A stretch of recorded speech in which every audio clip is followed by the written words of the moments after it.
Hey there, welcome to Broderos. Tonight, we've got hours of chilling horror stories combined with soothing rain sounds to help you relax and sleep. Before you drift off, leave a comment below and let us know where you're listening from and what time it is. And don't forget to hit that like button and subscribe right away. If you end up not enjoying it, you can always take it back later. Get cozy and let the fear take over.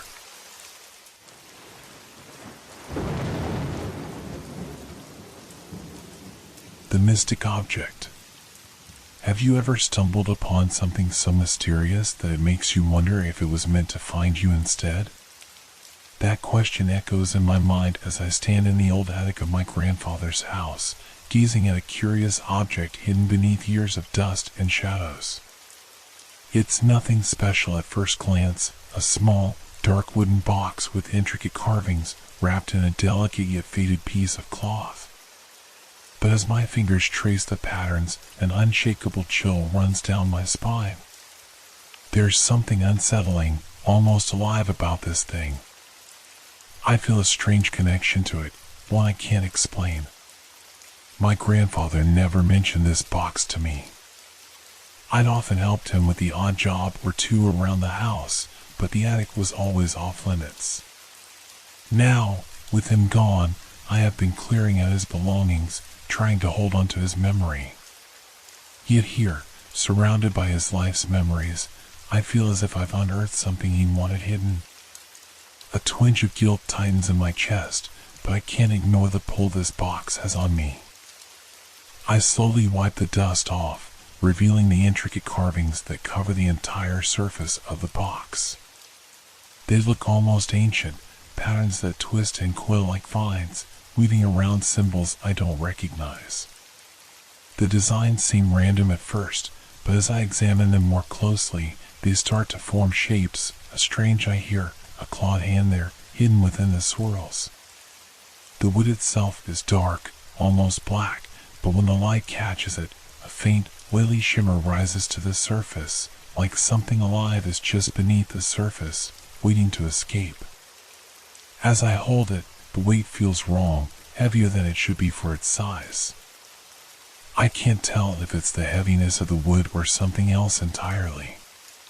My fingers tremble slightly as I lift the lid, unsure of what I might find inside.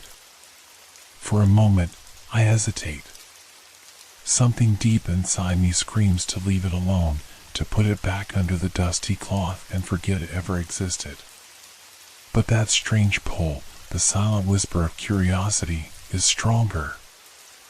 I lift the lid slowly, and it opens with a soft, reluctant creak, like the groan of an old, unseen door. Inside the box lies a peculiar, small artifact nestled in a thin layer of velvet, its once vibrant color now faded to a dull gray. The object is no larger than my palm, made of some kind of polished stone, cold to the touch. It's shaped like an amulet, with a strange symbol carved into its center, a single eye, etched so precisely it seems to follow me as I move.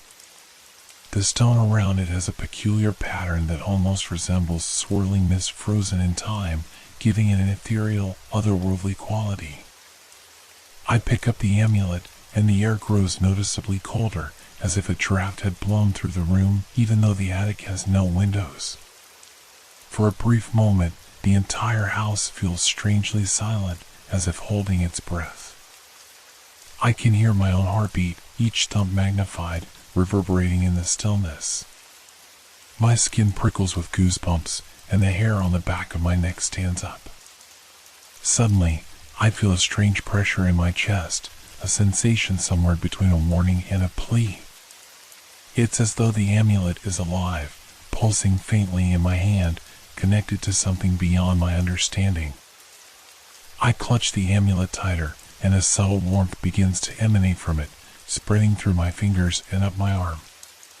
It's almost comforting, but there's an underlying sense of danger in that warmth, a feeling that something ancient is waking up, as though I've triggered something best left alone. My instinct screams to put it back, close the box, and leave the attic, but my curiosity keeps me rooted in place, staring at this peculiar object as if hypnotized. The shadows in the attic seem to deepen, stretching along the walls and reaching toward me, but I know it's just a trick of the dim light. Yet, with the amulet in hand, the room feels different, heavier, as if the walls themselves are somehow watching me. My thoughts begin to drift, becoming murky, filled with fleeting images I can't quite grasp, a glimpse of an old stone structure, a foggy forest, faint whispers echoing in a language I don't recognize. They fade as quickly as they appear, leaving only a lingering sense of dread. I shake my head, trying to clear my mind, but a strange thought anchors itself in my consciousness. This was no ordinary find. This box was left here, hidden, waiting for someone to discover it, and that someone is me. The thought tightens around me like a vice, heavy with an unknown significance. As I continue to hold the amulet, its warmth intensifies, almost pulsating against my skin in a slow, rhythmic beat that matches my own heart.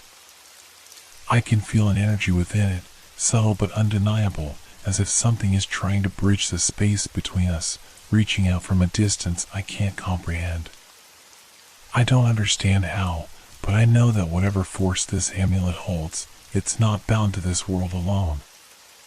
I take a shaky breath, aware of how the atmosphere around me feels charged, as though the very air is thicker, almost humming with a tension that wasn't there before. The dimness in the attic seems to pulse, too, in sync with the strange beat of the amulet. Every creak of the old wooden floor feels amplified, echoing eerily in the silence.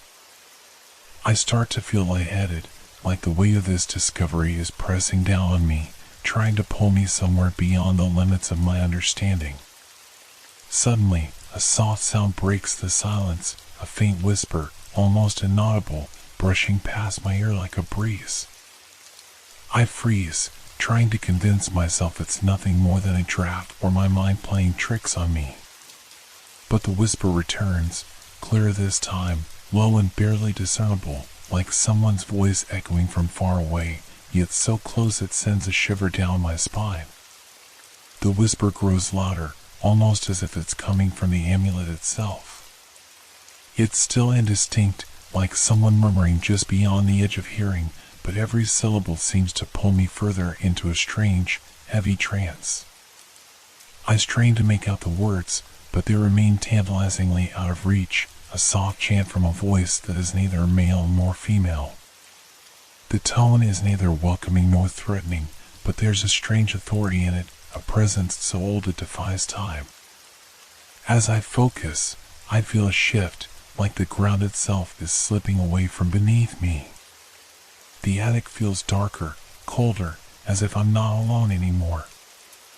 I glance around nervously, but the shadows seem denser, pressing in from every side.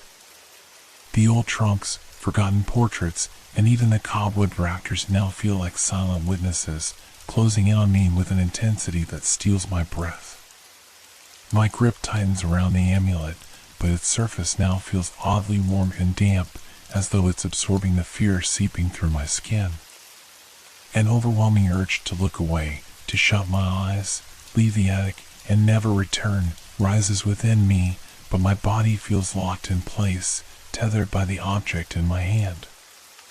My heartbeat pounds loudly, echoing in the stillness, and I feel like a trespasser on forbidden ground.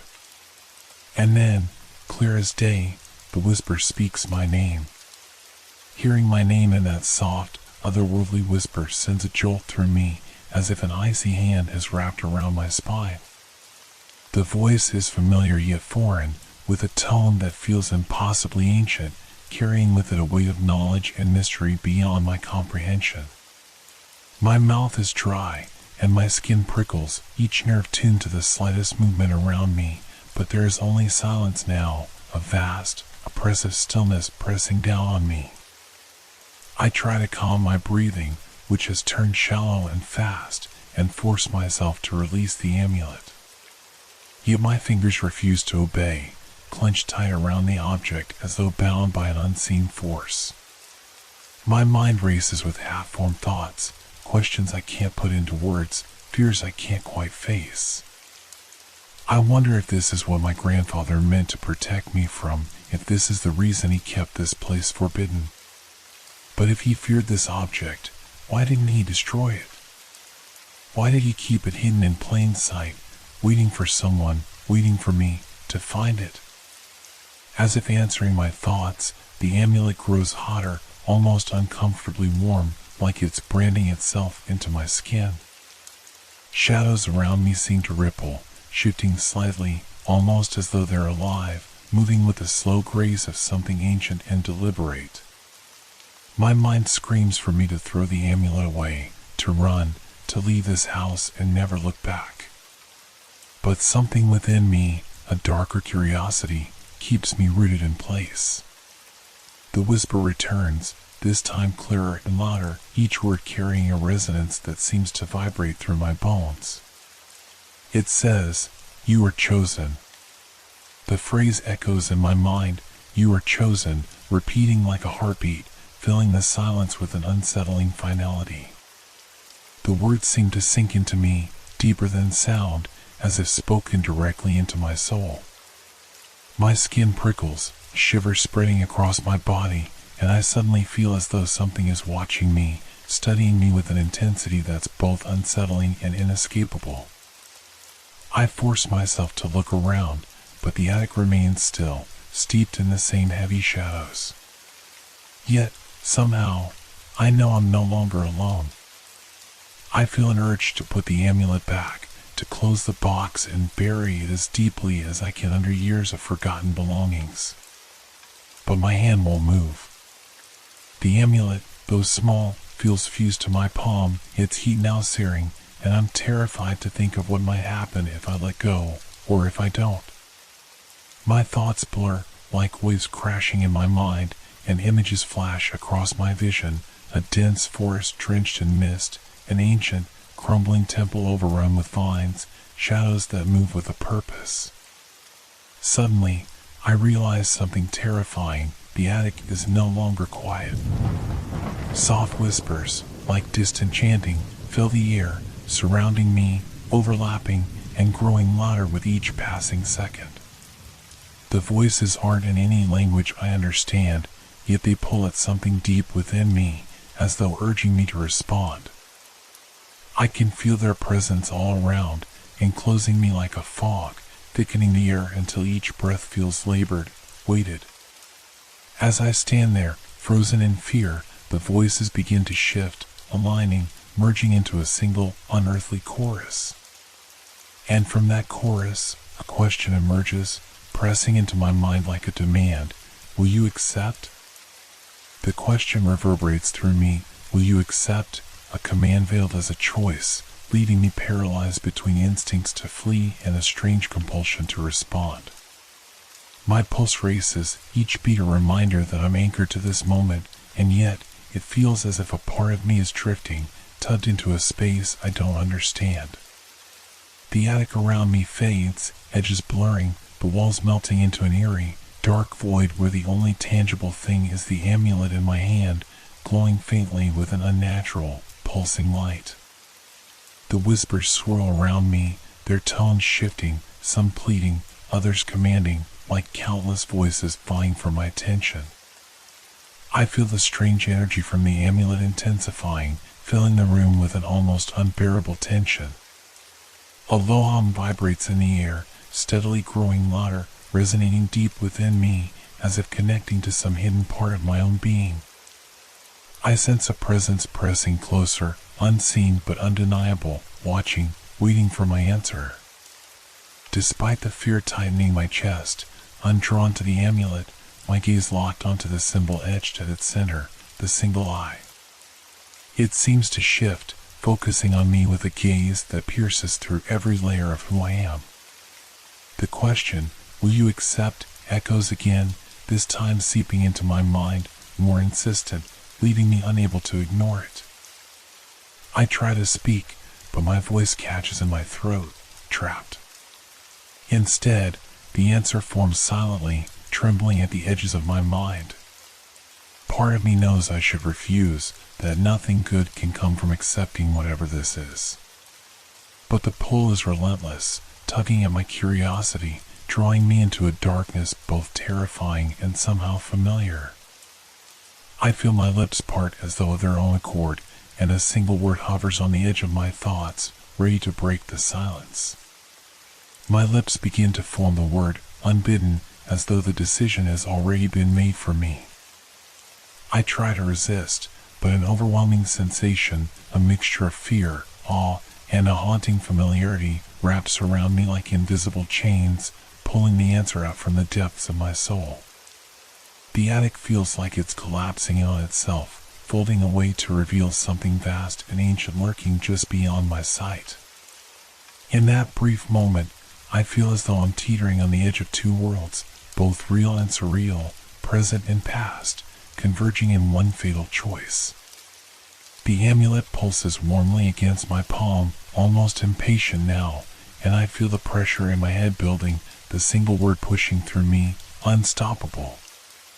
My voice, barely more than a whisper, finally breaks free and fills the silence. Yes. The moment the word escapes, a rush of icy air sweeps through the attic, extinguishing any remaining light and plunging the room into absolute darkness. I'm blinded, disoriented, but the amulet blazes with a fierce, unearthly glow, illuminating nothing and yet filling the space with a cold, spectral light. I feel a shift, a subtle tearing, as if reality itself is unraveling, and an impossible weight settles over me, pressing down until I can barely breathe. Then, from the shadows around me, forms begin to emerge, figures, faint and translucent, like ghosts caught between worlds. Their faces are expressionless, but their eyes, hundreds of them, lock onto me with a terrifying intensity. They move closer, slowly, with the precision of something inevitable, their shapes blending with the darkness, circling me in silence. In that instant, I understand, I've not only accepted something, I've invited something. The weight of my choice bears down on me, a cold realization filling my mind. I have opened a door that was never meant to be opened, and now, something has crossed through. The figures draw closer, their movements fluid and silent, gliding across the attic floor like smoke swirling in the air. Each one is a whisper of a shape, blurred and indistinct, but their eyes are sharp, piercing through the darkness with an unsettling clarity. My heart races as I instinctively take a step back, but the shadows behind me feel like a solid wall, trapping me between the supernatural and the familiar. The air grows colder still, the temperature dropping to an unbearable chill that seems to seep into my bones. I feel the amulet pulse stronger in my hand, almost as if it's reacting to the presence of these otherworldly beings.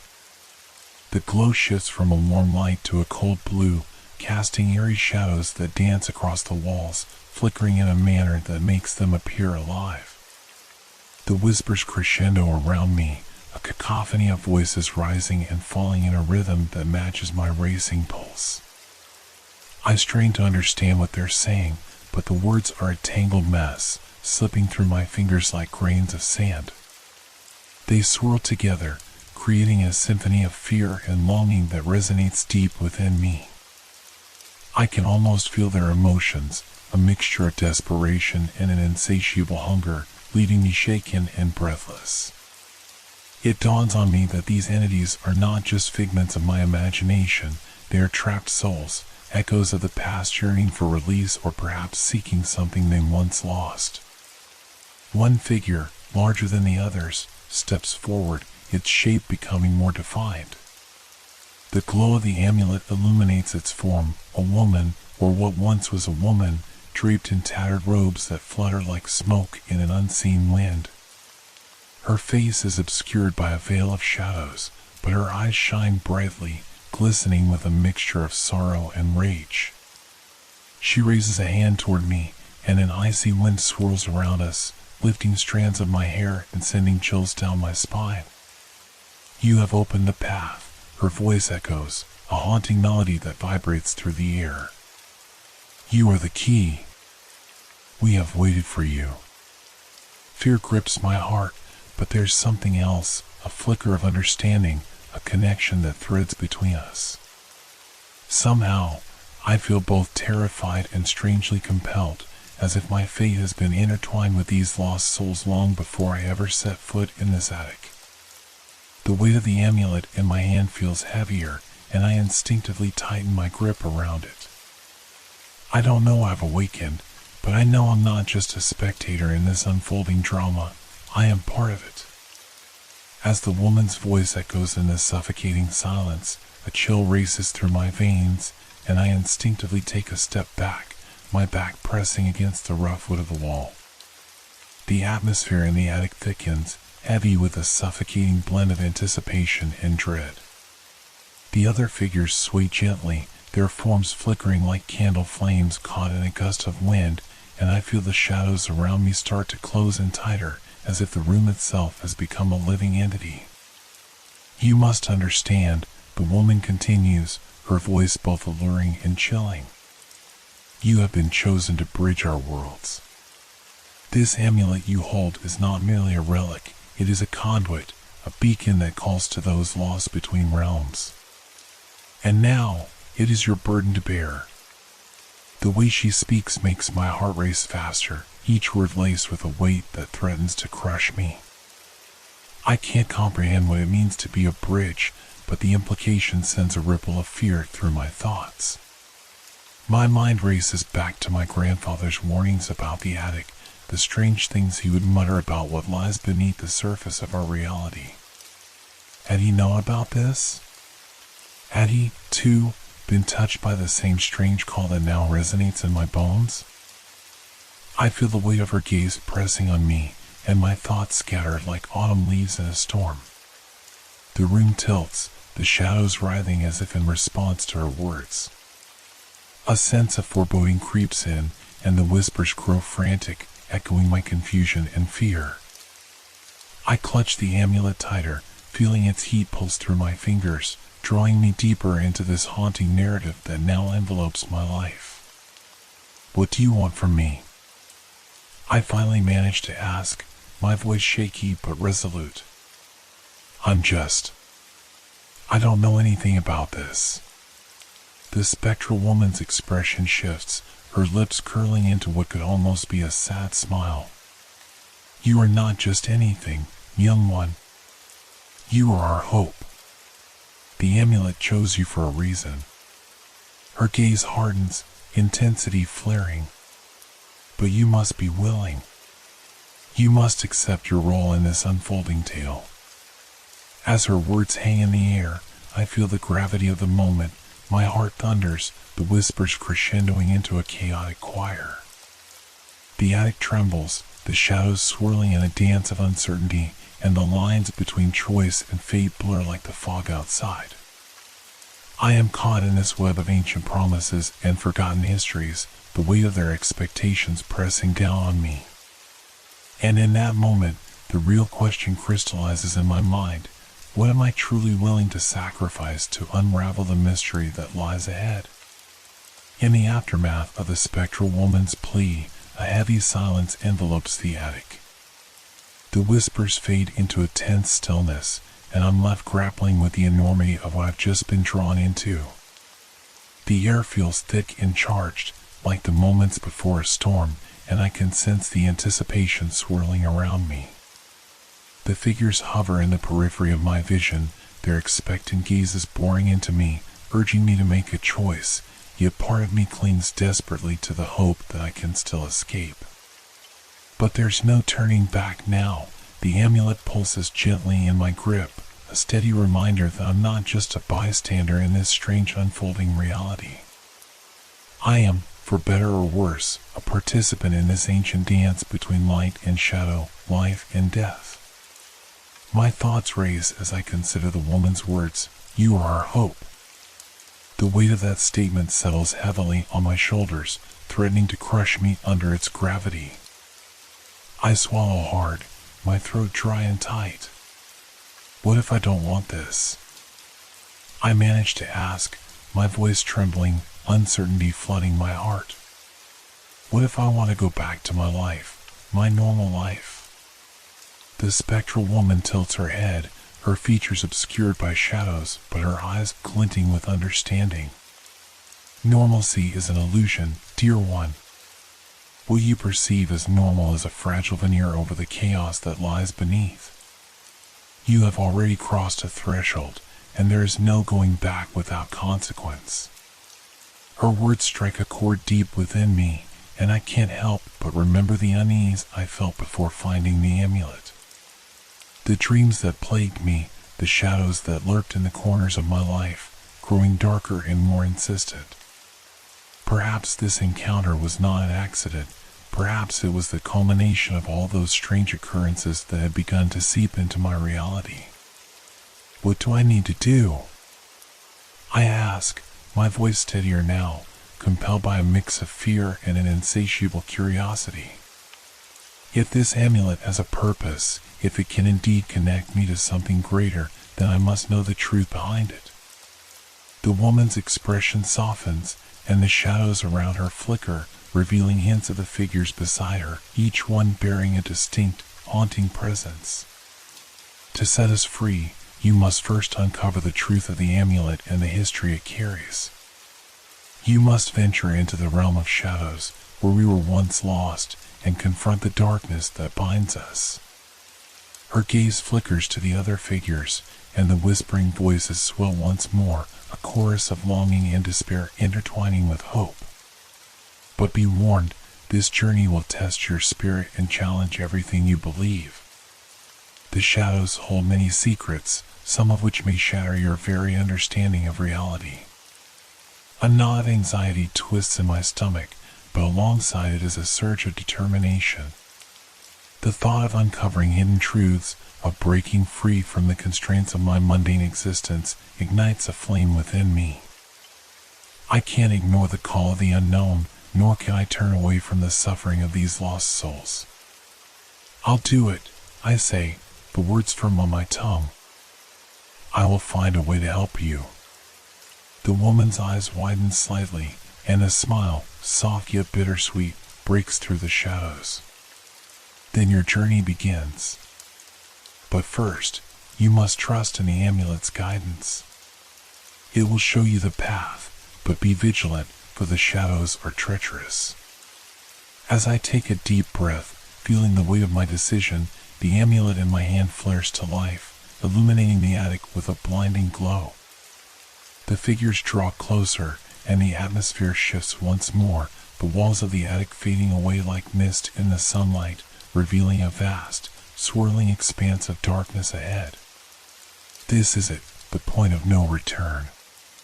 The light from the amulet expands, bathing the attic in an otherworldly glow that feels both comforting and foreboding. The familiar contours of the room dissolve, swallowed by the encroaching darkness.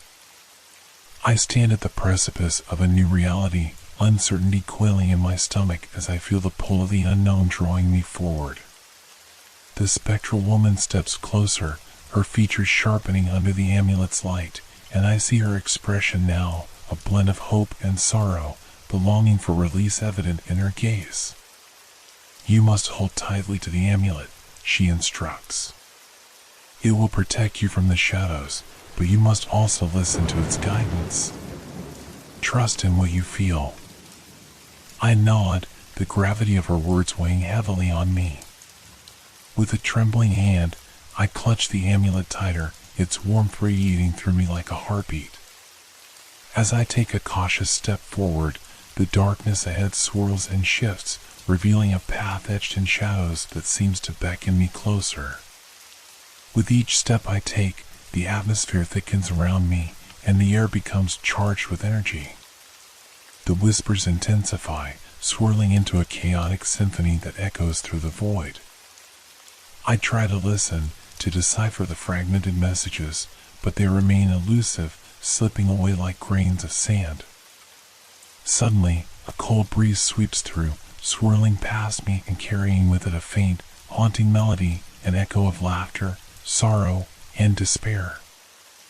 I shiver, feeling the emotions wash over me, and I realize that these voices belong to the souls trapped in the shadows, yearning for liberation. Each note resonates deep within, intertwining with my own fears and hopes, creating a disorienting blend of emotion that pulls at my very essence. As I press on, I notice the landscape around me begins to take shape. The shadows solidify, morphing into ghostly figures, each one holding a story etched into their expressions. Some are twisted in anguish, others in quiet resignation, but all share a common thread of longing, a desire to break free from their unseen chains. "You are not alone," a voice whispers from the darkness, sending a jolt of recognition through me. I turn to see a man standing just a few feet away, his form flickering like a candle in the wind. He looks familiar, yet I can't place him. "We are here with you. You can do this." "Who are you?" I ask, my voice barely above a whisper. My heart races, a mix of fear and curiosity coursing through me. "I am but a fragment of a memory," he replies, his voice laced with a sorrow that cuts through the chaos surrounding us. "A remnant of the stories that linger in this place. We all are.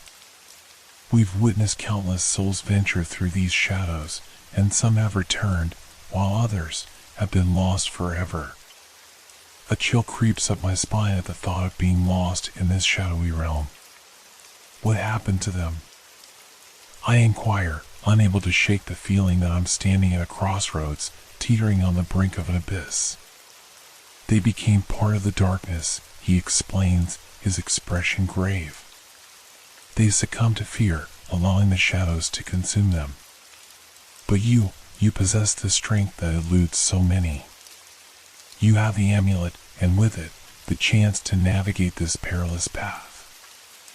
I swallow hard, feeling the weight of his words settle on my chest. "But how?" "You must confront the darkness within yourself," he urges. "Face the fears that bind you, the doubts that cloud your path. Only then can you help us find peace." I take a deep breath, feeling the amulet pulse with reassurance. It's time to embrace this journey, to face the shadows both outside and within.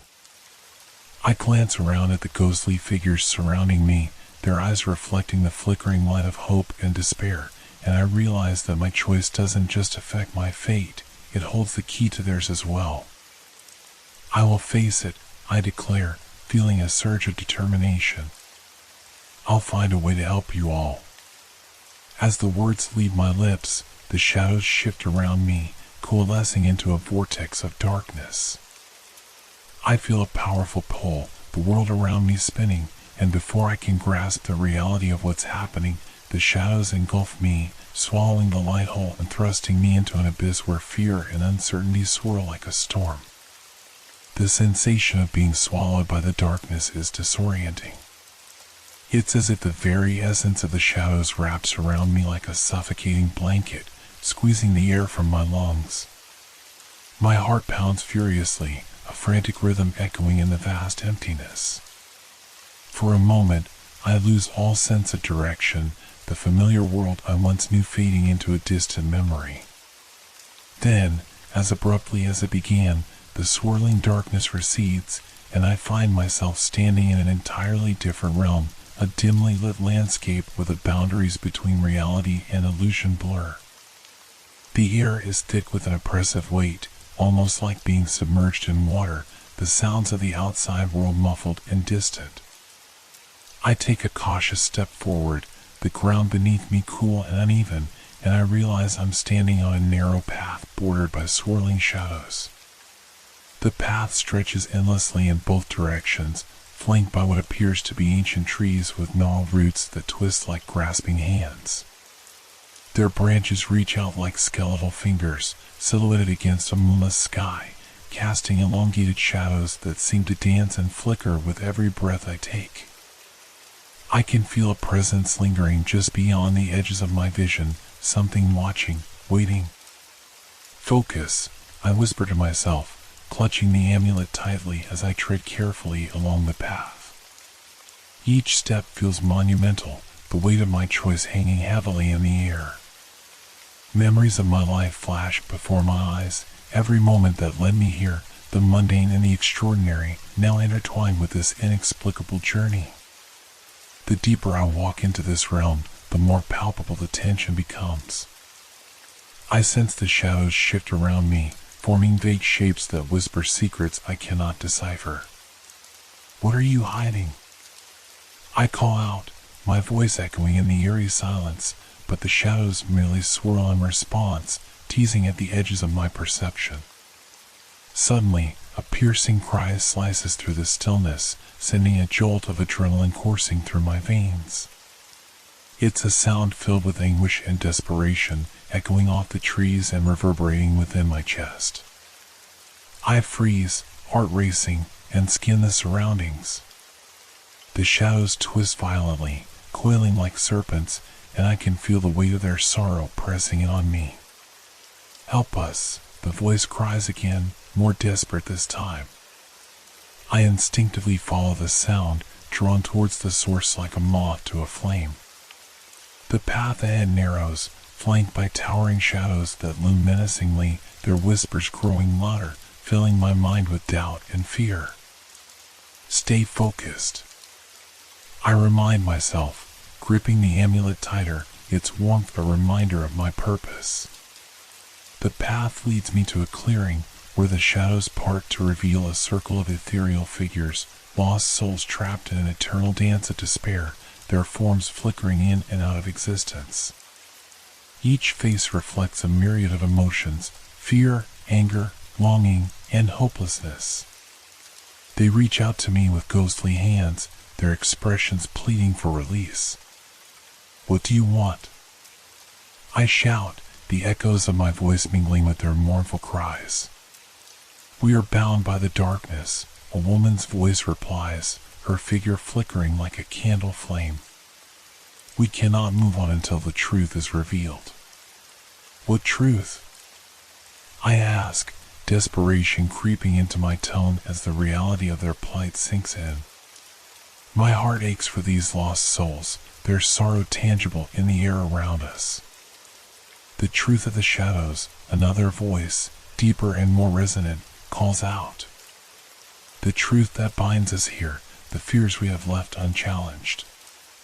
My pulse quickens as I realize the gravity of their words. The shadows are not merely a prison, they represent the unacknowledged fears that have kept these souls trapped for eternity.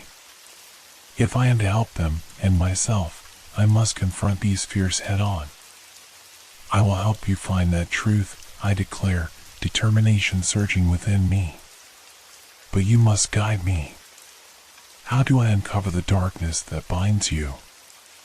The figures shift closer, their collective energy coalescing into a palpable force. Listen to the shadows, the woman urges, her voice a haunting melody. They hold the key. But be warned, the darkness will test you, twisting your thoughts and conjuring your greatest fears. Only by facing them can you hope to break our chains. With a mixture of dread and resolve, I step further into the circle of shadows, feeling the weight of their gazes upon me. The air grows thick with anticipation, the whispers now swirling like a tempest, urging me to embrace the fears that have haunted me for so long. I take a deep breath, the amulet pulsing in time with my heart, and prepare to dive into the depths of my own darkness, hoping to unearth the truth that lies buried within.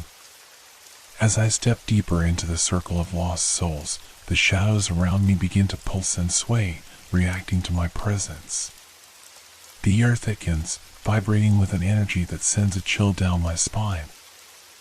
I close my eyes for a brief moment, letting the whispers wash over me, the sorrowful echoes intertwining with my thoughts. Each breath I take feels heavy, weighted with the burden of their anguish. What do you fear? A voice calls from the depths of the shadows, clear yet haunting.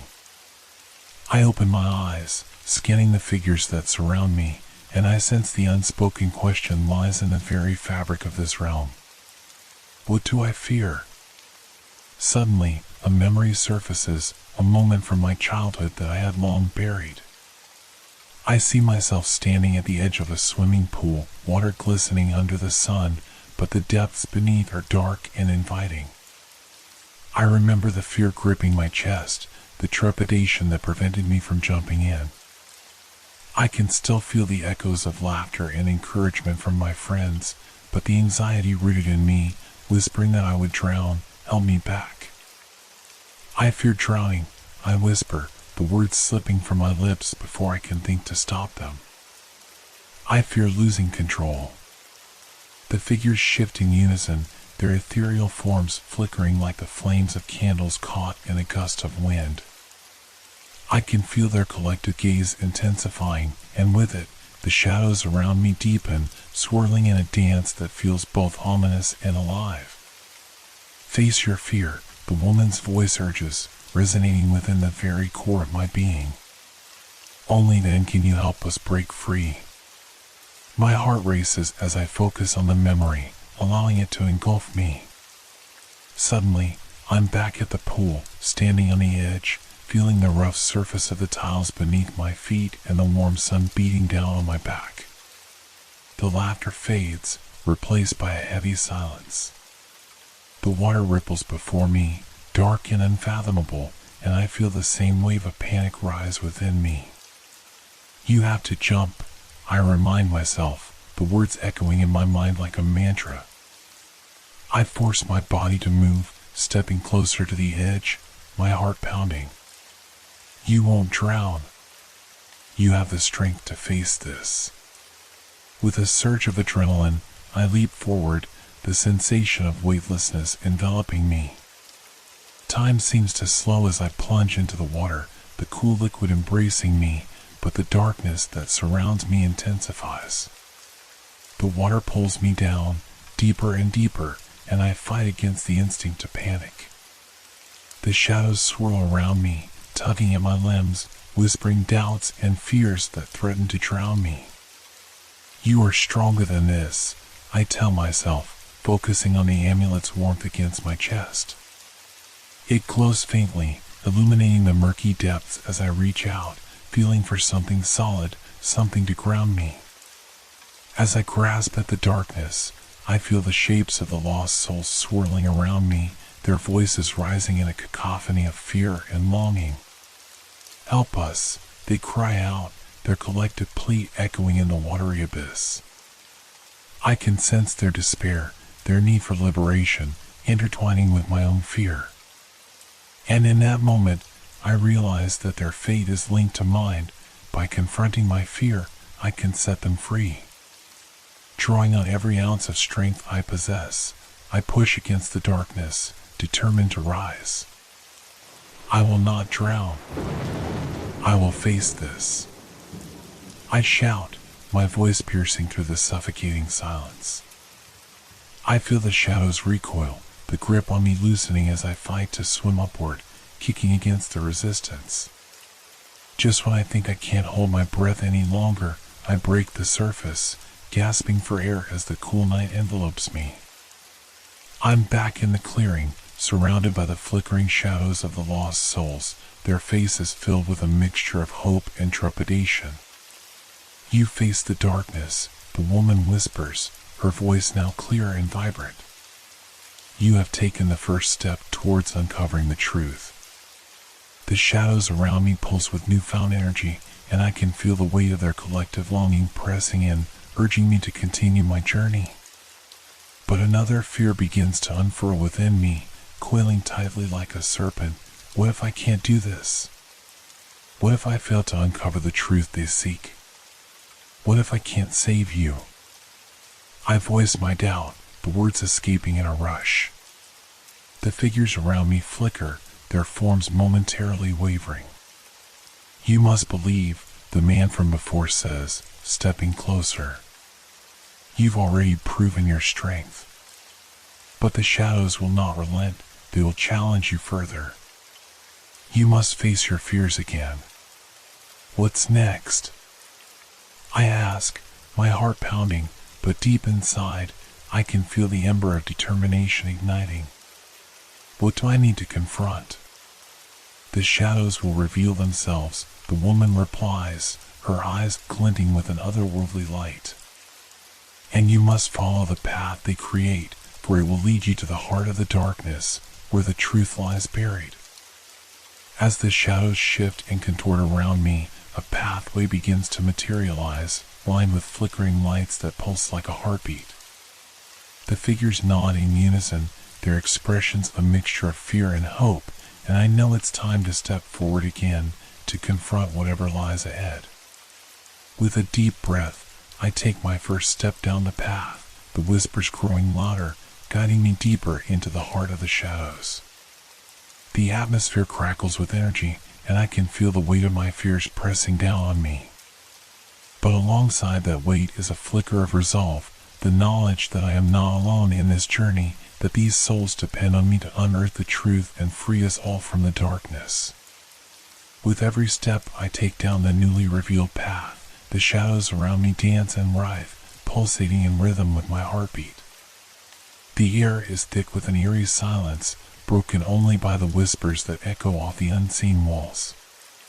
Each sound is like a call to the depths of my soul, urging me to confront the fears that linger just beneath the surface of my consciousness. As I walk, I become increasingly aware of the atmosphere shifting. The path narrows, leading me into a tunnel formed by intertwining branches that reach out like skeletal hands. The light from the amulet flickers, illuminating the way ahead, but the shadows close in, leaving me with an unsettling sense of claustrophobia. I can feel the walls pressing against me, suffocating in their darkness. The whispers grow louder, twisting into a chorus of unsettling echoes. "What do you want from me?" I call out, my voice wavering slightly.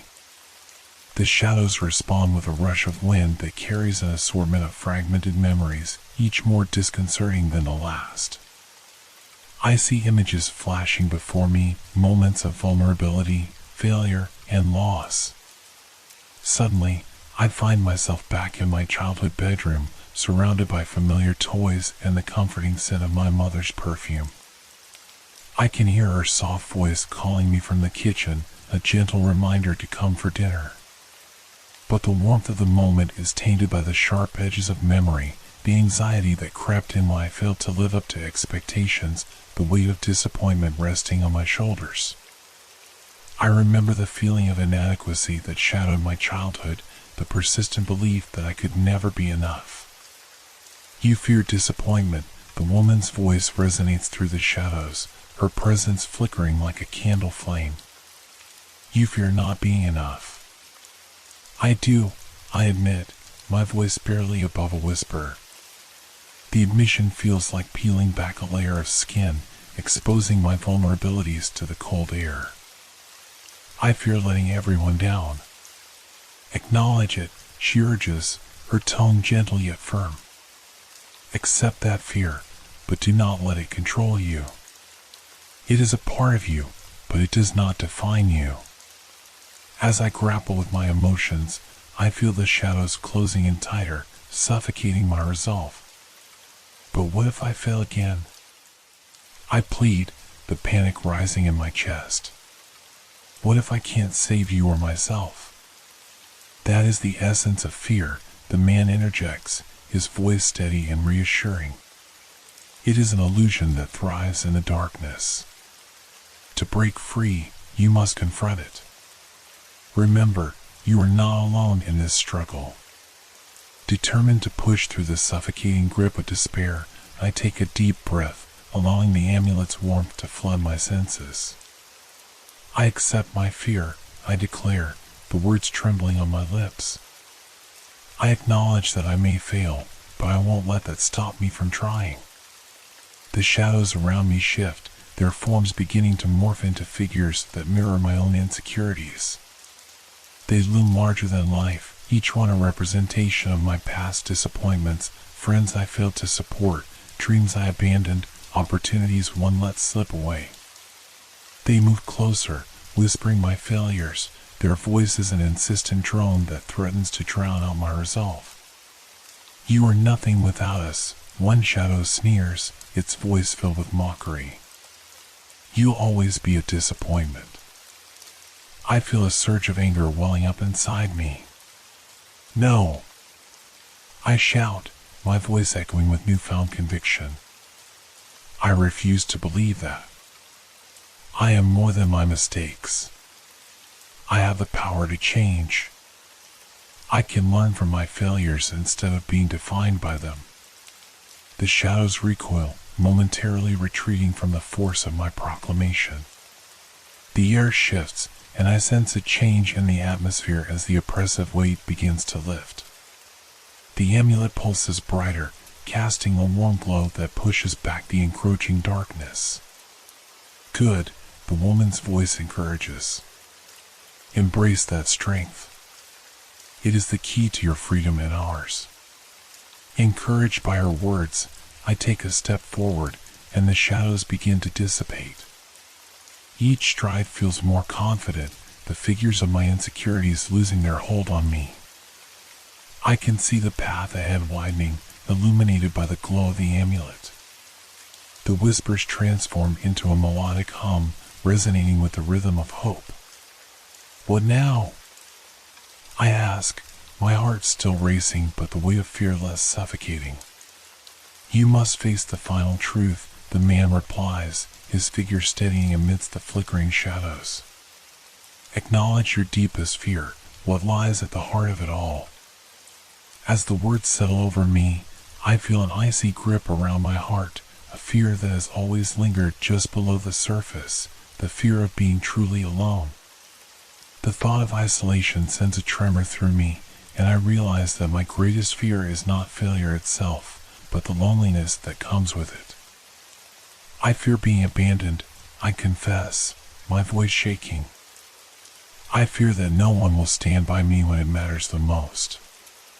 That fear has kept you shackled, the woman responds softly.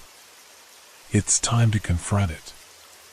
You must embrace the possibility of solitude, but understand that it does not diminish your worth. You can choose to connect with others, to seek companionship and support. The shadows gather around me once more, forming a thick barrier that pulsates with energy. I can feel the coldness creeping in, threatening to engulf me. The silhouettes of lost souls drift closer, their faces reflecting my own fear of abandonment. You will be alone, they whisper, their voices laced with sorrow. No one will ever truly understand you. That's not true. I shout, forcing myself to look each shadow in the eye. I am capable of love and connection. I choose to reach out, to seek the bonds that sustain me. In that moment, the shadows tremble, as if my words have cut through the darkness. The collective energy of the lost soul shifts, and I can feel their despair start to dissipate. The amulet glows brighter, illuminating the clearing, and the shadows recede, revealing the way forward. You are on the right path, the woman assures me, her voice echoing with pride. Face your fear of isolation, but remember, you are never truly alone. You have the power to connect with others, to break the cycle of despair. With renewed strength, I step forward into the light, the shadows fading behind me. The path ahead glimmers with hope, leading me deeper into the heart of this mysterious realm. I know the journey is far from over. There are more truths to uncover, more shadows to confront. But for the first time, I feel a flicker of hope ignite within me, a belief that I can emerge from this darkness not just for myself, but for the souls that depend on me. As I move forward, I can feel their collective energy pulsing alongside mine, and I realize that together we can face whatever darkness lies ahead. The amulet throbs with warmth in my hand, a beacon guiding me toward the light, toward the truth that awaits in the depths of the shadows. As I step forward into the light, the world around me transforms. The shadows recede, revealing a lush, vibrant forest bathed in a soft, golden glow. The trees stretch high above me, their leaves shimmering like emeralds in the sunlight. It feels surreal, as if I've crossed a threshold into a realm that defies the very fabric of reality. The air is rich with the scent of damp earth and blooming flowers, a stark contrast to the oppressive darkness I had just navigated. But even amidst this beauty, a sense of unease lingers. I know the darkness is still close by, lurking at the edges of my consciousness. The path ahead is lined with vibrant flowers, their petals glistening with dew, yet I can hear the distant echoes of the lost souls, their whispers weaving through the trees like a haunting melody. "You've come so far," they seem to say, but their tone carries an undercurrent of urgency. "What now?" I ask, the question hanging in the air like a weight. What is my next step? As if in response, the woman's figure materializes before me, ethereal and radiant, her presence illuminating the forest. "You are in a space of possibility," she explains, her voice calm and soothing. "This realm reflects your journey thus far, a place where fears can transform into strengths." But I still feel the shadows tugging at my mind, I confess, my heart racing. How can I trust this place? What if it's just an illusion? "Trust in yourself," she replies, her gaze unwavering. "You have faced your fears and come out stronger." This forest is a manifestation of that strength, but it is also a test. There will be obstacles ahead, and you must decide what to hold on to and what to release. The air shifts, and I feel the ground tremble beneath my feet. Shadows begin to seep back into the vibrant scene, their inky tendrils creeping along the roots of the trees, threatening to reclaim the light. Panic surges through me, but I remind myself of the power I have gained. "I won't let you take me again." I shout into the encroaching darkness, drawing on my determination. The shadows twist and whirl, forming figures that echo my past fears. I see familiar faces, friends who turned away, family members who disappointed me, moments of rejection that shaped my understanding of love and acceptance. Each figure is an embodiment of my pain, and they advance toward me, whispering words of doubt and despair. "You're alone," they chant in unison. "You'll always be abandoned." In that moment, I feel a rush of emotions flood my senses. The warmth of the sunlight grows dimmer as the shadows loom larger, threatening to suffocate the vibrant colors around me. But I remember the connection I felt with the souls in the shadows. They are not just specters of my past, they are reflections of the struggles we all face. "No!" I scream, forcing myself to confront the figures. I refuse to be defined by this. I am worthy of connection. I choose to rise above. My voice cuts through the darkness, resonating with a power I didn't know I possessed. The figures falter, their forms flickering as my words disrupt the spell they weave. I am not alone. I declare again, feeling the warmth of the amulet surge through me. I will not allow you to take away my strength or my connections. I am capable of love and support, and I will reach out to others. As my declaration reverberates through the air, the shadows begin to shatter, their hold on me weakening. The figures dissolve into wisps of darkness, their voices fading into distant echoes. The sunlight breaks through, illuminating the forest once more, the flowers blooming brighter and the trees standing taller. The woman smiles, her expression radiant. "You've done well," she praises, stepping closer. "Each step you take towards confronting your fears strengthens the bonds you have with others. Remember, you are not alone in this journey." But even as I bask in her praise, a new fear creeps in, a fear of the challenges yet to come. What lies ahead? I ask, my voice steady but laced with apprehension. What will I have to confront next? "The truth of your journey," she replies cryptically, her eyes glinting with knowledge. "There are forces at play that seek to undermine your resolve. They will test your strength, pushing you to the brink. You must stay true to yourself and trust in your ability to navigate the shadows. The forest begins to shift, the vibrant colors dimming as the path ahead turns dark once more. A chill runs down my spine, but I stand firm, feeling the warmth of the amulet against my chest. I won't let fear control me, I declare, taking a step forward into the darkness. With each step, the shadows twist and coil, forming a barrier that pulsates with tension. But I can feel the support of the lost souls behind me, their presence empowering me to press on. Together, I murmur, knowing that the connection we forged in the depths of my fears will guide me through this next trial. The darkness envelopes me, but I refuse to be consumed by it. I focus on the memories of the bonds I've created, the love I've experienced, and the strength I've gained. The shadows may loom large, but they will not define my journey.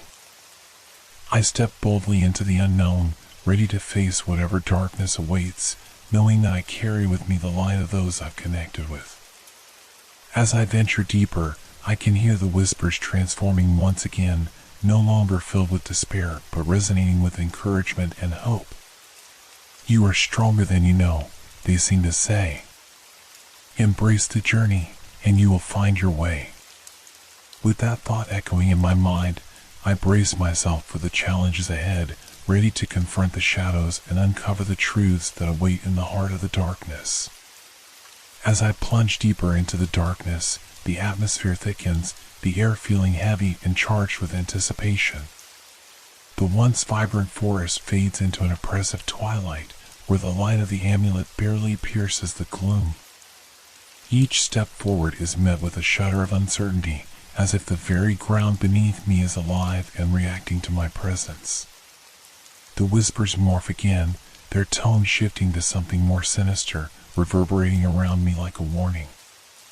You're not prepared for what lies ahead, the shadows hiss, their voices curling around me like smoke. You'll falter, just like before. I feel the weight of their words, but I push them aside, reminding myself of the journey I've undertaken. I inhale deeply, channeling the warmth of the amulet, letting its glow remind me of the strength I've found within. I will not fail, I assert, determination coursing through my veins. Suddenly, the darkness shifts again, and I find myself standing at the edge of a vast chasm. The ground drops away sharply, plunging into an abyss filled with swirling mists and echoes of the past. It feels like the very embodiment of my deepest fears, the void that could swallow everything I hold dear.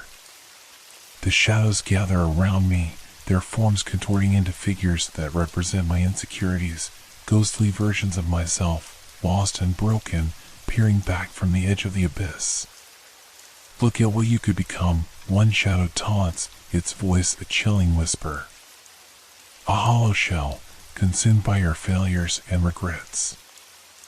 I step back instinctively, feeling the edge crumble beneath my feet. That is not my destiny. I shout, forcing the words out through clenched teeth. I refuse to let my fears dictate who I am or who I will become. The shadowy figures recoil slightly, as if my words have struck a nerve. The chasm continues to shift, and I can feel the pull of the darkness attempting to drag me down into its depths. The whispers rise to a cacophony, each voice urging me to give in to despair. You can't escape this fate, they cry. You are bound to fail. No! I scream, my voice echoing against the cavernous walls. I will not let you take me. I choose my own path. The amulet begins to pulse in response to my declaration, radiating warmth that pushes against the encroaching cold. I can feel its energy coursing through me, a tether to the strength I've gathered on this journey. I am not alone, I remind myself, thinking of the connections I've made, the friends who believe in me, the family who supports me, the souls that have walked with me through this darkness. As the shadows swirl around me, I realize that they are not merely manifestations of my fears, they are also reminders of my resilience. Each figure is a part of my journey, an echo of the struggles I have faced and overcome. You don't own me, I assert, taking a step closer to the edge of the chasm. You are part of my story, but you do not define my ending. In that moment of clarity, I see a glimmer of light beneath the swirling mists. It is faint but undeniable, a beacon of hope that pierces the darkness. Instinctively, I reach for it, allowing my desire to overcome fear to guide me. I can feel the pull of the chasm weakening as I focus on the light, its warmth pushing back against the shadows. I choose to embrace hope. I declare, my voice steady and resolute. The shadows screech in protest, their forms flickering violently as the light grows stronger. I extend my hand toward the shimmering glow, feeling its warmth envelop me like a comforting embrace. The mists begin to dissipate, revealing a path leading to the other side of the chasm, a pathway bathed in golden light, untouched by the darkness. You cannot escape us forever, the shadows hiss as they retreat, their voices filled with fury. We will always be here, waiting for your moment of weakness. I know you will, I reply, my heart racing with newfound courage. But I also know that I am stronger than my fears. I will face you again, but this time I will not face you alone. With one last look at the swirling darkness, I step onto the illuminated path, feeling a surge of energy flow through me. The warmth of the amulet pulses steadily, reminding me of my purpose and the connections I've forged. I begin to walk forward, the golden light surrounding me, pushing away the lingering shadows that threaten to follow. As I cross the threshold, I feel a weight lifting from my shoulders, a sense of liberation washing over me. The path ahead unfurls like a ribbon, leading me deeper into the heart of the realm. The golden light dances around me, illuminating the way with a promise of hope and renewal. But as I venture further, I can't shake the feeling that the true challenge lies ahead. The whispers of the shadows still linger in my mind, reminding me that they are not completely vanquished.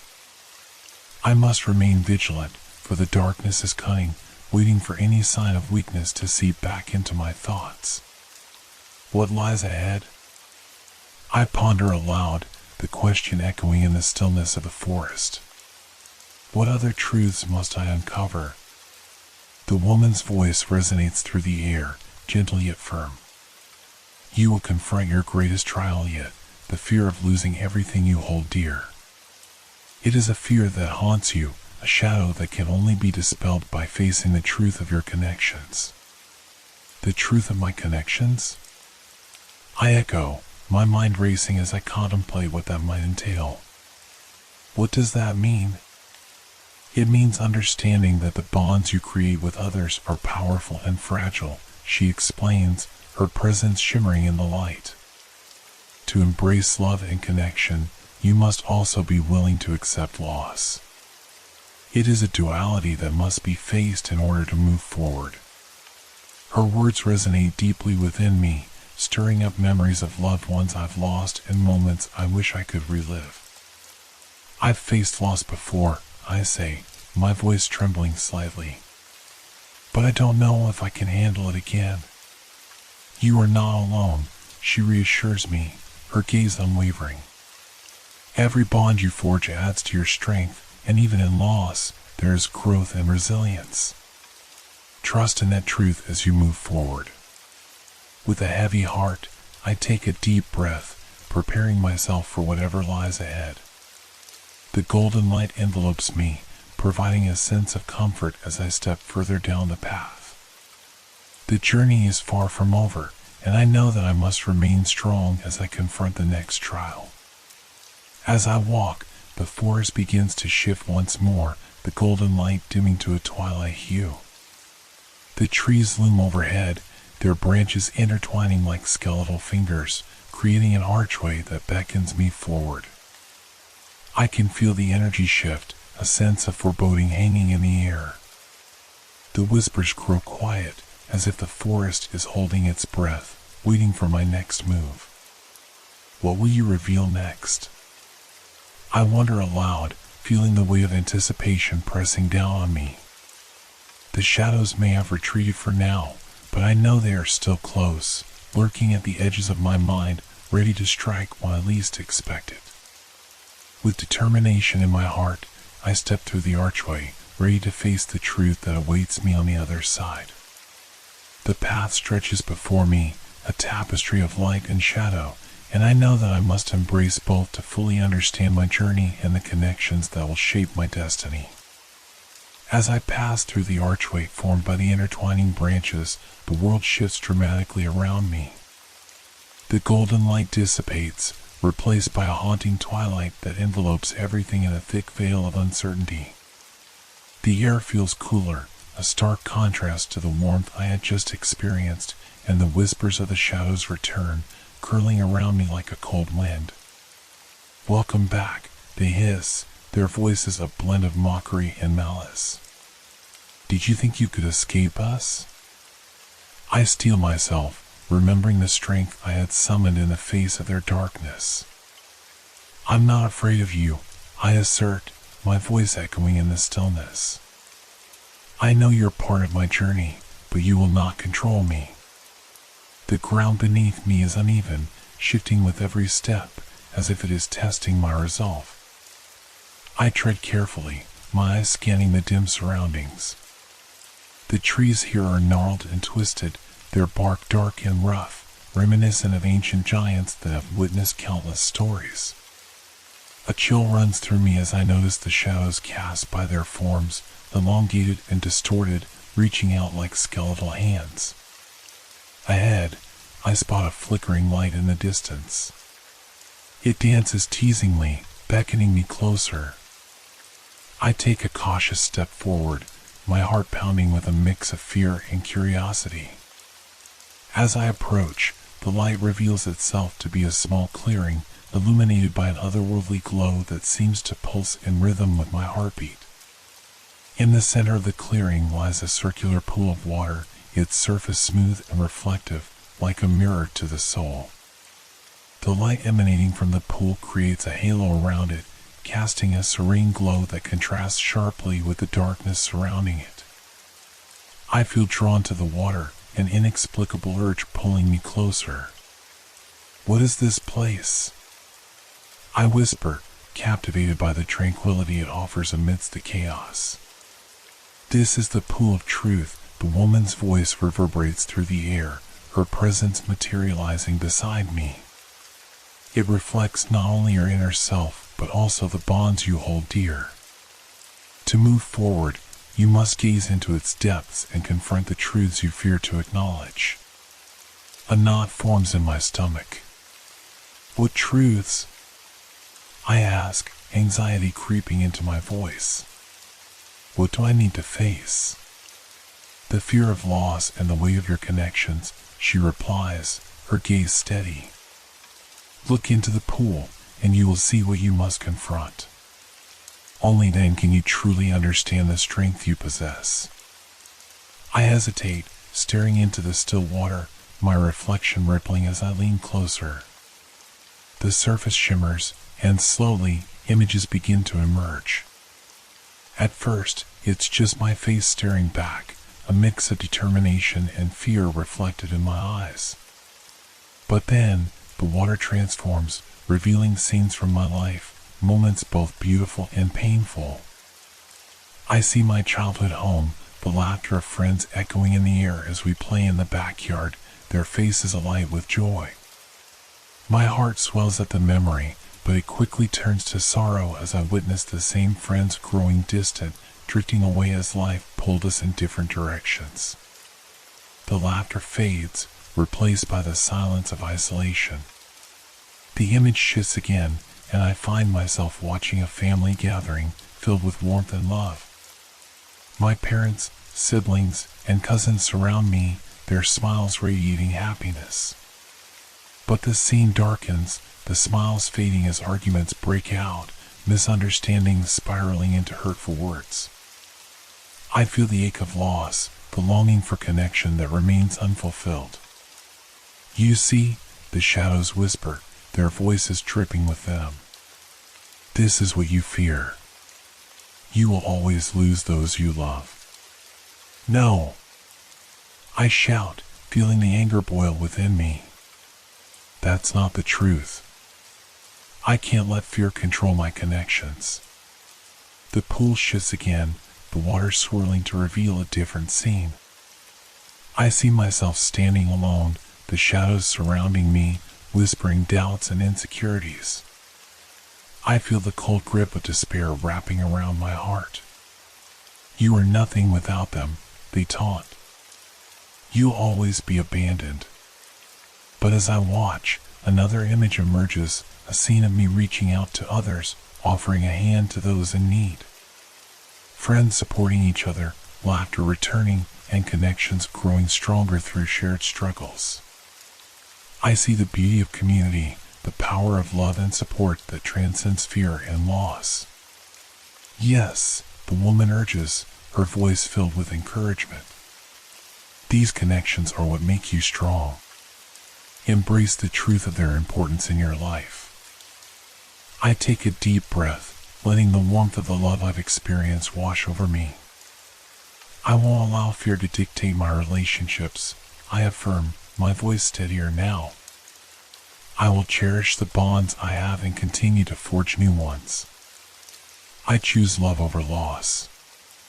The pool shimmers brighter, the water reflecting the strength of my declaration. The shadows recoil, their forms flickering as if threatened by my resolve. You can't escape us forever, they hiss, but their voices lack the conviction they held before. As I gaze into the pool, I feel a sense of clarity wash over me. The truths I've faced no longer feel like burdens, but rather stepping stones on my journey. I am reminded that loss is a part of life, but it does not diminish the value of the connections I have formed. You are stronger than your fears, the woman affirms, her presence glowing with warmth. Trust in the bonds you've created, for they will guide you through the darkest of times. With renewed determination, I pull back from the edge of the pool, feeling a surge of empowerment coursing through me. I am ready, I declare, my voice firm. Ready to face whatever challenges lie ahead and embrace the connections that will carry me through. As I step away from the pool, the clearing begins to shift once more, the light brightening as if in response to my resolve. The shadows waver but remain, still lurking in the corners of my mind. What will be the next trial? I wonder aloud, my heart racing in anticipation. You will face the ultimate test, the confrontation with the deepest shadow of your heart, the woman replies, her voice filled with both caution and encouragement. Prepare yourself, for this trial will demand everything you hold dear. With that, the clearing fades, and I find myself standing at the edge of a darkened path once more, the shadows gathering around me, their presence ominous. But now, I feel the light within me, the strength of my connections guiding me forward. The darkness may be close, but I am ready to confront it head on. With a deep breath, I step onto the path, feeling the power of love and resilience surging through me. The journey is far from over, but I am no longer alone. I carry with me the strength of those I cherish, ready to face the shadows that await in the depths of my heart. The path before me is shrouded in darkness, the familiar trees morphing into twisted figures that loom overhead like sentinels guarding a forbidden realm. The shadows whisper around me, their voices swirling in a chaotic symphony, urging me to turn back, to retreat into the safety of ignorance.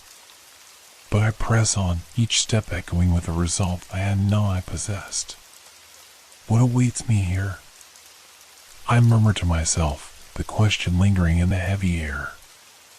My pulse quickens, the sound of my heartbeat pounding in my ears like a war drum, urging me forward. The further I walk, the more I can feel the weight of the shadows pressing against my mind, testing the boundaries of my determination.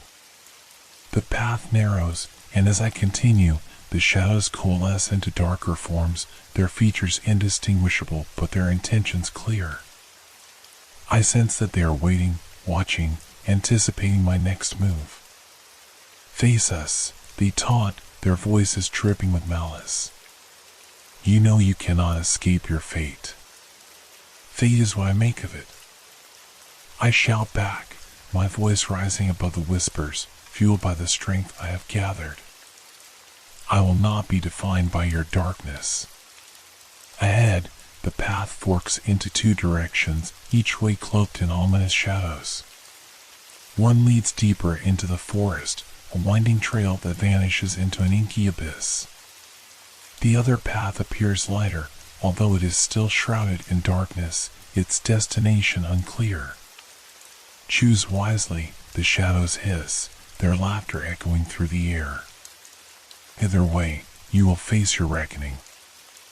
I stand at the fork, uncertainty gnawing at me.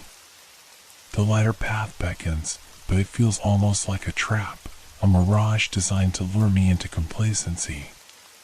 The darker path pulses with an ominous energy, promising danger but also a chance to confront my deepest fears.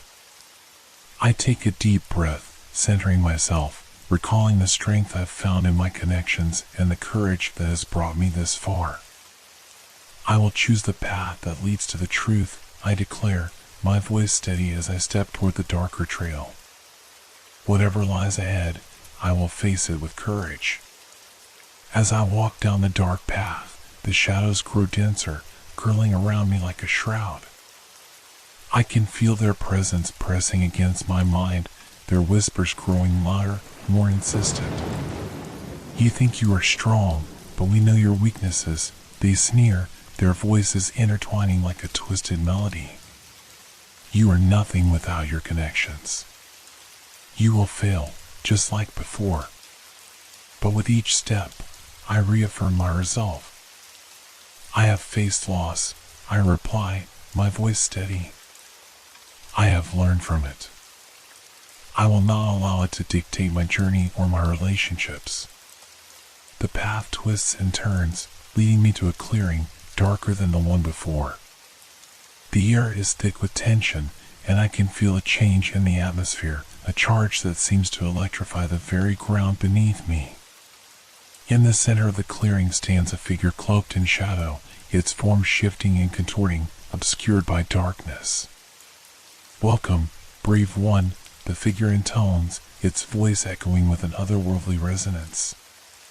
You have sought the truth, but do you truly understand what that means? I square my shoulders, my heart racing. I have come to confront my fears, to face the shadows that threaten me. The figure laughs, a sound that sends chills down my spine. Fear is but an illusion, a construct of the mind, it replies, stepping forward, the shadows swirling around it like a tempest. What you face here is your true self, the shadow you wish to ignore. As it speaks, the darkness around it begins to coalesce into images, fragments of my past, moments I have tried to bury deep within. I see myself as a child, filled with innocence and hope, but soon the scene shifts to the times I was hurt, betrayed by friends, lost opportunities, and the crushing weight of loneliness. Each image is a reminder of the pain I have experienced, the connections that have faltered. This is your reality, the shadow figure declares, gesturing toward the images. These are the burdens you carry. You cannot escape them. I am not defined by my past, I retort, my voice gaining strength. I have learned from my experiences. They have shaped me, but they do not control me. The figure's form flickers, its features shifting as if it is both me and something other than me, embodying my deepest insecurities. You think you are strong, but you still fear losing everything you hold dear, it hisses. What will you do when the time comes? Images of loved ones flash before me, my family, friends, and connections I have built. Each face evokes a mixture of love and fear, a longing to hold onto those bonds while grappling with the inevitability of loss. I cannot live in fear of losing them, I state, firm in my resolve. I will cherish each moment, each connection, and face whatever comes with courage. With that declaration, the clearing shimmers, and the shadow figure's laughter turns to rage. Foolish child.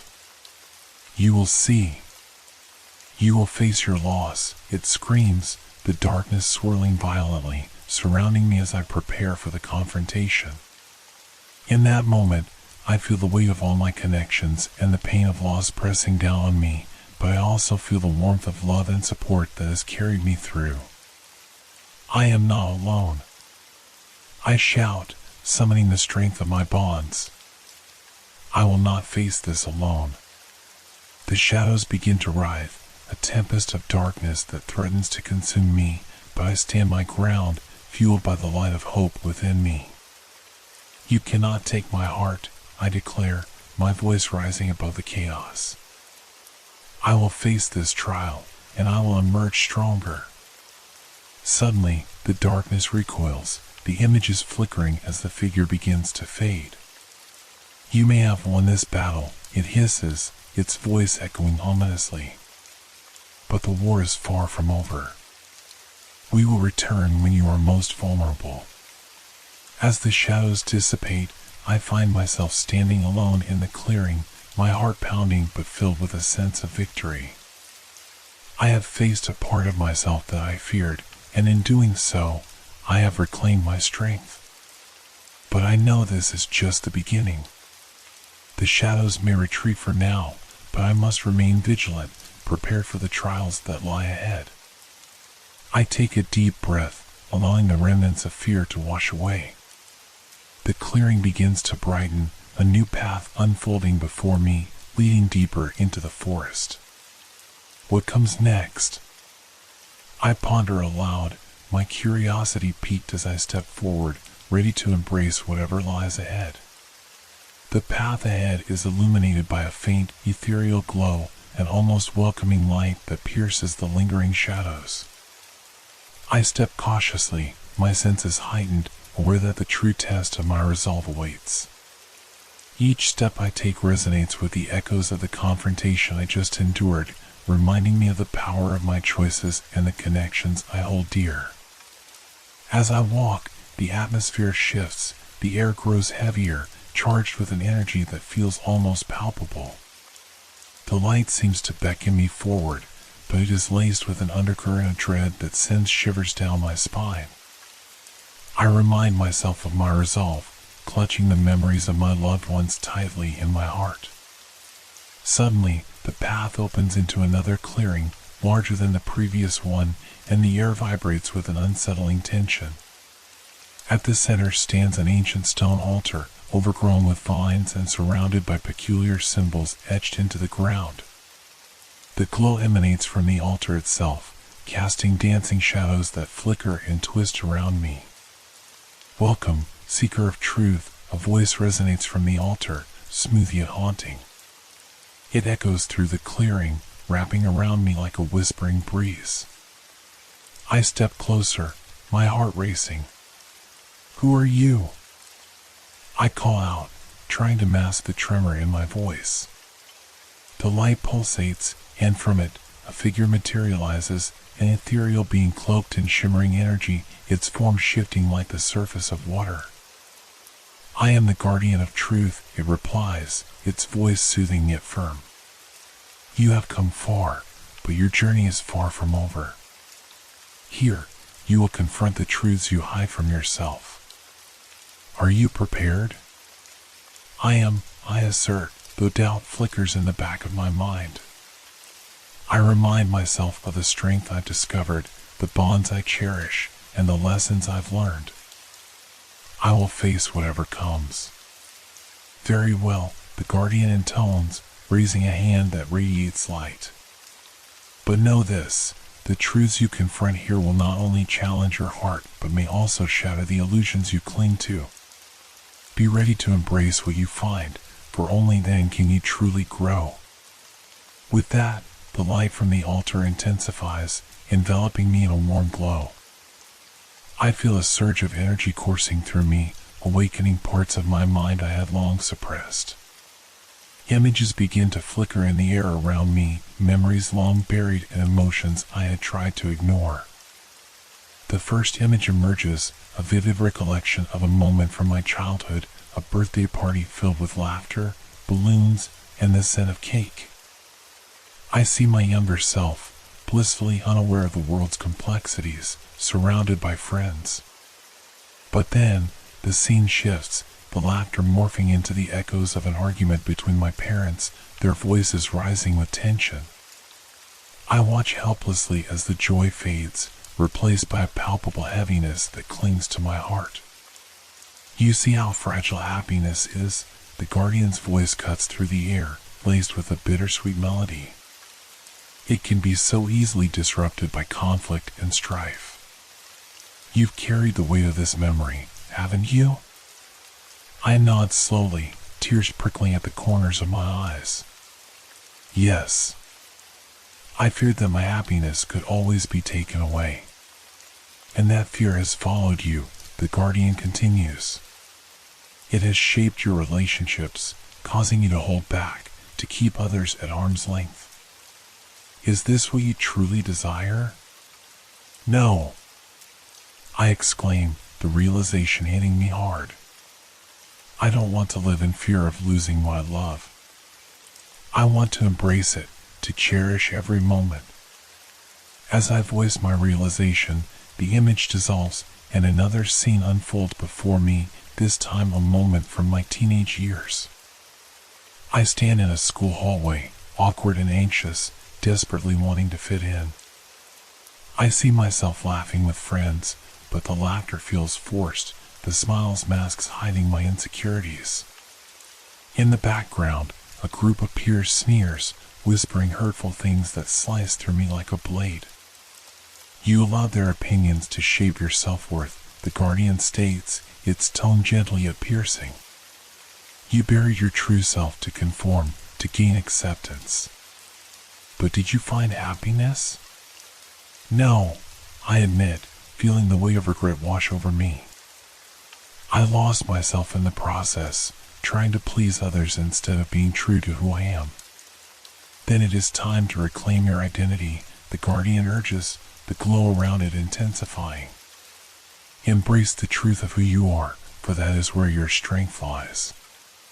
With the weight of the guardian's hand, the image fades, replaced by a series of flashes that depict my adult life, moments of success overshadowed by the fear of failure. Each achievement feels hollow, tainted by anxiety and self-doubt. I see myself avoiding risks, holding back from pursuing dreams, paralyzed by the fear of not being enough. You see, the shadows have thrived on your doubts, the guardian continues, its voice resonating with compassion. You have hidden your true potential behind a veil of fear. But the time has come to break free from these chains. I take a deep breath, the weight of the guardian's words settling within me. I am tired of hiding, I declare, the fire of determination igniting in my chest. I want to be authentic, to embrace who I am, no matter the consequences. The guardian nods, the light around it pulsing with approval. Then let us illuminate the path to your truth. Confront the final shadow that looms over your heart. What is it that you fear the most? As I consider the question, a chilling realization dawns on me. I fear the unknown, the possibility of losing everything I love, of stepping into the dark without knowing what lies ahead. I fear that my connections will shatter, that I'll be alone again, I confess, my voice trembling. And that fear has kept you from embracing life fully, the guardian observes. It has built walls around your heart, preventing you from forming deeper bonds. Are you willing to tear down those walls? Yes, I reply firmly. I want to take that risk. I want to live fully, to love deeply, and to face whatever comes with courage. With my declaration, the clearing around us begins to shift once more, the altar vibrating with energy. Then let us confront the final shadow, the embodiment of your greatest fear, the guardian states, its voice firm yet encouraging. The air crackles with tension as the atmosphere thickens, and I can feel the presence of a dark figure emerging from the shadows surrounding the altar. My heart races, a mixture of fear and anticipation coursing through me. Prepare yourself, the guardian urges, its glow intensifying. For this will be the moment that defines your journey. As the darkness swirls, I feel the weight of the world pressing down on me, but I also feel the light within, the strength of my connections, the courage I've found along the way. I am ready, I whisper, standing firm as the shadow looms closer, ready to face whatever fears await in the depths of my heart. The atmosphere thickens, the shadows coiling around me like a living entity, pulsating with a life of their own. As the dark figure steps forward, it reveals itself, a grotesque reflection of my deepest fears, its features twisted and contorted into a mockery of my own. It embodies everything I dread: failure, loneliness, and the potential to lose those I love. You think you can escape me? The figure hisses, its voice a chilling echo of my own insecurities. I am the embodiment of your fear, the shadow that will always follow you. You cannot conquer what you cannot control. I can feel its presence weighing heavily on my chest, a cold grip tightening around my heart. But as I stand my ground, I remind myself of the light within me, the love I hold for my friends and family, the connections that have brought me strength. You don't define me, I shout, my voice rising above the oppressive darkness. I will not let you dictate my choices or my future. The figure recoils slightly, a flicker of uncertainty flashing across its grotesque features. But look at your past, it taunts, gesturing to the swirling memories around us, moments of doubt, rejection, and heartache. You have suffered, and you will suffer again. You are weak. No. I retort fiercely, feeling the fire of determination surge within me. Every scar has made me stronger. Every painful moment has taught me resilience. I will not shy away from my truth or my fears any longer. With that declaration, the shadows around me begin to shift, responding to the strength of my resolve. The dark figure takes a step back, its form flickering as if it struggles to maintain its shape. I feel the power of my connection surge within me, a warmth that pushes against the encroaching darkness. You think love will save you? The shadow jeers, its voice dripping with contempt. You will lose them all. One day, they will be gone, and you will be left alone in your despair. Images flash around me, my loved ones smiling, laughing, but then shifting to moments of loss and grief, memories of farewells and heartache. Each image tugs at my heartstrings, and for a moment, doubt creeps in. What if he's right? I wonder, my resolve faltering for the briefest second. But then I remember the love that binds us, the moments of joy, support, and shared experiences. I cherish every moment I have with them, I assert, my voice steady. I choose to live in the present, to love without reservation, no matter the risks. I won't hide from what may come. The figure wavers, the shadows around it flickering like a flame in the wind. Foolish child, it snarls, but there's a hint of uncertainty in its voice. You will regret this choice. You cannot escape the inevitable pain. Pain is a part of life, I counter, feeling a surge of empowerment. But it doesn't define me. I have the strength to rise from it, to rebuild, and to find light even in the darkest of times. With each word I speak, I can feel the light within me growing, a radiant force that pushes against the shadows. The figure begins to dissolve, its form losing cohesion as the light engulfs it. You think you have won? It bellows, its voice now filled with rage. I will return, and when I do, you will be at your weakest. This is not over. It is over for now, I assert, the light expanding outward, pushing the darkness back until the shadow is reduced to a mere wisp, dissipating into the air like smoke. I feel the oppressive weight lift, and for the first time in what feels like an eternity, I breathe freely. As the shadows recede, I stand amidst the clearing, the altar glowing softly in the twilight. The guardian appears beside me, its radiant form shimmering with approval. You have faced the darkest parts of yourself and emerged stronger, it intones, its voice warm and encouraging. You have embraced your truth, and that is a powerful weapon against the shadows. But it doesn't end here, I reply, my voice trembling slightly with the weight of what I've just experienced. I know I will face this darkness again. It will always be a part of me. Indeed, the guardian agrees. The shadows will return, but you now carry the light of truth within you. Embrace it, and let it guide you through the darkness ahead. I nod, feeling a sense of clarity wash over me. Thank you for guiding me. I'm ready to move forward, to embrace the challenges that lie ahead.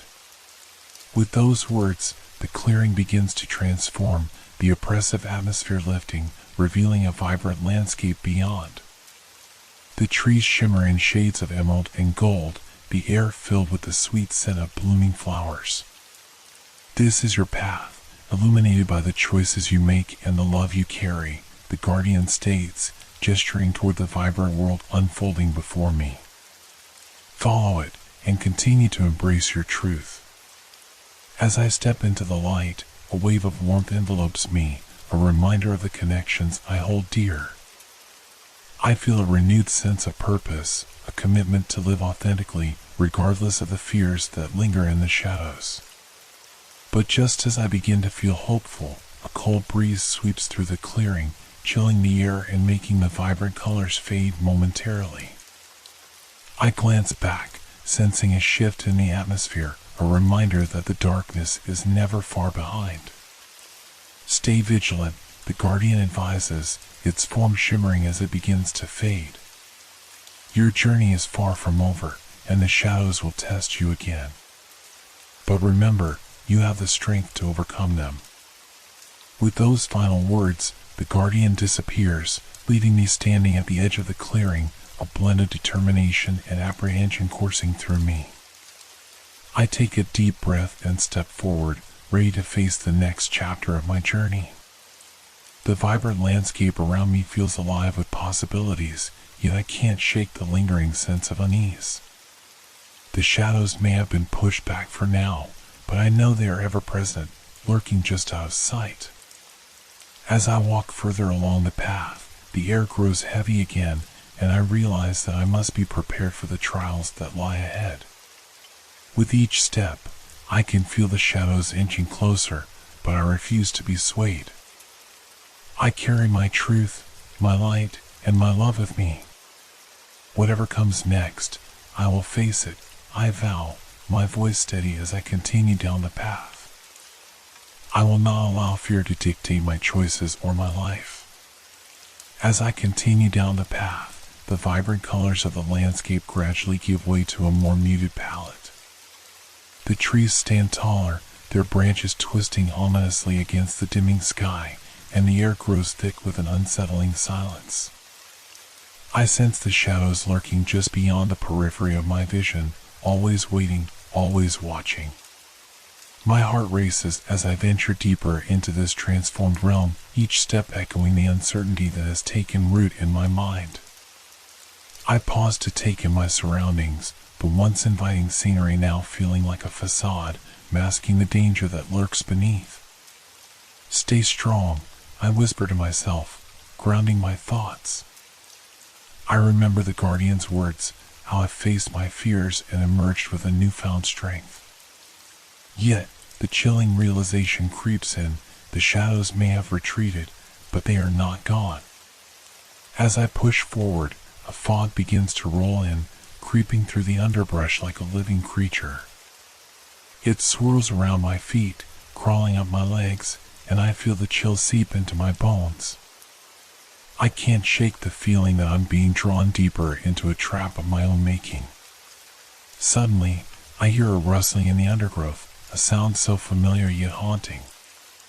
I turn, heart pounding, and see a figure emerging from the fog. It's a shadow of someone I once knew, a friend from my past, lost to the tides of time and distance. Why have you come back? I call out, my voice trembling with a mix of nostalgia and dread. You're not real. But I am, the figure replies, its voice echoing with the weight of memories. I represent everything you've left behind, every bond you neglected in your pursuit of success. The fog thickens around me, each word it speaks clawing at my heart. I can see the outline of the friend's face, a blend of warmth and sorrow, and it makes my chest tighten.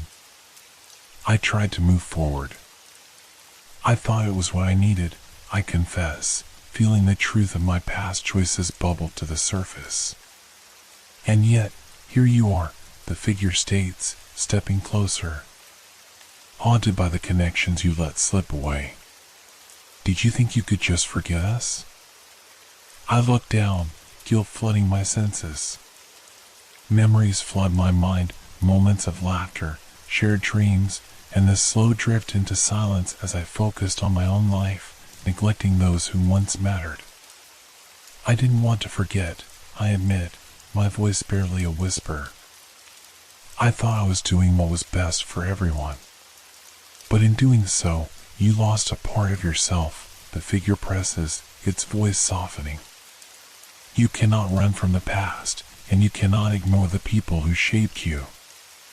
You must confront the consequences of your choices. As the fog swirls around us, I feel a surge of emotion, a tidal wave of regret crashing over me. What can I do? I plead, desperation creeping into my voice. How can I make amends for what I've lost? You must reclaim those connections, the figure urges, its form shimmering as if fading. Reach out. Show them you care. Only then can you find peace. As the figure begins to dissolve back into the fog, I feel a rush of clarity, an undeniable truth. I will reach out, I vow, determination flooding my veins. I will not let fear hold me back any longer. I will reconnect with those I've lost.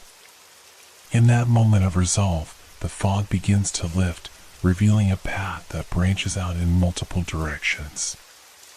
Each path seems to shimmer with possibility, reflecting the choices I have yet to make. I glance down each trail, my heart pounding in anticipation.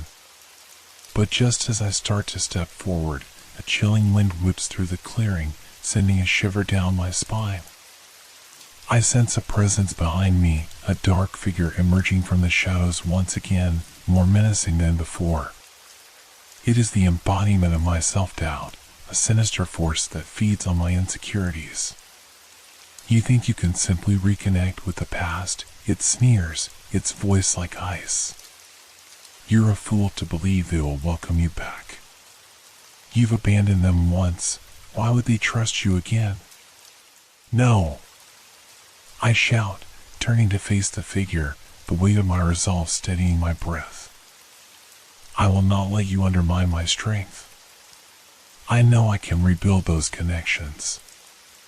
I am willing to face the consequences of my choices. But the past is a cruel teacher, it mocks, stepping closer. You cannot erase the pain you caused. Their wounds run deep, and trust is not easily restored. The shadows swirl menacingly around me, and I feel the pressure closing in. My mind races with memories of loss, and for a moment, fear seeps in, threatening to consume my resolve. What if they don't want to hear from me? What if I can't make it right? You cannot fear their rejection. A voice breaks through the darkness, one that feels familiar yet distant. It is my own inner voice, stronger than before. You must be brave enough to reach out, no matter the outcome. Growth comes from vulnerability. With that, I feel a surge of determination rising within me, pushing back against the shadowy figure. I will reach out, I declare, my voice steady and firm. I refuse to let fear dictate my choices any longer. I will embrace the risk, for that is what living authentically means. The dark figure snarls, its form starting to flicker. You think you can win? You are merely a shadow of your former self. No, I counter, feeling the warmth of my light intensifying. I am becoming more than I ever was. I will face whatever comes next with courage and honesty.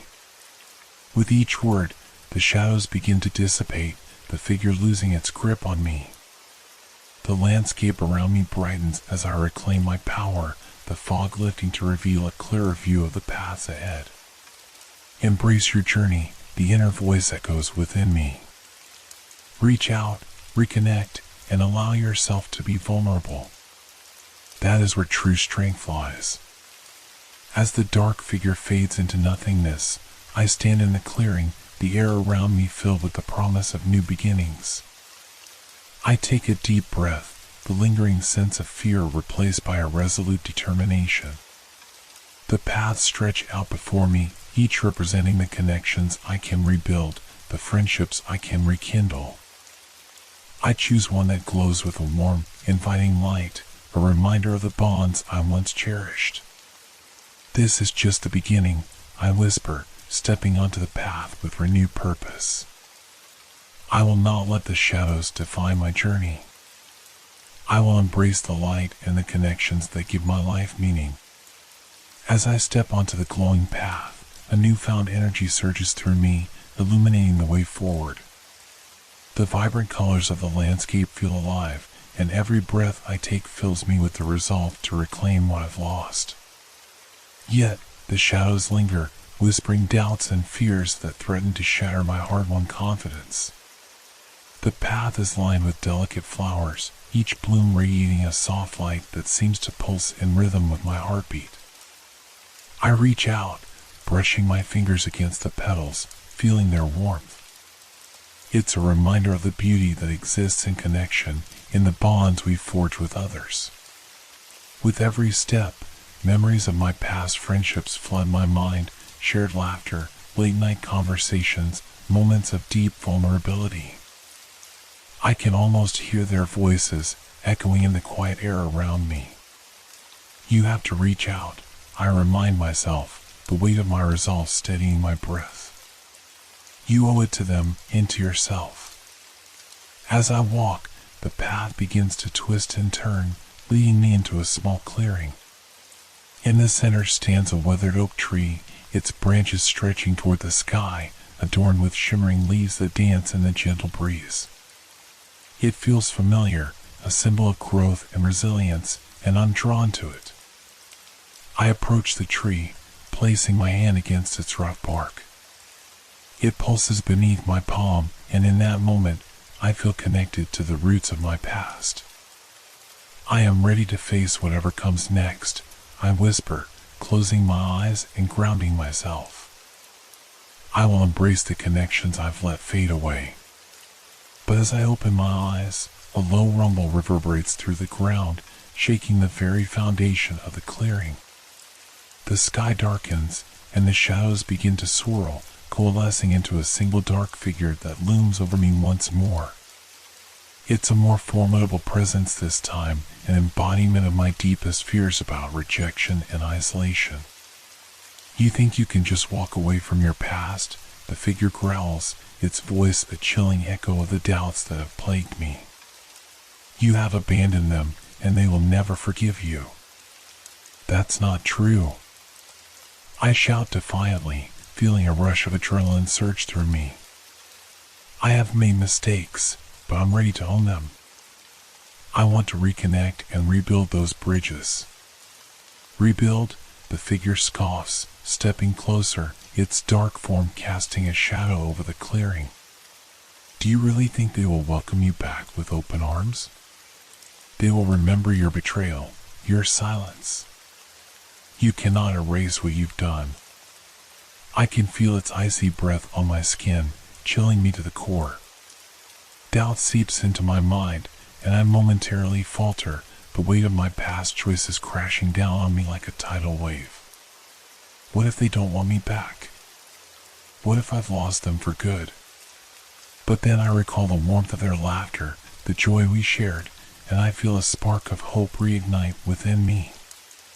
Even if they are hurt, I have to try, I reply, my voice steadier now. I can't let fear dictate my choices.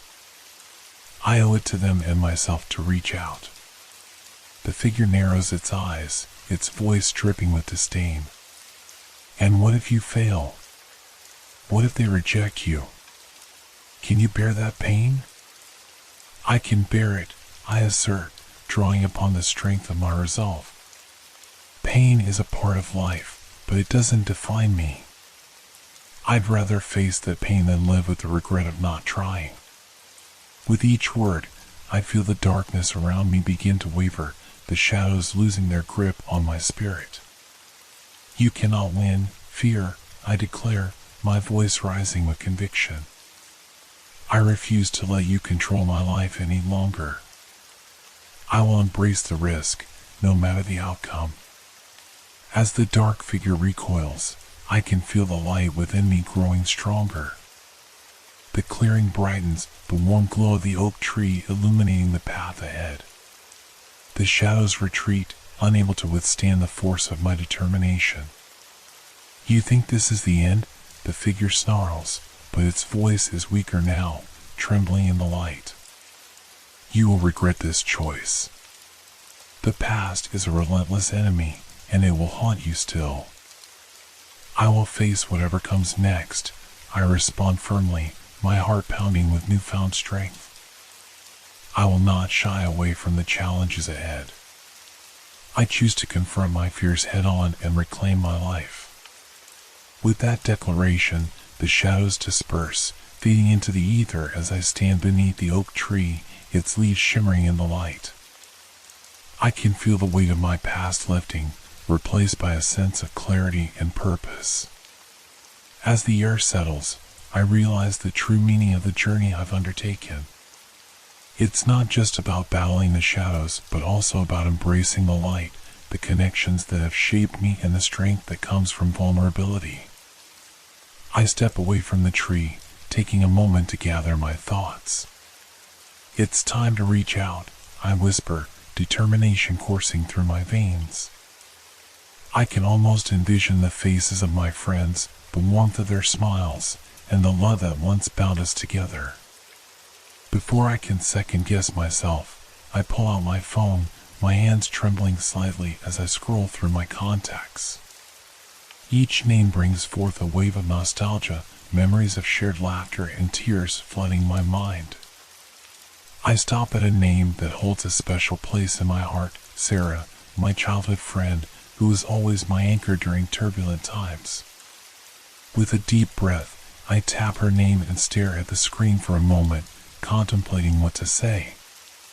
The shadows of doubt whisper in my ear, but I drown them out, fueled by the warmth of determination. I will do this, I remind myself, my heart racing as I type a simple message. Hey, Sarah. It's been a while. I've been thinking about you a lot lately. I'm sorry for disappearing. Can we talk? I hit send, my heart pounding in my chest. A wave of fear washes over me as I wait for a response, but I remind myself that I've taken the first step.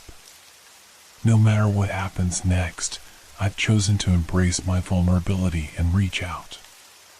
As I wait, the vibrant landscape around me shifts and shimmers, the air filled with the promise of new beginnings. I feel a sense of hope blooming within me, a reminder that even in the darkest of times, light can break through. Suddenly, my phone buzzes in my hand, and I gasp as I see Sarah's name pop up on the screen. My heart races as I read her response. I'd love that. I've missed you. Let's meet up. Tears of relief and joy spring to my eyes. In that moment, I realize that the shadows may always linger, but the light of connection is stronger. I can face the challenges ahead, one step at a time. This is just the beginning, I whisper to myself, a smile spreading across my face. I take a deep breath, feeling the warmth of hope envelop me as I step confidently onto the next part of my journey. As I walk away from the clearing, the weight of uncertainty has shifted, replaced by a flicker of hope. My heart thrums in my chest as I replay Sarah's response in my mind, her words echoing like a lifeline thrown into turbulent waters. With each step I take toward our meeting place, a quaint little cafe nestled in the heart of the town, I find myself lost in memories of our shared laughter and secrets.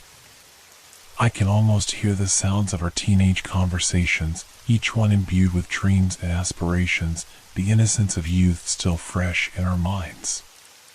However, as I approach the cafe, the ambience shifts slightly. The vibrant colors of the world around me begin to dull, and the warm sunlight feels overshadowed by the clouds gathering overhead. My heart sinks slightly, a whisper of doubt creeping back in. What if she doesn't want to see me? What if I've changed too much for her to recognize me? The cafe comes into view, its rustic charm offering a warm invitation. As I step inside, the comforting aroma of freshly brewed coffee envelopes me, a familiar scent that brings a sense of nostalgia. I scan the room, my eyes landing on Sarah, who is already seated at a cozy corner table. She looks exactly as I remember, her hair cascading in soft waves, her smile brightening the room. But there's a trace of hesitation in her expression as I approach. I take a deep breath, reminding myself of the courage I summoned earlier. This moment is crucial. I can't let fear dictate my actions now. "Hey, Sarah," I say, forcing a smile despite the storm of emotions brewing inside me. "It's so good to see you." "You too," she replies, her voice warm yet cautious. We exchange a lingering gaze, and for a brief moment, it feels as though no time has passed. But the tension in the air is palpable, filled with unspoken words and lingering doubts. I slide into the chair opposite her, my heart racing as I gather my thoughts. "I've really missed you," I admit, feeling a lump form in my throat. "I've been thinking about all the times we spent together and how I just disappeared." She nods slowly, her gaze dropping to the table. "I felt like you just vanished," she says softly. "One moment we were inseparable, and then it was like you were gone." Her words cut through me, a painful reminder of the distance I created. "I know," I say, my voice thick with regret. "I thought focusing on my career would make everything better, but I realize now that I lost a part of myself in the process." "I'm sorry, Sarah. I'm really sorry for not being there." She looks up, her eyes shimmering with a mix of hurt and understanding. "It was hard, you know? I felt abandoned," she replies, her voice barely above a whisper. "I thought maybe you didn't care anymore." "I did care," I assure her, desperation creeping into my tone. "I just didn't know how to balance everything. I took our friendship for granted, and that was my mistake." The silence stretches between us, heavy with emotions. I can see her processing my words, weighing the sincerity of my apology against the pain of the past. It's a difficult balance, and I can feel the shadows of my fears creeping back in, whispering doubts that threaten to unravel the fragile thread of our reconnection.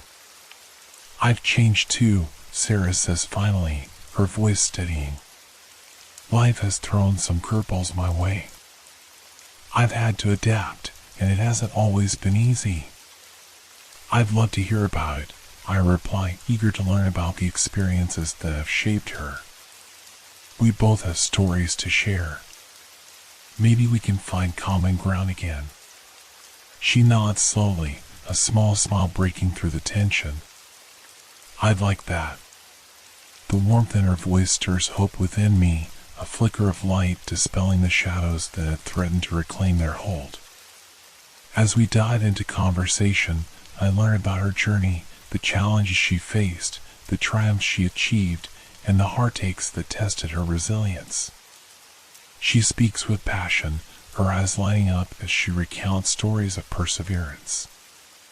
I share my own experiences, the struggles I've faced in my pursuit of success, and the loneliness that often accompanied it. With each shared story, the distance between us begins to close. Laughter punctuates our dialogue, softening the remnants of unease that lingered since our reunion. I find solace in the familiarity of her presence, the connection we once had gradually rekindling like a forgotten flame. You know, I say, leaning forward, I've realized that friendships are like those flowers on the path I walked earlier. They need care and attention to thrive. I want to nurture our friendship again, if you're willing. I'd like that, Sarah replies, her smile widening. But it's going to take time, you know? Trust is a fragile thing. I understand, I say, a sense of relief washing over me. I'm willing to be patient. I want to prove to you that I've changed and that I value what we had. As we continue to talk, the cafe around us fades into the background. The laughter and chatter of other patrons feel distant, and it's as if we've carved out a sanctuary of our own. I catch a glimpse of the oak tree in my mind, the one that served as a reminder of growth and resilience, and I know that our friendship, like that tree, can withstand the storms if we nurture it. But just as I feel the warmth of reconnection, a shadow flickers at the corner of my vision. I turn, a cold shiver running down my spine as I see the dark figure standing just outside the cafe, its presence palpable and menacing. The flickering shadows remind me that the past isn't easily vanquished, it lurks, waiting for a moment of vulnerability. Is everything okay? Sarah asks, concern etching her features as she notices my sudden shift in demeanor. Yeah, I reply, forcing a smile. I just thought I saw something. But I know I can't dismiss the threat that lingers. I need to confront it, not just for myself, but for the friendships I'm trying to rebuild. I'll be okay, I assure her, grounding myself in the present. Let's keep talking. I want to hear more about your life. As we continue our conversation, I can feel the weight of the shadow outside pressing against the walls of the cafe, but I refuse to let it in.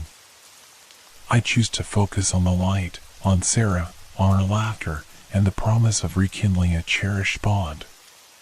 What was that project you mentioned? The one that you poured your heart into?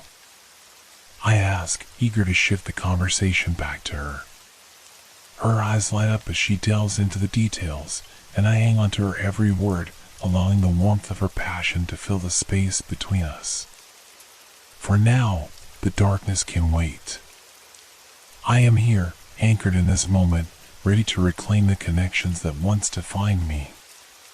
As Sarah enthusiastically describes her recent project, an initiative aimed at helping local artists showcase their work, I find myself captivated by her passion. Her eyes spark with excitement, and for the first time in what feels like ages, the shadows hovering in the back of my mind begin to dissipate. I lean in, eager to absorb every detail. So, it's a community art fair, she explains, her voice animated.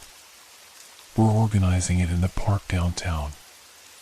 I've managed to get some local businesses involved for sponsorship, and we've lined up live music and workshops. It's all about creating a space where people can express themselves and connect. That sounds amazing, I reply, genuinely impressed. I can't believe how much you've accomplished. You always had a knack for bringing people together.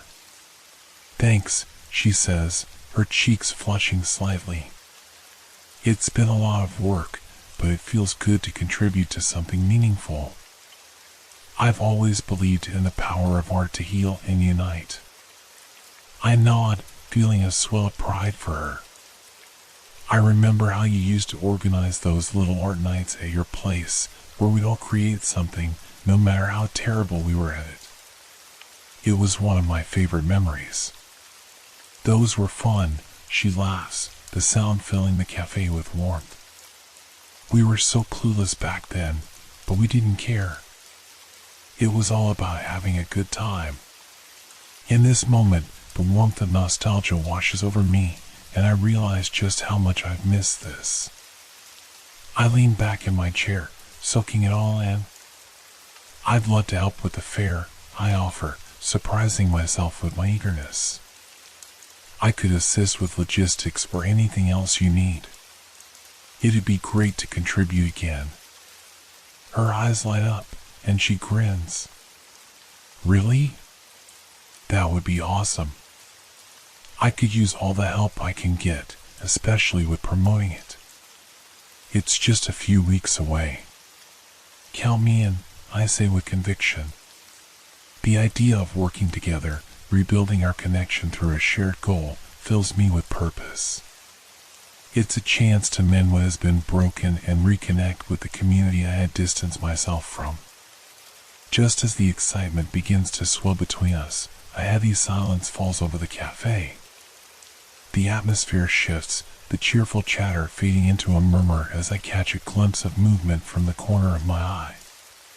The dark figure is now at the entrance, its form obscured but undeniably present. My heart races, and I struggle to focus on Sarah's words, her voice becoming a distant hum against the rising tide of dread. "Are you okay?" she asks, her brow furrowing in concern. "You seem a bit out of it." I force a smile, but it feels brittle. "Yeah, just a little tired. It's been a long week." She studies me for a moment, and I can tell she senses something amiss. "You sure? I mean, I know you're busy, but if something's bothering you, you can talk to me." The sincerity in her voice hits me hard, and I feel a pang of guilt.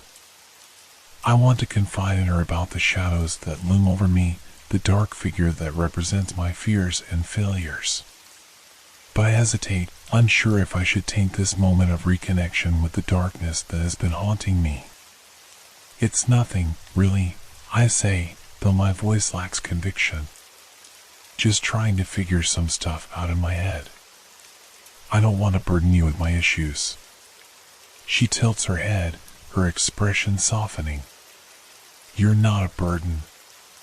You never were. That's what friends are for, right?"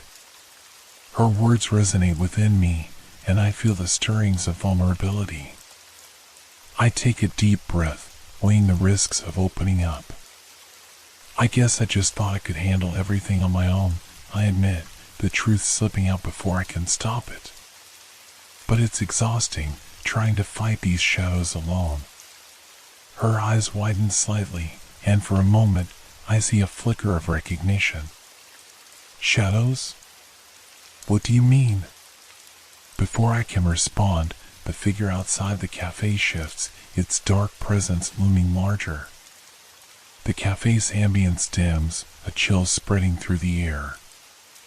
I glance over my shoulder again, dread pooling in my stomach as I realize the figure is now staring directly at me. The shadows twist and contort, almost as if they're reaching for me, feeding on my fear. "I'm sorry," I mumble, my voice shaky as I try to shake off the feeling. *I. But the moment is interrupted by a loud crash, the sound of a chair falling over as a group of patrons gasps in shock. I whirl around to see the dark figure standing at the entrance, its form almost humanoid but cloaked in an unnatural darkness that blots out the light around it. Panic erupts in the cafe as customers begin to murmur and shift uneasily, confusion painting their faces. "What is that?" someone whispers, their voice quivering. "Stay here," I say to Sarah, but even I can hear the tremor in my own voice. I rise slowly from my seat, instinctively placing myself between her and the encroaching darkness. I'll figure this out.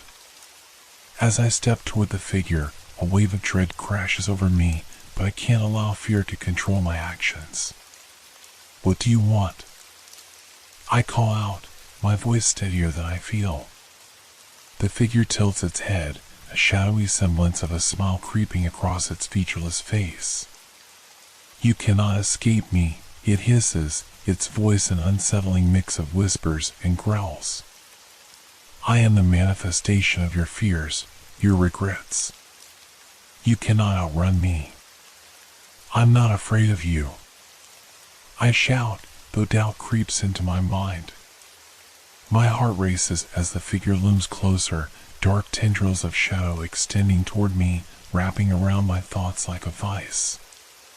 You're just a part of my past. You don't control me anymore. The cafe's atmosphere shifts, the shadows swirling violently as if the very essence of fear is swirling around us. Customers back away, fear etched across their faces. I can feel Sarah's eyes on me, filled with concern and confusion. You're nothing but a memory, I declare, my voice rising against the cacophony of whispers that threaten to drown me. I have chosen to embrace the light, to reach out and reconnect with the people I love. You don't have power over me anymore.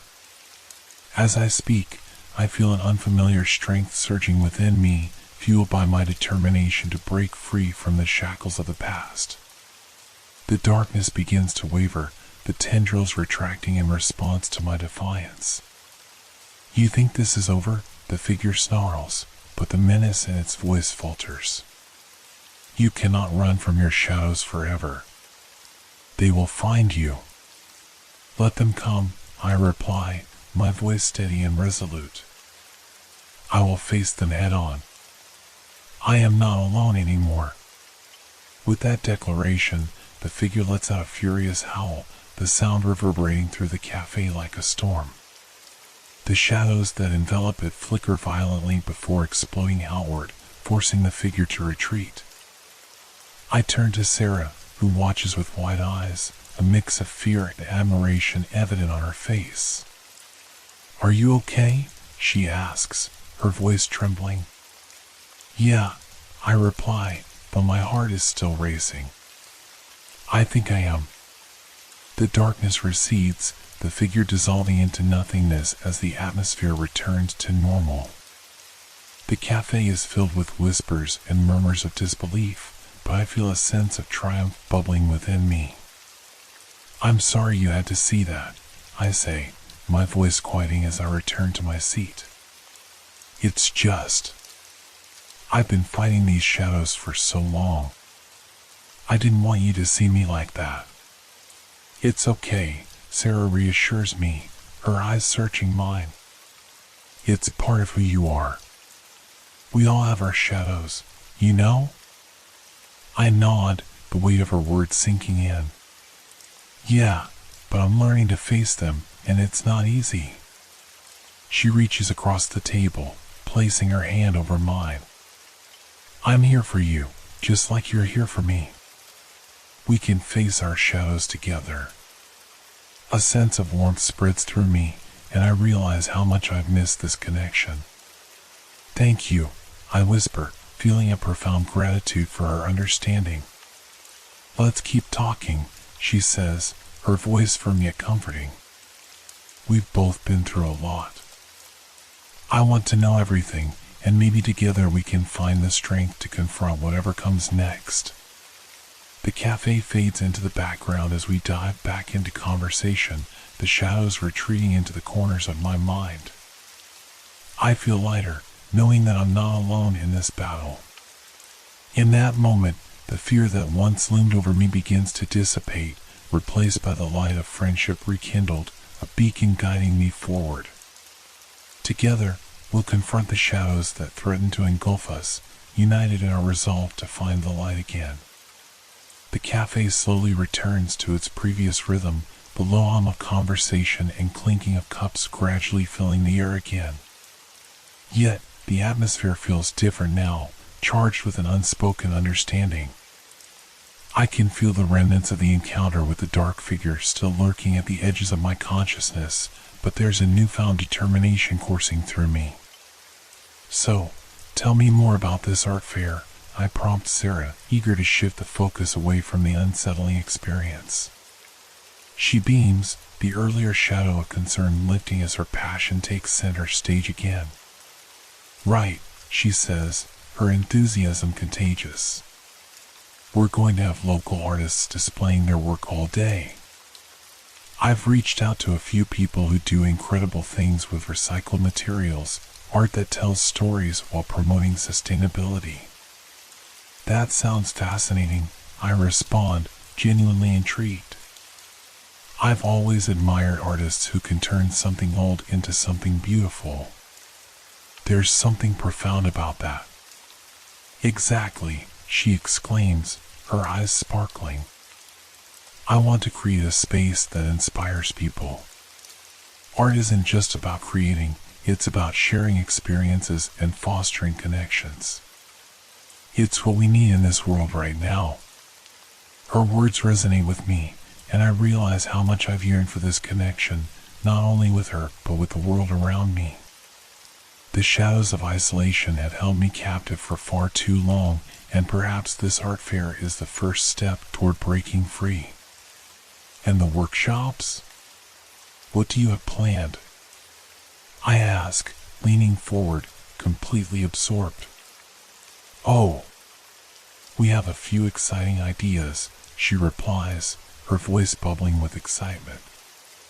One will be a community mural project where people can paint together.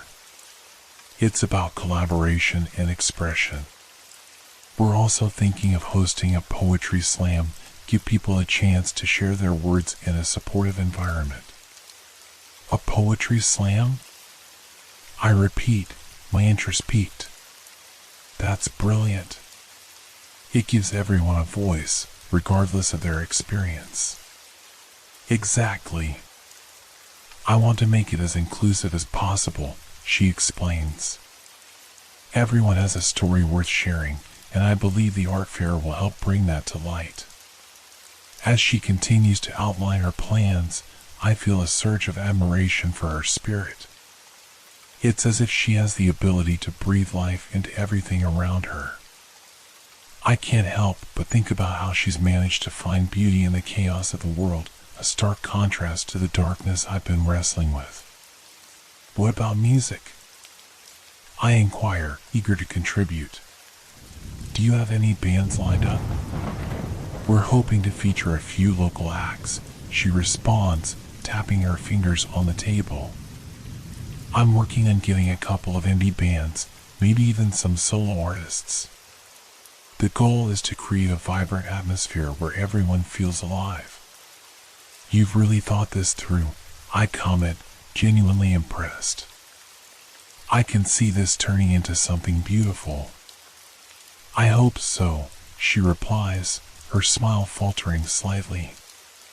But I'm still worried. What if no one shows up? What if it all falls flat? You're putting your heart into this, I reassure her, my voice steady. That's what matters. People will feel your passion and want to be part of it. Her gaze holds mine, and I can see the flicker of doubt still lingering. But what if I fail? She whispers, vulnerability seeping through her facade. Failure is part of the process, I say gently. Every artist knows that. You have to take risks to create something worthwhile. Her expression shifts, the shadow of worry easing. You're right. I've just got to keep pushing forward. And I'll be there to help, I promise. We'll figure it out together, one step at a time. As our conversation flows, I feel a sense of purpose building within me. The shadows from earlier begin to recede, overshadowed by the bright potential of what lies ahead. Yet, beneath that surface, the dark figure still looms, a reminder that I cannot escape my past. The confrontation has only intensified my awareness of the challenges that still await me. As the conversation drifts seamlessly from art to life, I realize how much I've missed this connection with Sarah. It feels like we're two pieces of a puzzle that has been missing for too long, and as she talks, I can almost see the image we're forming together. Each word she speaks builds the picture of a shared future, a canvas painted with hope and healing. You know, I say, leaning back in my chair, I was thinking about the kind of art we used to create together. The messier, the better, right? Her laughter rings out, rich and melodious. Absolutely. I remember those nights when we just throw paint on a canvas without a second thought. It was chaotic, but so liberating. Yeah, I smile, the memory warming me. No judgment, just creativity. That's what I want for the fair, she replies, her enthusiasm returning. I want it to be a space where people feel free to express themselves, no matter their skill level. It doesn't matter if it's perfect, it's about the experience. I nod, struck by her vision. And maybe we can incorporate some of those messy techniques, like splatter painting or even collaborative pieces. The more chaotic, the better. It'll symbolize how we're all connected in our struggles and triumphs. That's a brilliant idea, she exclaims, her eyes shining. It reflects how life is full of unexpected twists and turns. We might even create a giant mural that everyone can add to throughout the day, symbolizing our collective stories. The concept resonates deeply within me, and I can feel the excitement bubbling to the surface. I can help set that up. We'll need lots of paint and big canvases. Maybe we can even get some local schools involved to encourage the kids to participate. I love that, she agrees, her excitement contagious. Getting the community involved is key. It'll help foster connections that go beyond the art itself. This fair could be a turning point for so many people. As we brainstorm ideas, I start to notice a shift in my own feelings. The shadows that had once clouded my mind are now giving way to a sense of clarity and purpose. I'm becoming aware that this art fair isn't just about creativity, it's also about healing for both of us. Just then, Sarah glances out the window, her expression shifting slightly. Hey, I know this sounds strange, she begins cautiously, but do you ever get that feeling like someone's watching you? Like there's an unseen presence looming over your shoulder? A chill runs down my spine at her words. I'd felt it more than once, those moments of inexplicable unease when the world feels suddenly heavy, as if someone were standing right behind me, hidden from sight. Yeah, I admit, the weight of our shared fears hanging between us. I've had that feeling lately. It's unsettling.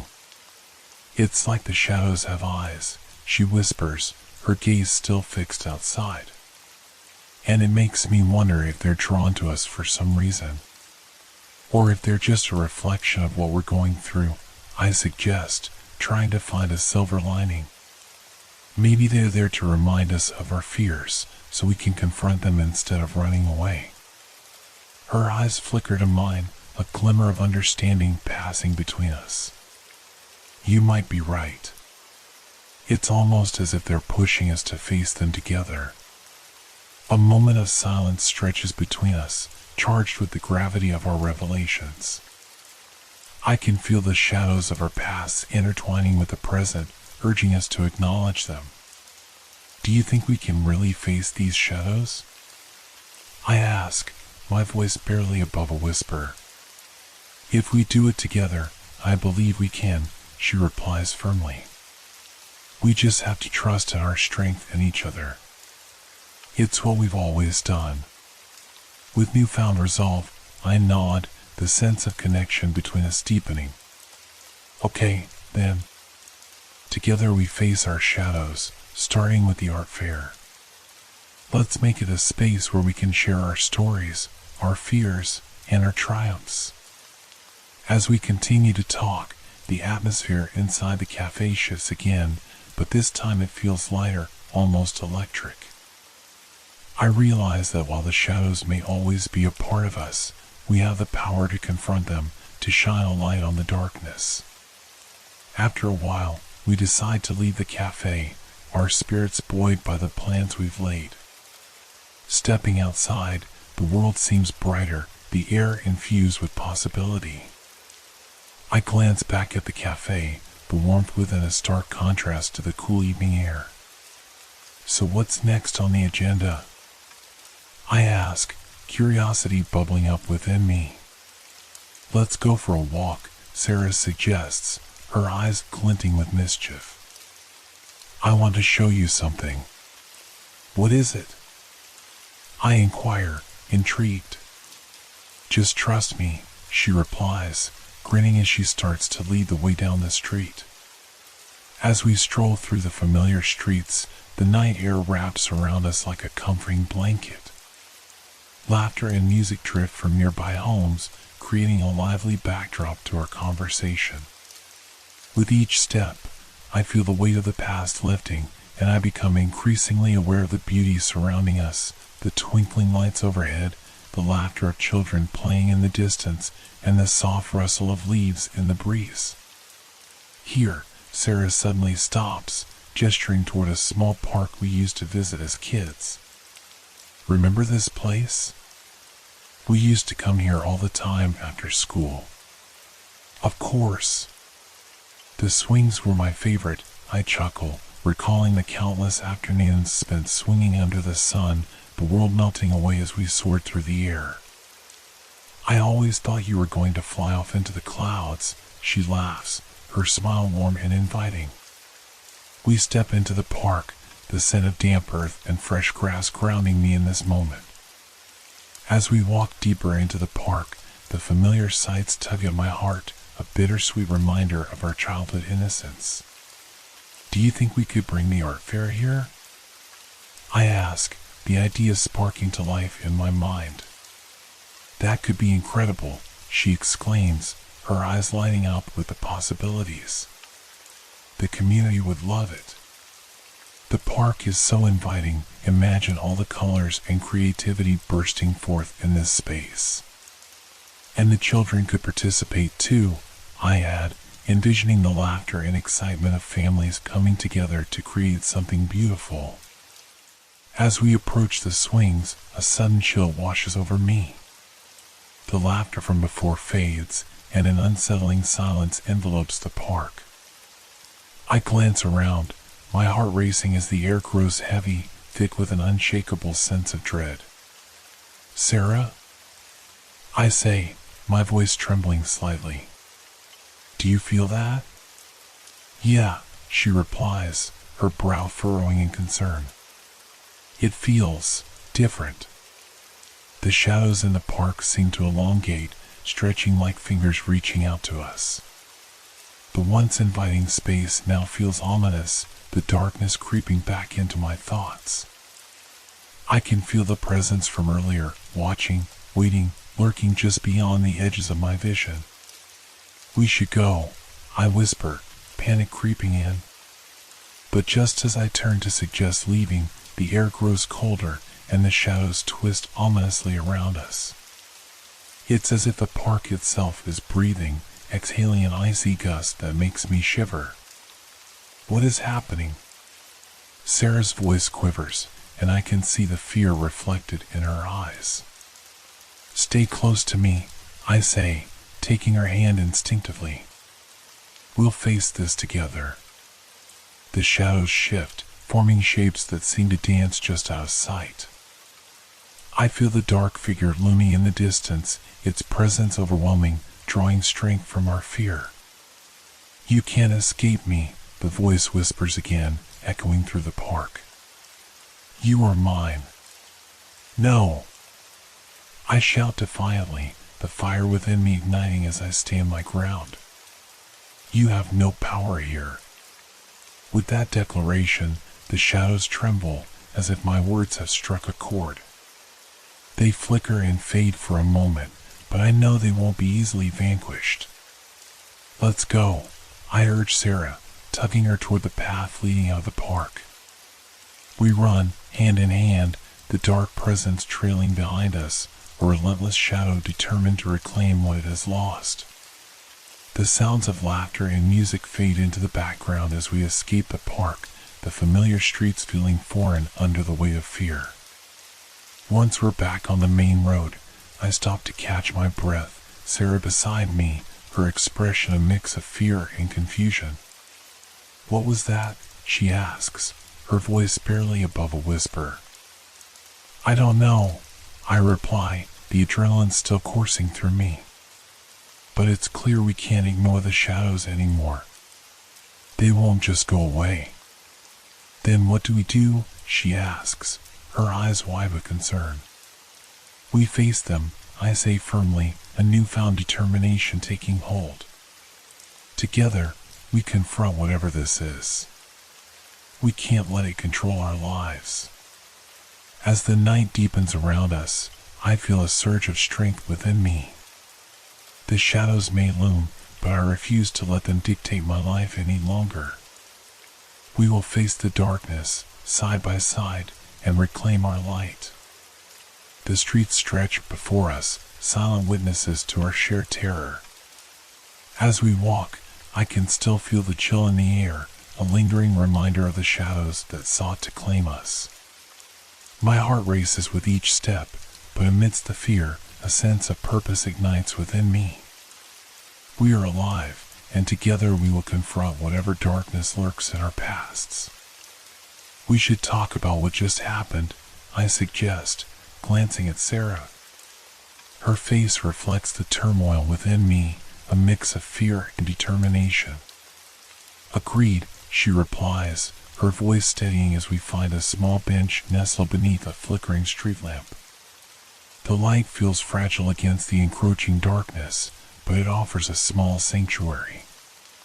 Settling onto the bench, I take a deep breath, grounding myself. That presence we felt, it's not just in the park. It's been following us for a while now. The shadows are a manifestation of our fears, of everything we've avoided confronting. "You think so?" Sarah asks, her eyes searching mine for answers. But what if it's something more? What if it's not just our fears? Maybe it is both, I muse, feeling the weight of her question. What if it's our past trying to catch up with us? Those memories we've tucked away, the pain we've buried, they're coming to the surface now, and we need to face them head on. She nods slowly, absorbing my words. But how do we do that? I mean, confronting our fears is one thing, but what about the shadows? They felt so real, so tangible.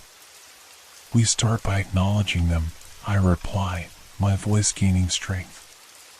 "We've always used art as our outlet, a way to express what we can't say. Let's use that power to face these shadows." The art fair could be our first step, creating a space where others can confront their fears too. Sarah's eyes brighten at the suggestion. "That's brilliant. If we can create a community where vulnerability is embraced, maybe it will help us, too. Maybe we can turn our pain into something beautiful." "Exactly," I say, my excitement growing. We can invite people to share their stories through art, to express their struggles and triumphs. It's not just about the art itself, it's about the healing that comes from sharing. "I love that idea," she says, a spark of hope igniting in her eyes. "It could empower so many people. We'll create an environment where everyone feels safe to explore their emotions, to confront their own shadows. The more we talk, the clearer our vision becomes." I can see how the art fair will serve as a catalyst for change, not only for us, but for everyone who walks through those gates. This place will become a refuge, a sanctuary where art and vulnerability intertwine, allowing people to embrace their true selves. What if we set up workshops? I suggest, my mind racing with possibilities. We could have sessions focused on different mediums, painting, sculpting, even writing. It would encourage people to express themselves in whichever way resonates with them. That's an amazing idea, she exclaims, her enthusiasm infectious. We could invite local artists to facilitate these workshops, sharing their techniques and experiences. It would create a sense of community. And we can include a section for children, I add, my heart swelling at the thought. They deserve a space to express themselves too. Art can be incredibly therapeutic for kids, helping them process their emotions in a creative way. Sarah's smile widens, and for a moment, the fear that had clung to us fades, replaced by a shared vision of hope and healing. This is going to be incredible. We're not just planning an art fair, we're creating a movement. As we continue to brainstorm, the chill in the air begins to dissipate, replaced by a warm glow of excitement. I can feel the energy around us shifting, as if the very world is encouraging our mission. Yet, even amidst the growing positivity, the memory of the shadows lingers in the back of my mind, a constant reminder of the darkness we must confront. We'll need to be prepared, I say, a seriousness creeping into my tone. This process won't be easy. As we encourage others to share their fears, we'll have to confront our own. It's going to be emotionally taxing. I know, Sarah replies, her expression turning contemplative. But it's necessary. We can't keep running from our pasts. This is our chance to finally face it. Her words resonate deeply within me. The shadows may have returned, but we now hold the power to shine a light on them. Together, we will turn our pain into art, transforming the darkness into something beautiful. Then let's do this, I declare, the weight of my resolve steadying my breath. Let's make the art fair a place of healing, for us and for everyone else. As we rise from the bench, a renewed sense of purpose surges through me. The streets are still quiet, but I feel the promise of what's to come crackling in the air. So where do we start? Sarah asks, a glimmer of excitement returning to her eyes. We'll need a location, I say, glancing around as we walk. And we'll need to reach out to the community, see who wants to be involved. There's a lot to do, but I believe we can pull it off if we work together. I'll make a list of potential locations, she suggests eagerly. And I can start reaching out to local artists and schools to gauge their interest. Great. I'll handle the logistics, permits, supplies, everything we need to bring this vision to life, I respond, the thrill of action igniting within me. As we walk, we start mapping out our plans, our conversation flowing effortlessly from one idea to another. I can feel the world around us transforming, the dark shadows retreating in the face of our determination. But even as we move forward, I can't shake the feeling that we've merely scratched the surface of the darkness that lies ahead. The shadows may have retreated for now, but I know they will return. And when they do, I say, my voice firm, we'll be ready for them. We'll confront them together, just like we always have. Sarah nods, her expression resolute. Together. Always. The night deepens, and I can feel the weight of our fears lifting, replaced by the hope we're cultivating together. The shadows may not be gone for good, but we are ready to face whatever comes next, armed with our art and our unbreakable bond. The next few days blur into a whirlwind of activity. With each moment spent planning the art fair, I feel a shift within me, an unshakable resolve begins to take root. Sarah and I are determined to transform our vision into reality, but the shadows still linger, a subtle reminder of the challenges we face. We meet every day after work, sitting at the small cafe where we first share our artistic dreams. It has become our sanctuary, a place filled with laughter and ideas, but also the undercurrent of our shared fears. As we sip our coffee, the atmosphere buzzes with the excitement of possibilities. I found a couple of potential locations, Sarah announces one afternoon, her voice bubbling with enthusiasm. She slides a folder across the table, filled with printouts and sketches. This community center has a large open space and is right in the heart of town. It's perfect for what we want to do. I glance over the papers, my heart racing at the thought of a bustling community gathered together to share their stories.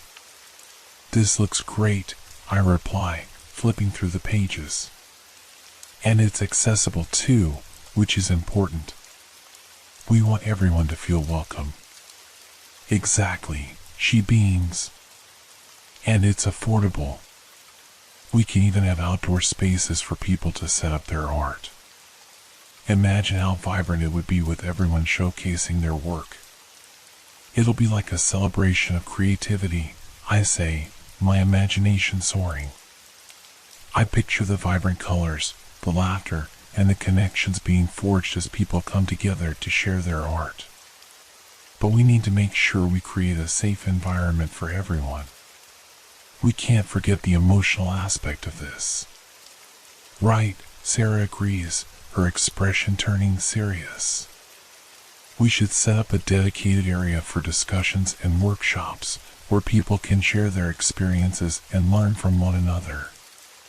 It'll be a space for vulnerability and healing, I add, feeling the weight of those words. We're not just putting on art fair, we're facilitating a journey for people to confront their fears and find solace in community. As we dive deeper into our planning, I find myself more and more inspired. We brainstorm ideas for workshops, painting, sculpture, even writing and music. Each suggestion brings forth another wave of excitement, and I can feel the momentum building between us. What if we had a mural wall? Sarah suggests, her eyes sparkling with creativity. A space where people can express themselves freely, no judgment, just art. That's brilliant, I exclaim, envisioning a colorful wall filled with the thoughts and emotions of our community. We can provide materials and let everyone contribute. It'll be a living testament to our shared struggles and triumphs. With each idea, our connection deepens. We're not just friends, we're collaborators, allies in this mission of healing. The excitement is infectious, and even though the shadows still loom, they seem less intimidating with every passing day. But as our plans begin to take shape, I can't ignore the nagging feeling that the darkness is biding its time, waiting for the right moment to strike. I remember the cold presence from the park, the sense of dread that had clung to us. It's as if the shadows are aware of our determination to shine a light on them, and they are preparing for a confrontation. One evening, after a particularly productive brainstorming session, I find myself staring out the cafe window, lost in thought. The streetlights cast long shadows on the pavement, and for a moment, the world feels heavy. I can't shake the feeling that something is watching us, lurking just beyond the periphery of my vision. Hey, Sarah nudges me gently, pulling me from my thoughts. What's on your mind? You look a bit distant. I take a breath, deciding to voice my unease. I can't shake the feeling that the shadows are still out there, waiting for us to let our guard down. It's like they're aware of what we're trying to do.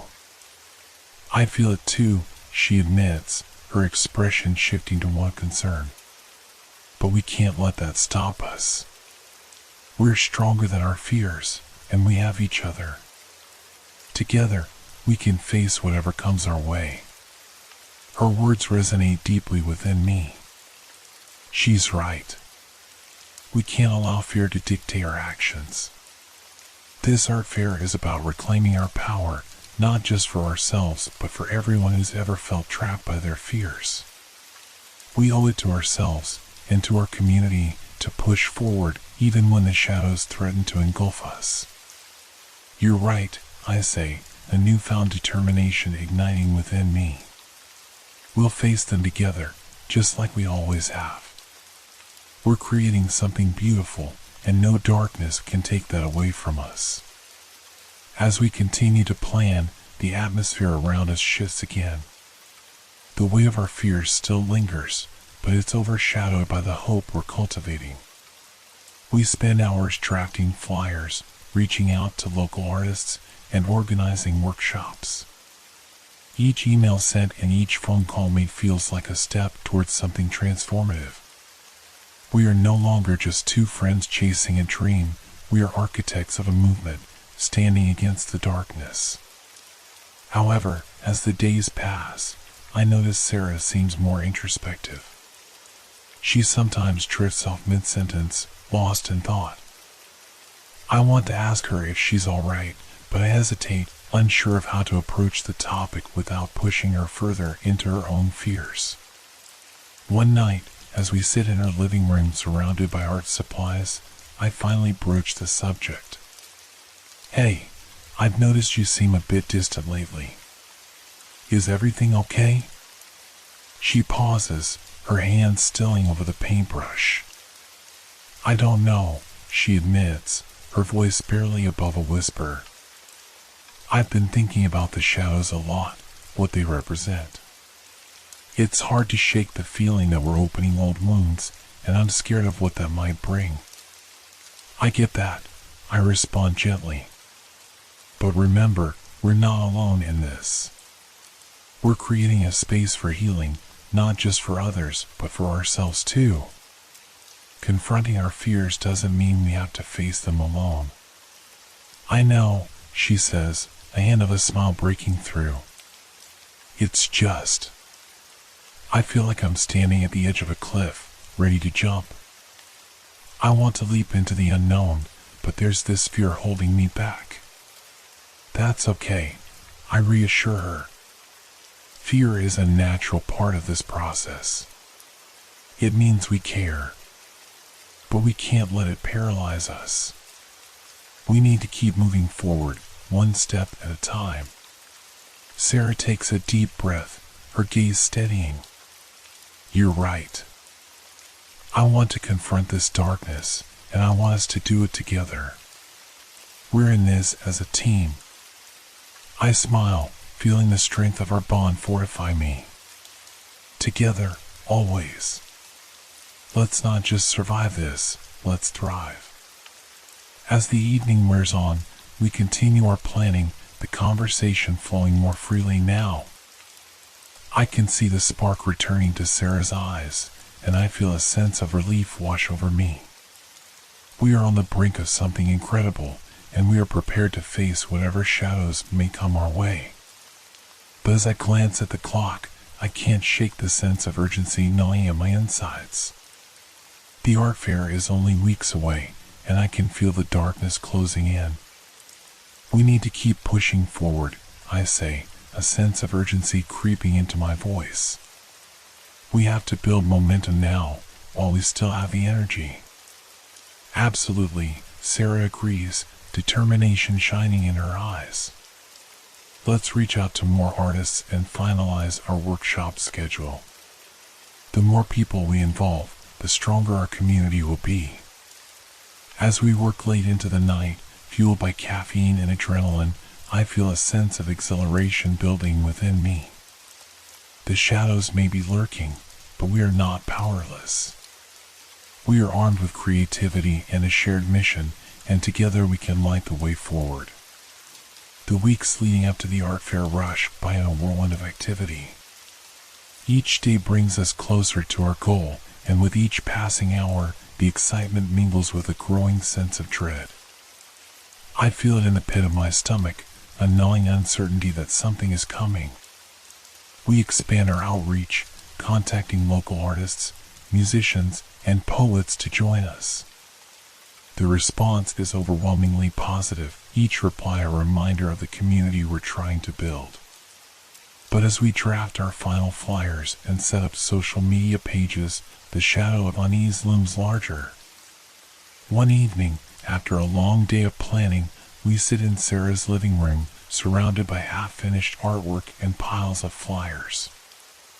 I can't shake the feeling that we're being watched. The air feels heavy, charged with an unnameable tension. Do you ever feel like something is? I don't know, off? I ask, my voice low as I glance around the dimly lit room. Sarah looks up from her sketching, a furrow forming on her brow. You mean, besides the shadows? I nod, swallowing hard. Exactly. It's like I can feel this presence watching us. I know it sounds crazy, but I can't help it. You're not alone, she admits, her voice barely a whisper. I feel it too. It's like the more we commit to this project, the more the shadows are closing in. The words hang heavy in the air. Maybe it's a sign that we're on the right path, I suggest, trying to inject some positivity into our conversation. Like we're challenging whatever darkness is out there. I want to believe that, she replies, but the doubt lingers in her eyes. But what if we're stirring up something we can't control? We'll face it together, I reassure her, but I feel my own confidence wavering. The weight of the shadows feels tangible, like a shroud hanging over us. As the days go by, we finalize the details for the fair. The mural wall is set, workshops are scheduled, and the community center is reserved. We design eye-catching flyers, distributing them across town, each one an invitation to confront our fears through art. Despite our busy schedules, I can feel the pressure building.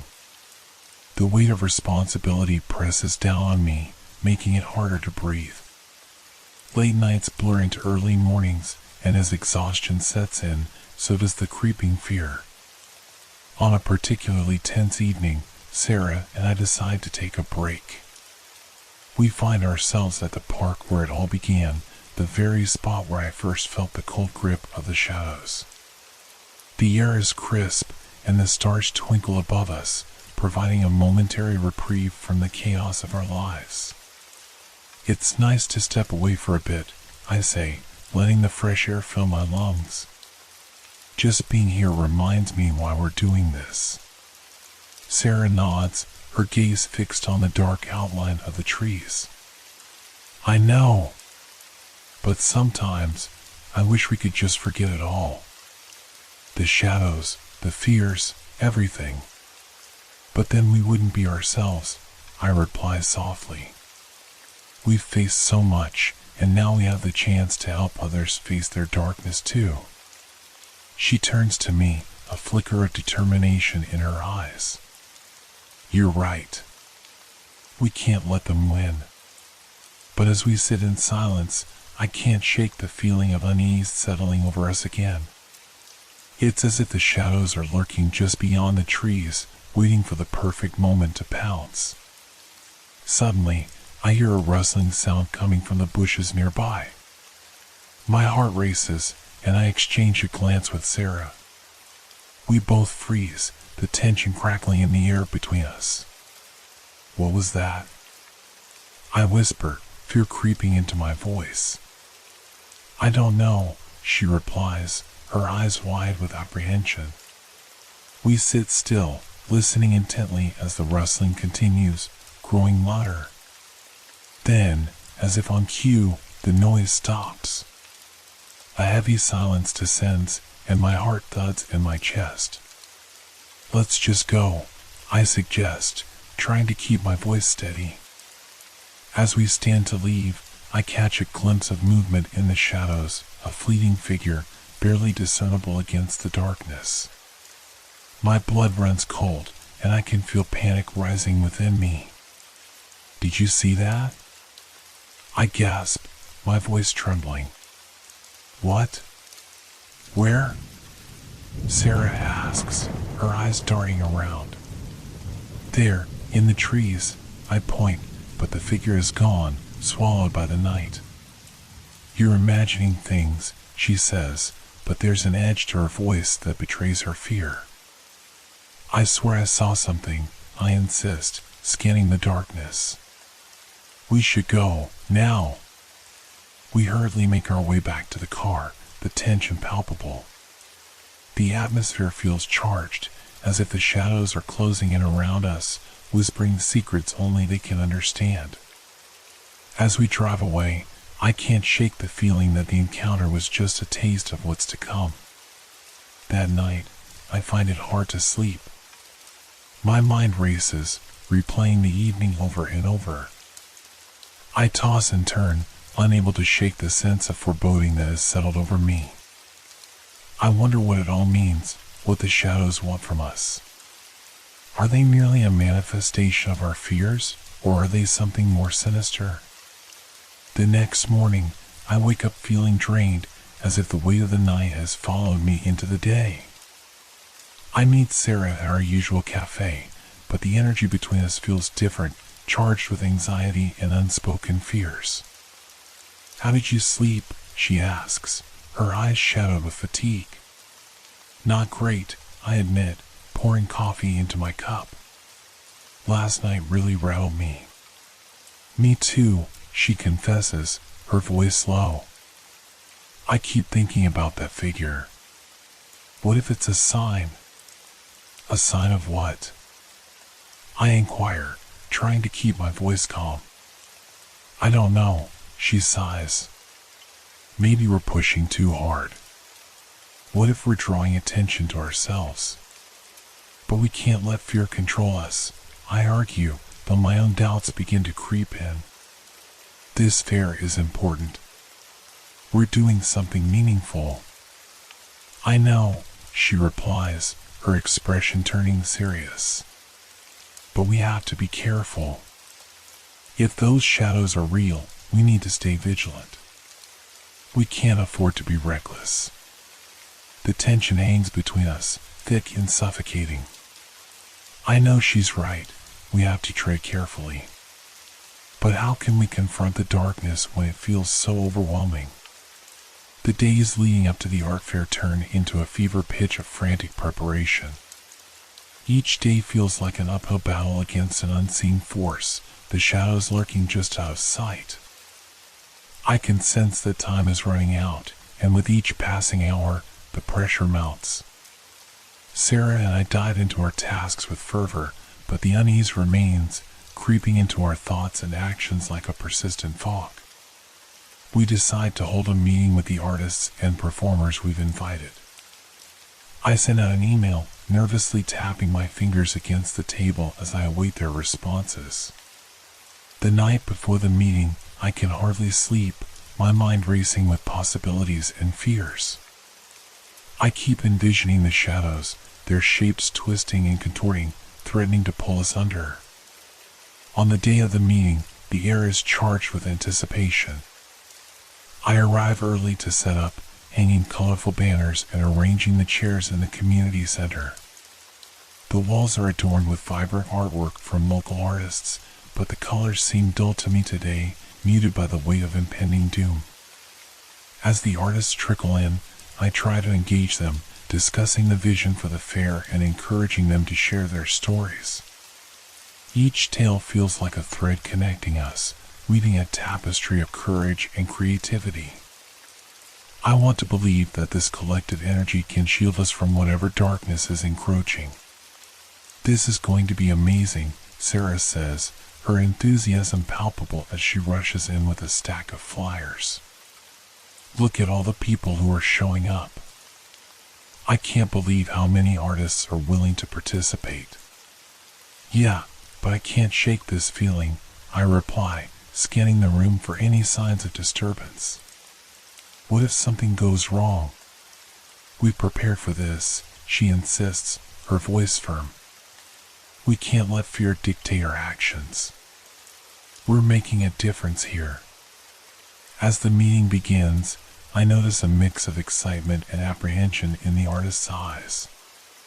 Some are eager to share their work, while others seem hesitant, their gazes flickering towards the windows, as if expecting something to emerge from the shadows outside. During the discussions, I can feel a shift in the atmosphere. An artist named Marcus stands up to share his story. He speaks passionately about how art has helped him overcome his struggles with mental health, but there's a haunting edge to his words. Sometimes, the shadows come for you when you least expect it, he says, his voice trembling slightly. You think you're safe, and then suddenly, you're back in that dark place. The room falls silent, a collective breath held. I feel a chill creeping up my spine as Marcus continues, his words echoing my own fears. But that's why we're here, to shine a light on those shadows, to reclaim our power through creativity. His words resonate with the group, and slowly, the tension begins to dissipate. The artists share their own experiences, and for a moment, I feel the weight of our fears lifting. We are united in this fight against the darkness, and together, we can overcome anything. After the meeting, I step outside to catch my breath. The sun hangs low in the sky, casting long shadows across the pavement. I watch as people pass by, their faces a mix of curiosity and indifference. But there's something unsettling about the way they move, like marionettes guided by invisible strings. Everything okay? Sarah asks, joining me outside. I don't know, I admit, rubbing the back of my neck. It just feels like something's off. Like we're being watched. She follows my gaze, her expression turning serious. You're right. It's like the shadows are out there, waiting for us to make a mistake. As we stand in silence, the feeling of being observed intensifies. I glance back at the community center, where laughter and chatter fill the air, and then back to the street. A figure lingers at the edge of my vision, cloaked in the shadows, but when I turn to look, it vanishes. Did you see that? I gasp, my heart racing. See what? Sarah asks, her brow furrowed. There was someone standing there, I insist, pointing to the spot where I saw the figure. They just disappeared. Maybe it's just your mind playing tricks, she suggests, though her voice lacks conviction. We've been under a lot of stress. I know, but it felt so real, I reply, unease washing over me. Let's not get distracted, she says, placing a hand on my shoulder. We need to focus on the fair. The more we let this fear control us, the more power we give it. I nod, trying to push the paranoia aside, but it lingers like a shadow at the edges of my consciousness. The art fair is just days away, and the air feels electric with anticipation. As we head back inside, I can't help but wonder what awaits us on that fateful day. As the sun sets, casting a warm golden hue over the town, Sarah and I sit down to finalize the schedule for the fair. We spread the papers across the table, a map of our dreams and aspirations laid out before us. Everything is in place, I say, running my fingers over the meticulously organized notes. We're ready. I think so too, Sarah agrees, but I notice a flicker of doubt in her eyes. But I still can't shake this feeling that something is going to happen. We're prepared for anything, I reassure her, though my heart races at the thought. We've worked too hard to let fear win now. As night falls, I decide to take a walk to clear my head. The streets are quiet, the only sound the rustling of leaves in the cool breeze. I wander through the park, the very place where I first felt the chilling touch of the shadows. The memory lingers, a reminder of the darkness that seems to envelop me. Suddenly, I hear a faint whisper, barely audible against the rustling leaves. I stop, straining to hear. It's a voice, low and haunting, calling my name. My heart pounds in my chest as I turn slowly, searching for the source of the sound. "Hello?" I call out, but only silence responds. Panic surges through me as I step back, my instincts screaming for me to flee. But before I can move, I feel it, an icy grip wrapping around my heart, pulling me deeper into the shadows. "Get a hold of yourself," I whisper, shaking my head as if that could dispel the encroaching darkness. Suddenly, a figure emerges from the trees. It's a woman, her face obscured by shadow, her eyes glinting like shards of glass. "You seek the truth," she says, her voice a chilling melody that echoes in my mind. "What do you want?" I demand, stepping back, adrenaline coursing through my veins. "To show you," she replies, her smile unsettling. "You have opened the door to the unknown. You must decide what to do next." "What do you mean?" I stammer, confusion mixing with fear. "You cannot escape your destiny," she whispers, and with a flick of her wrist, the shadows around her writhe, swirling like smoke. "Embrace it, or it will consume you." Before I can respond, she vanishes into the night, leaving me trembling, a chilling whisper still echoing in my mind. I stumble back to the community center, my heart racing, desperate to find Sarah. The weight of the woman's words hangs over me like a storm cloud, and I realize that we're not just fighting shadows, we're confronting something much deeper, something that has been waiting for us to open that door. I hurry back to the community center, my mind racing. The echo of the woman's words clings to me like a shadow. "You cannot escape your destiny." What does that even mean? My heart pounds in my chest as I push through the front doors.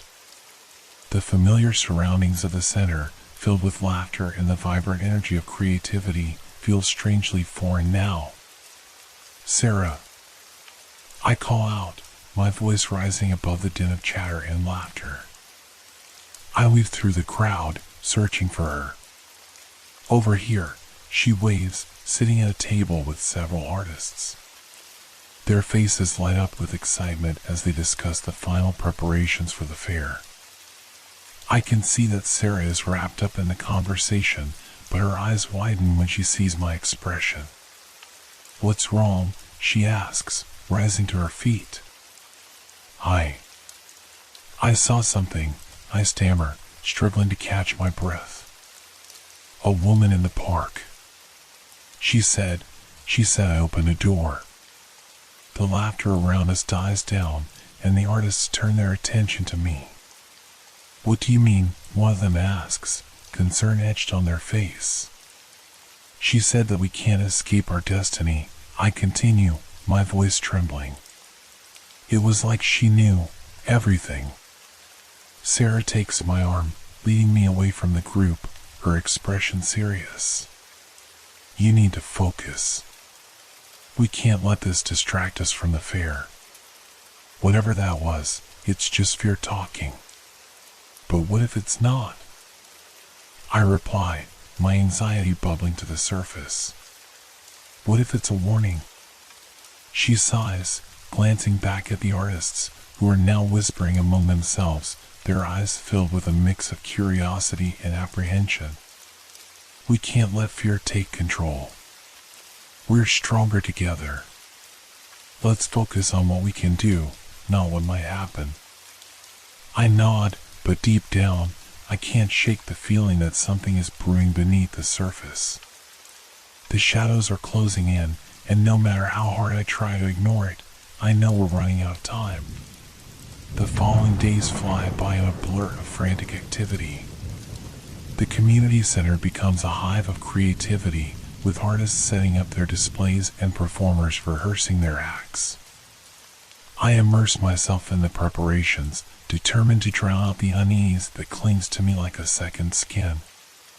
But as the day of the fair approaches, the atmosphere becomes increasingly charged. Whispers of doubt creep into conversations, and I can see the shadows of anxiety in the eyes of my fellow artists.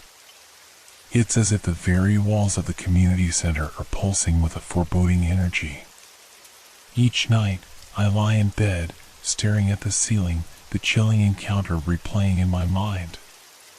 The woman's piercing gaze lingers, and I can't help but feel that I'm being watched, as if something is lurking just beyond the veil of reality. On the eve of the fair, Sarah and I hold a final meeting with the artists. The tension in the room is palpable, thick enough to slice through. We gather in the center of the community room, surrounded by artworks that, under the dim light, seem to take on a life of their own. Tomorrow is the big day. I start, trying to keep my voice steady. We've worked hard for this. Let's remember what we're here for, to share our art and connect with our community. But what if something goes wrong? One artist interrupts, their voice quivering. What if we're not ready? We are ready, Sarah interjects, her tone firm. We prepared for this, and we won't let fear dictate our actions. We're here to support each other. The meeting ends with a nervous energy, a mix of excitement and trepidation. As the artists disperse, I linger behind, staring at the artworks on display. The paintings seem to whisper secrets, their colors swirling and blending in ways that feel almost otherworldly. I can't shake the feeling that something is brewing beneath the surface, a tempest waiting to be unleashed. That night, sleep eludes me. I toss and turn, the shadows in my room shifting as if they have a life of their own. I finally decide to get up and make tea, hoping it will soothe my racing mind. The kitchen is dimly lit, and the quiet hum of the house is both comforting and unsettling. As I wait for the kettle to boil, I gaze out the window. The moon casts an eerie glow over the street, illuminating the trees that sway gently in the wind. But then, something catches my eye. A figure stands across the street, partially hidden by the shadows of the trees. My heart skips a beat. I squint, trying to make out who it is. The figure seems to shift, almost merging with the darkness. I feel that familiar icy grip around my heart, the sense of dread washing over me. Is anyone there? I call out, my voice shaky. No response. The figure remains still, and I take a step back, heart pounding. Suddenly, I see the glint of eyes staring back at me, a flash of recognition stirring deep within me. The woman from the park. You cannot escape your destiny, she whispers, her voice a haunting melody that echoes through the stillness of the night. I recoil, fear coursing through me. I slam the window shut, heart racing as I retreat into the shadows of the kitchen. I can't let her in, whatever she represents. I know that the fair is tomorrow, and the idea of facing whatever darkness lies ahead fills me with dread. I take a deep breath, forcing myself to calm down. I need to be strong, for myself and for everyone involved in the fair. But the words linger in my mind, you cannot escape your destiny. What does that even mean? What destiny is awaiting me in the shadows? The dawn of the fair arrives, cloaked in an uneasy silence that seems to stretch across the neighborhood. I wake early, the pale light filtering through my curtains, but I feel no excitement, only a heavy weight of anticipation. The nightmares of the previous night still linger, leaving me shaken. I can almost feel the woman's eyes on me, even in the safety of my home. I dress quickly, opting for something comfortable, a simple black t-shirt and jeans. As I look in the mirror, I barely recognize myself. There's a wildness in my eyes, a frantic energy that mirrors the chaos swirling in my mind. I take a deep breath, trying to steady my nerves. After a quick breakfast, I make my way to the community center.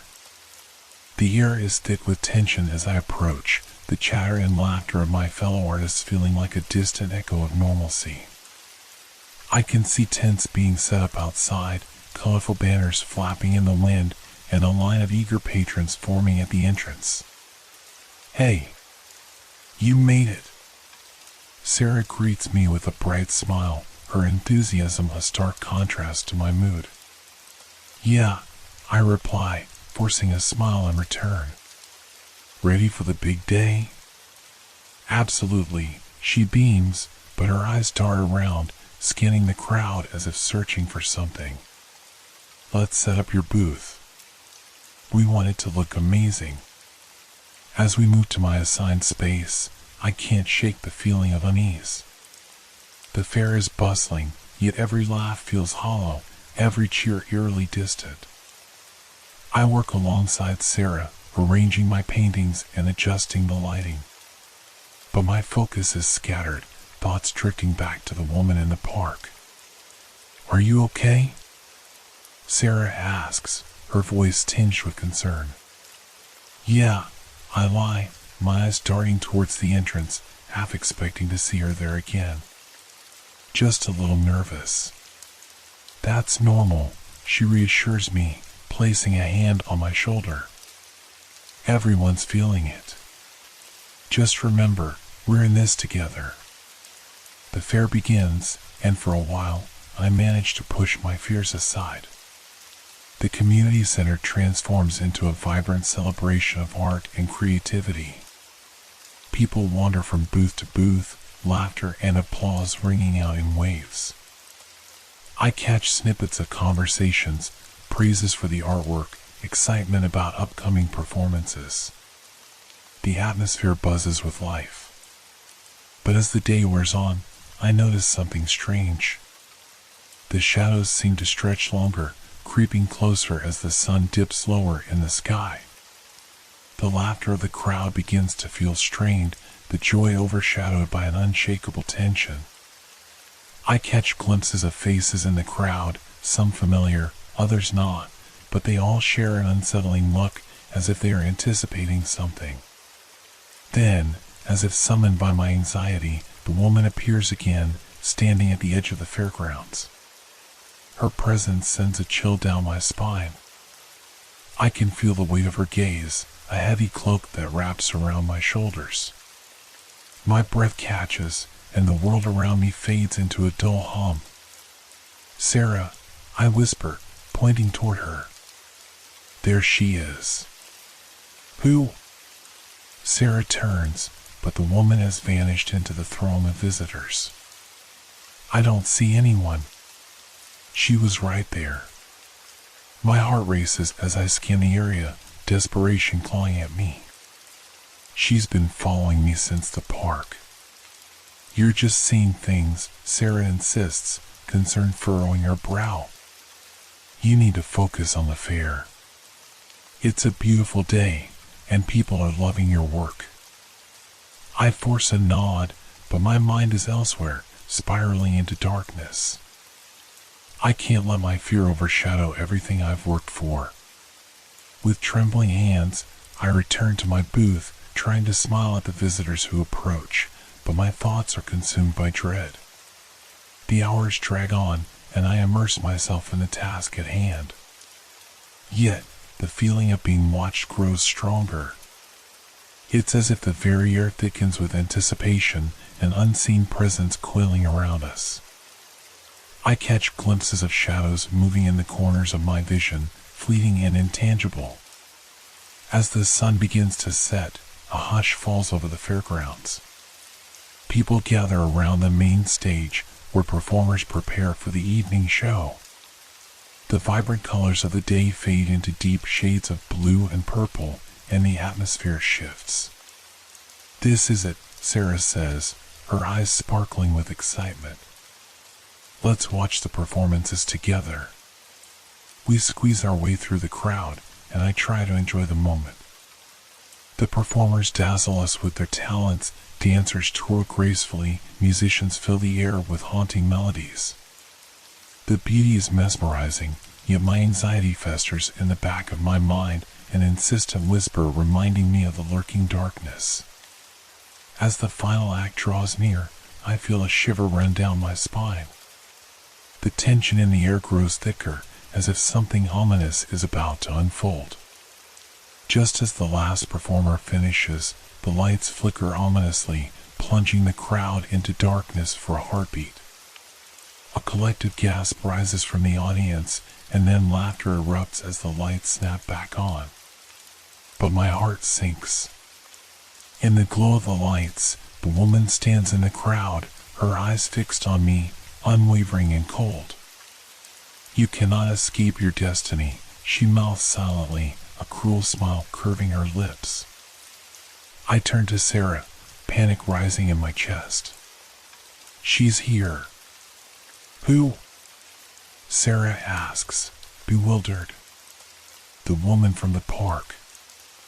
I gasp, but when I look back, she's gone again, leaving only the ghost of her presence lingering in the air. I stumble backward, overwhelmed by a sense of impending doom. My mind races, spiraling into the unknown. What does she want? What does she know? Suddenly, a loud crash reverberates through the fairgrounds, breaking through my panic. I turn to see a tent collapsing, the weight of it dragging a group of artists down with it. "Help!" a voice screams, and chaos erupts as people rush to assist. Adrenaline surges through me, and I leap into action, heart pounding. "Sarah, stay here!" I yell, racing toward the fallen tent. I push through the crowd, frantically searching for anyone who might be trapped beneath the fabric. Panic swirls around me, muffled voices mixing into a cacophony of fear and urgency. The feeling of being watched intensifies, an unseen presence hovering just beyond my vision. I glance around, looking for the woman, but she's nowhere to be found. "Get back. Give them space," I shout, trying to direct the crowd. As I bend down to help lift a corner of the tent, a hand reaches out from beneath. It's one of my fellow artists, wide-eyed and gasping for breath. "Help me," they cry. I grasp their hand, pulling with all my strength. "Hold on. We're going to get you out." The crowd works together, lifting the tent and freeing the trapped artist. Relief washes over me, but as I straighten, I catch a glimpse of the woman again, this time standing just outside the perimeter of the fair, her gaze unyielding.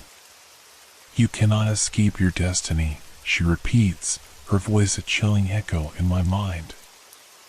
I feel my heart race, dread coiling tighter around me. This fair, this celebration, is crumbling, and I can't shake the feeling that she's at the center of it all. The chaos gradually settles, but a thick fog of anxiety lingers in the air. The crowd buzzes with murmurs, the fair now tinged with an unsettling tension.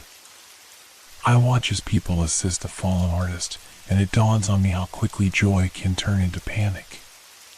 My hands tremble as I take a step back, trying to process what just happened. "Are you okay?" Sarah finds me, her face pale with worry. I don't know," I admit, glancing around for the woman. She keeps appearing. It feels like she's behind all this. "Who?" "The woman?" Sarah's brow furrows in confusion. "What are you talking about?" I shake my head, frustration bubbling to the surface. "The one from the park. The one I told you about. She was just here, and now everything's falling apart." "You need to take a breath," Sarah urges, grabbing my arm. "Focus on what's happening right now. Let's make sure everyone is okay." We move back toward the crowd, joining the volunteers as they help the artist to their feet. The tension hangs in the air like a storm cloud, and I can't shake the feeling that something is watching, waiting for the right moment to strike. As we help clear the debris, I notice how the atmosphere has changed. People are whispering, casting worried glances at one another, the joyous spirit of the fair slipping away like sand through fingers. The laughter that once filled the air now feels strained, hesitant. I try to push through the crowd to get some air, needing to collect my thoughts. The vibrant colors of the fair seem muted under the weight of unease. I step aside, finding a moment of solitude near the edge of the fairgrounds. The distant sounds of laughter and music feel like a haunting echo, and I close my eyes, letting the cool night air wash over me. I need to remember why I'm here. Art was meant to connect us, to bring joy. But just as I begin to calm down, I hear a soft, mocking laugh. My heart leaps into my throat. I spin around, scanning the area, but there's no one there. The shadows seem to stretch longer, encroaching upon the light. No, I whisper to myself, shaking my head. You can't let her win. Determined to fight against the darkness, I return to my booth, where Sarah is arranging the remaining paintings. Let's not let this ruin our night, I say, trying to sound more confident than I feel. You're right, she agrees, though her voice trembles slightly. We can still salvage the evening. People need art now more than ever.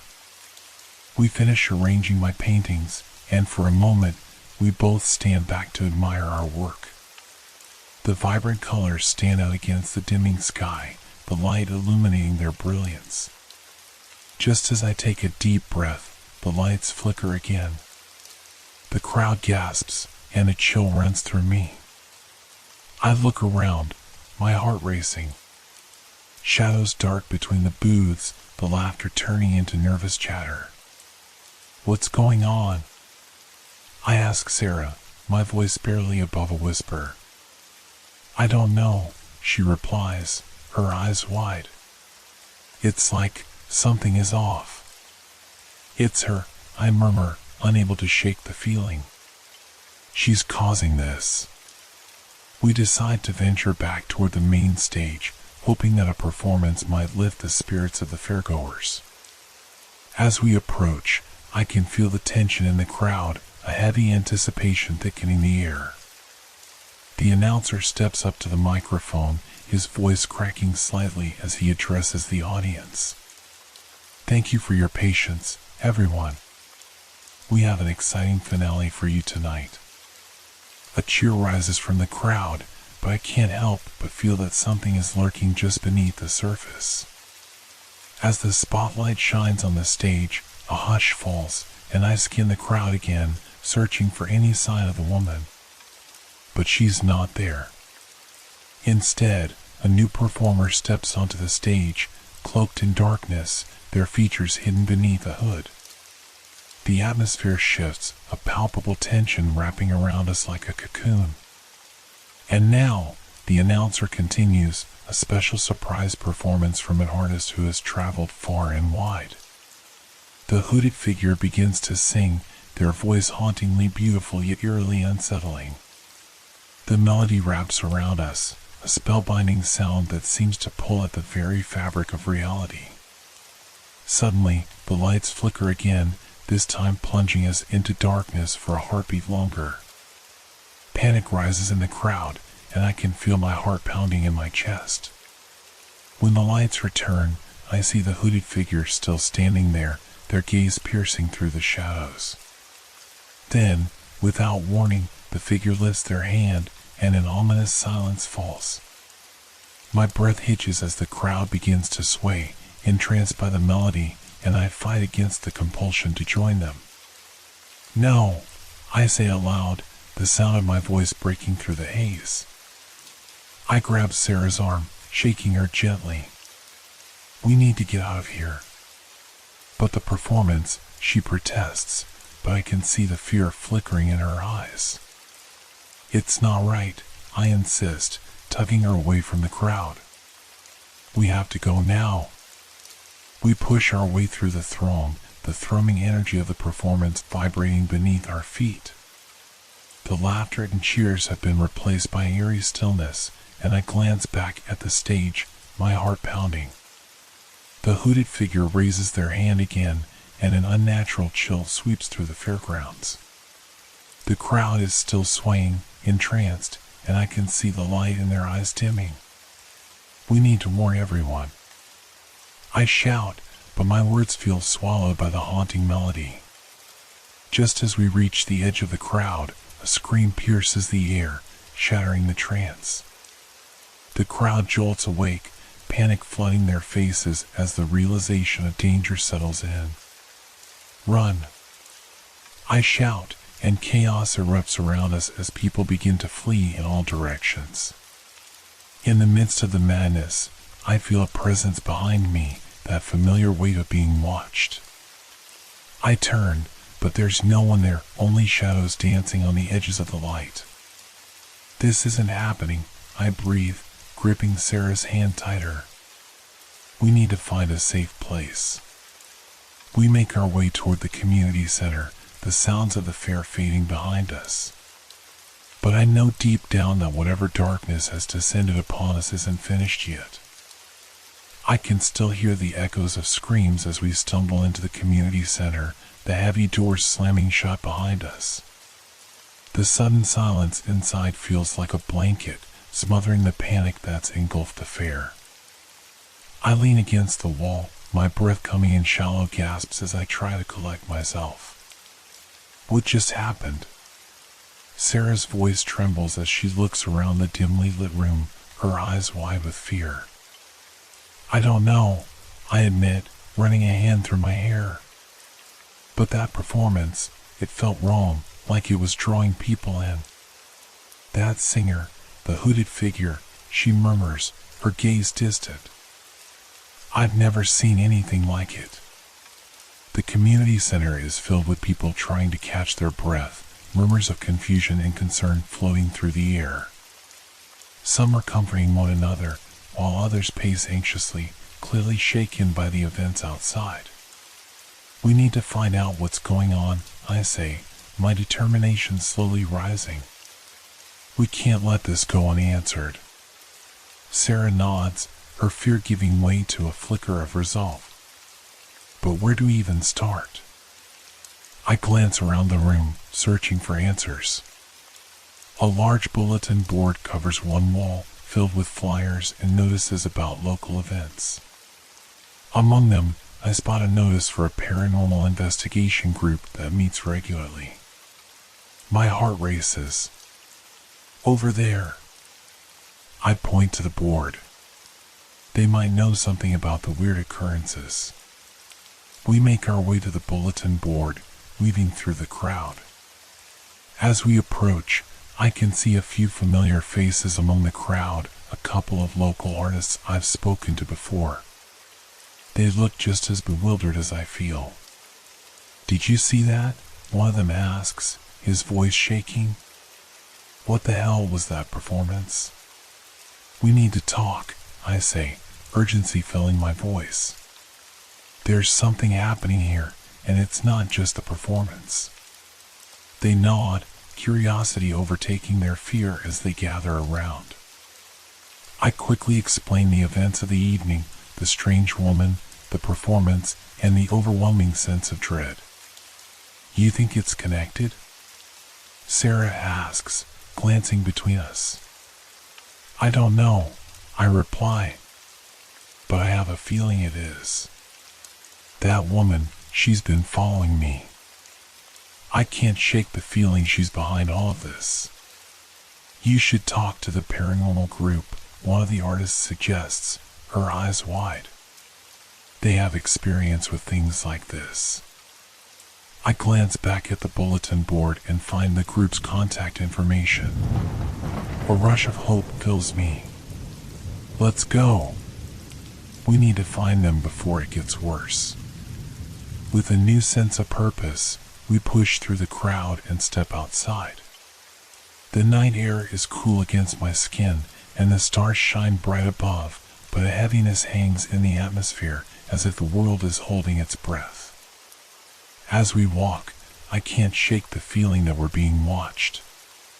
My senses are heightened, and every sound seems amplified, the rustle of leaves, the distant chatter of people still lingering near the fairgrounds.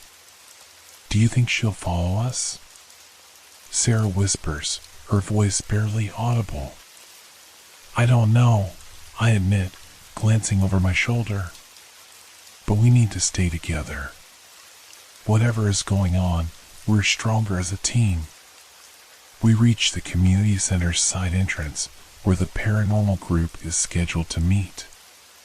The door creaks open, and we step into the dimly lit room filled with tables covered in various equipment, flashlights, EMF meters, and notebooks filled with observations. A tall man with a scruffy beard stands at the front, addressing a small group of people. His voice is calm, but I can sense an undercurrent of urgency. Tonight, we're focusing on the strange occurrences reported at the fair, he says, glancing around the room. If anyone has experienced anything unusual, please share. I exchange glances with Sarah and the artists. We need to talk to him, I whisper, and they nod in agreement. As we approach the group, the man looks up, his gaze sharp and assessing. What can I do for you? We need to talk about what just happened at the fair, I say, my voice steady. There's something unnatural going on, and I think it's connected to a woman I keep seeing. The man's eyes narrow, and he motions for us to sit down.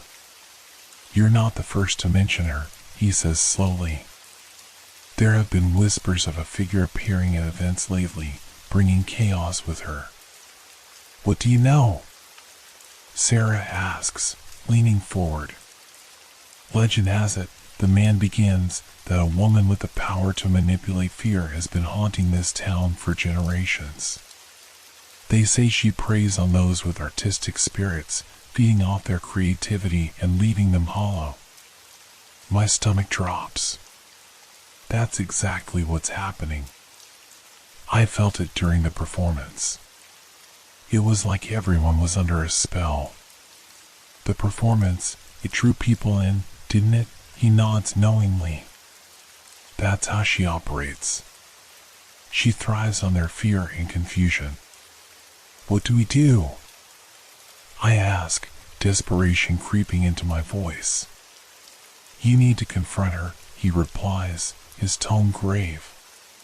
But be warned, facing her is no simple task.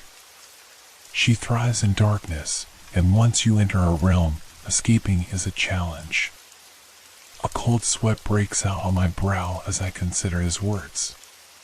How do we even find her? She's drawn to places of creativity, he explains. Art galleries, theaters, anywhere that nurtures the imagination. The fair was only the beginning. I look at Sarah and the artists, a mixture of fear and determination swelling inside me. We need to find a way to draw her out. But how? Sarah asks, her voice shaking.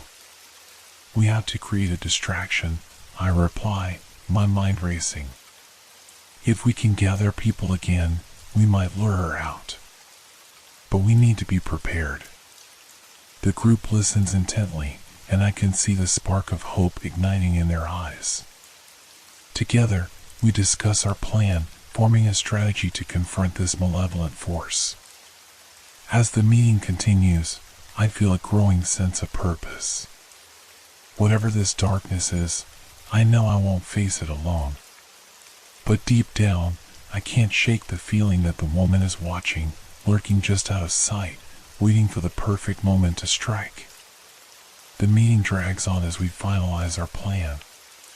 We decide to hold an art event in the park, inviting the community to come together and create.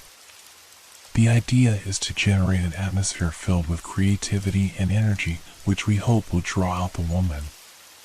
But as we discuss logistics, a shadow of doubt creeps over me. What if she doesn't show? I voice my concern, glancing around the room. The weight of our plan hangs heavy in the air. She will, the man assures us, his gaze steady. She can sense fear, and the more we draw attention to our gathering, the more likely she'll appear. But what if she comes after us? Sarah's voice quivers, and I can see the anxiety etched across her face. That's why we need to be prepared, I say, trying to muster confidence. We'll set up safety measures, and if things start to go wrong, we'll be ready to defend ourselves. We split into groups, assigning tasks to ensure that everything runs smoothly. I team up with Sarah and a couple of local artists to create banners and organize art supplies. The park buzzes with life as people arrive, some excited, others skeptical. I can feel a growing energy in the air, a collective sense of anticipation. As we set up, I catch glimpses of familiar faces, friends, neighbors, and even strangers drawn by curiosity. The atmosphere shifts from nervousness to excitement, and for a moment, I almost forget the danger that lurks just beyond our reach. This might actually work, Sarah says, her eyes brightening as she helps paint a vibrant mural on one of the banners. Yeah, but we can't let our guard down, I remind her, scanning the park for any sign of a woman. As the sun begins to set, casting a warm golden glow across the gathering, I feel a shiver run down my spine. The shadows lengthen, and the air grows heavy with an electric tension. It's almost time, I whisper, looking at my watch. We need to prepare for anything. As night falls, lanterns flicker to life, illuminating the park with a soft, inviting glow. People begin to gather around, laughter and chatter filling the air. I can see excitement in their eyes, but deep down, I know the atmosphere is ripe for something darker. Keep an eye out, I whisper to Sarah and the others. We need to stay alert. The event starts with music and laughter, artists displaying their work, and children running around, their giggles ringing out like a sweet melody. Yet, I can't shake the feeling that something is brewing beneath the surface. As I walk through the crowd, I overhear snippets of conversations. Did you hear about the performance at the fair? Someone asks. It was terrifying. People just froze. I heard it was some kind of witchcraft, another replies, her voice low. They say she feeds on fear. Each story I hear only fuels my anxiety, the chilling realization that we might be opening a door to something we cannot control. What if she sees how scared we are? Sarah asks, her voice barely above a whisper. What if she uses it against us? We have to try, I reply, forcing a smile. We need to show her that we won't be afraid. Suddenly, a gust of wind sweeps through the park, extinguishing several lanterns and plunging us into partial darkness. The laughter fades, replaced by uneasy murmurs. That's odd, one of the artists says, glancing up at the darkening sky. It wasn't supposed to rain. Everyone, stay close, I call out, trying to rally the group. Let's keep the energy up. This is just a low weather.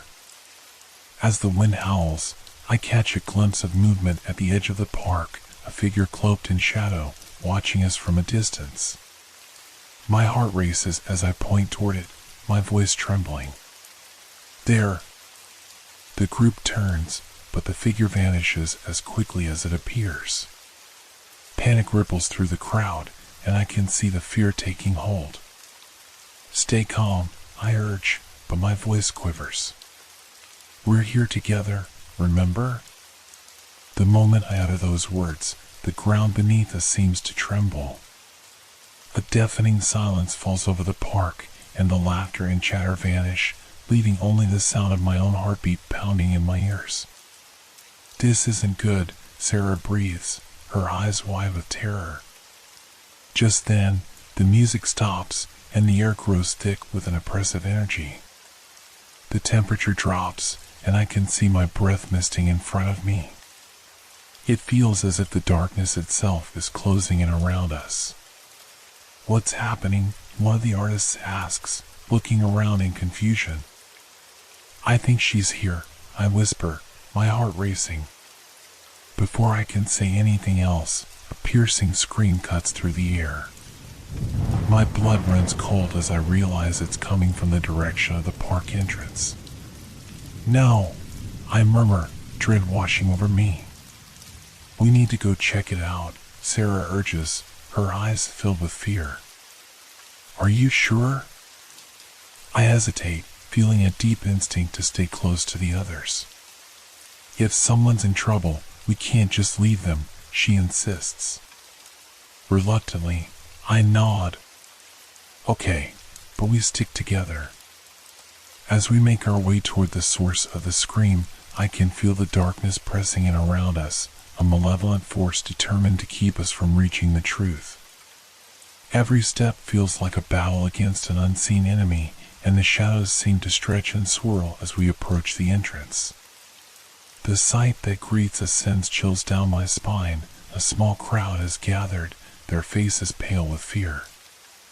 A young girl stands in the center, her face twisted in horror as she points toward the trees.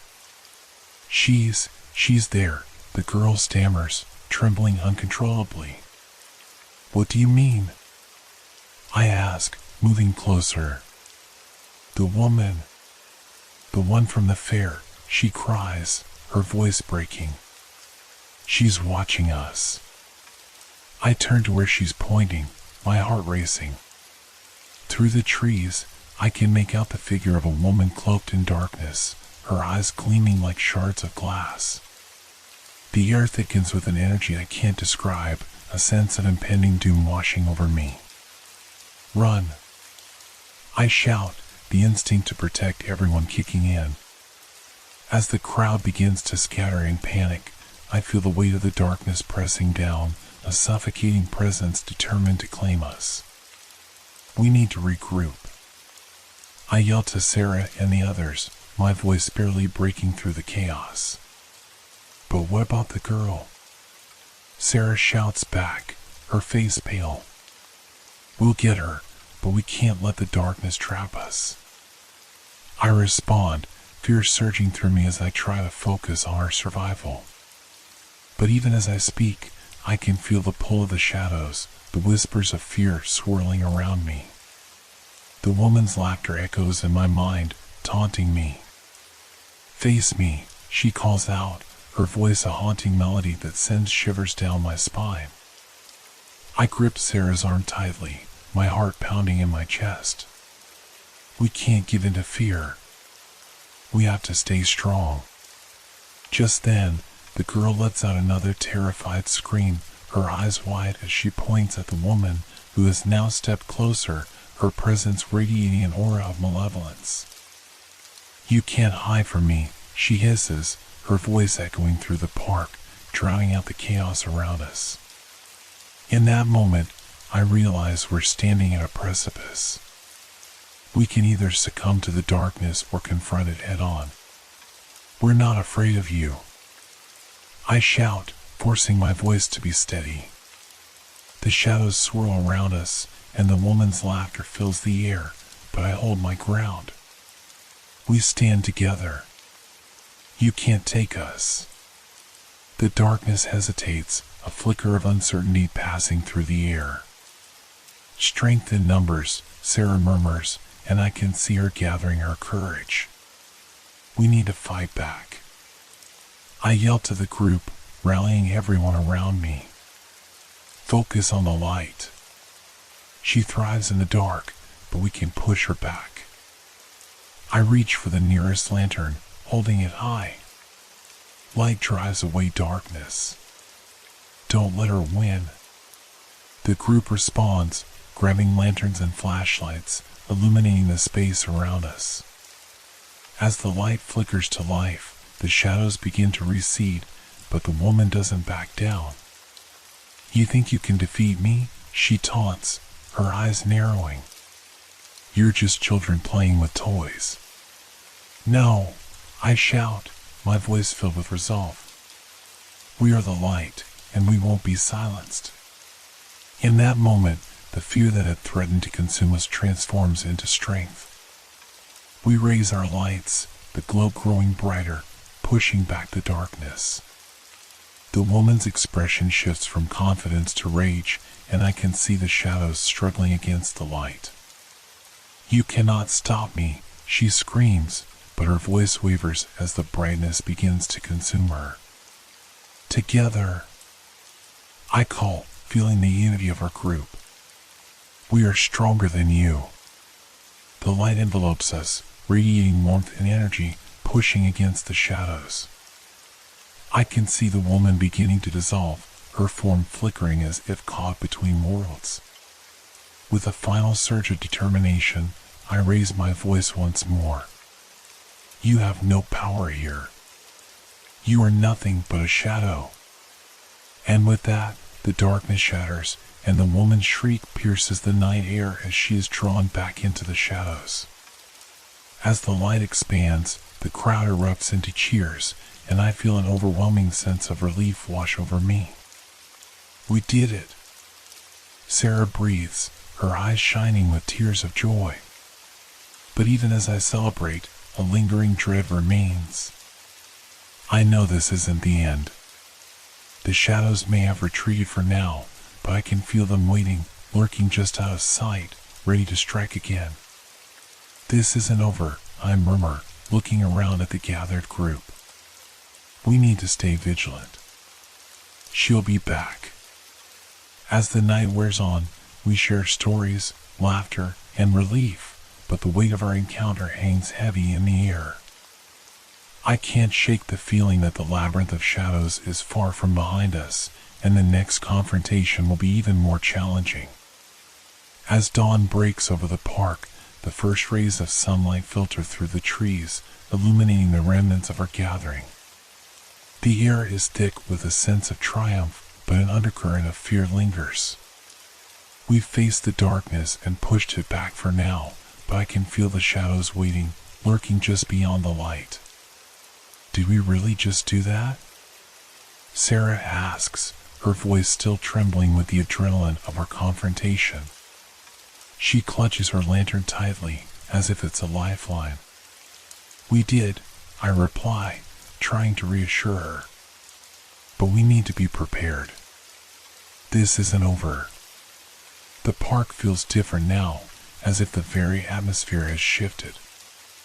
I can see the faces of my friends and neighbors, some smiling with relief, others still processing the night's events. The little girl who had screamed earlier clings to her mother, her eyes wide with the remnants of terror. "I can't believe she was here," a local artist murmurs, shaking her head. It felt so surreal. Surreal, but real, I remind them. We faced her. She'll come back. We need to understand her and why she's targeting our community. A heavy silence falls over the group. I can feel the fear creeping back in, the anxiety that perhaps we've only scratched the surface of something much darker. "What do we do now?" one of the men asks, his voice filled with uncertainty. "We gather information," I respond, my mind racing. There must be stories, legends, anything that can help us understand her motives. We need to know what we're dealing with. But where do we even start? Sarah interjects, her brow furrowed. "Most of us don't even believe in this stuff." "That's the problem," I say, a tinge of frustration creeping into my voice. We need to confront our fears and the reality of what's happening. Let's start with local history, folklore, anything that can shed light on the situation. As we begin to discuss our next steps, I can see determination starting to grow in their eyes. Together, we decide to split into smaller groups to gather information. I volunteer to head to the local library with Sarah and a few others, while others plan to talk to the elders in the community who might remember stories from their childhood. As we walk to the library, a sense of urgency fills the air. Each step feels heavy with the knowledge of the darkness we've faced, but I can also feel a sense of hope building within me. What if we find something? Sarah muses as we approach the library.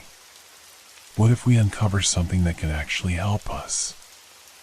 We have to believe we can, I reply, trying to inject positivity into the situation. Knowledge is power, and if we understand her better, we'll be ready when she comes back.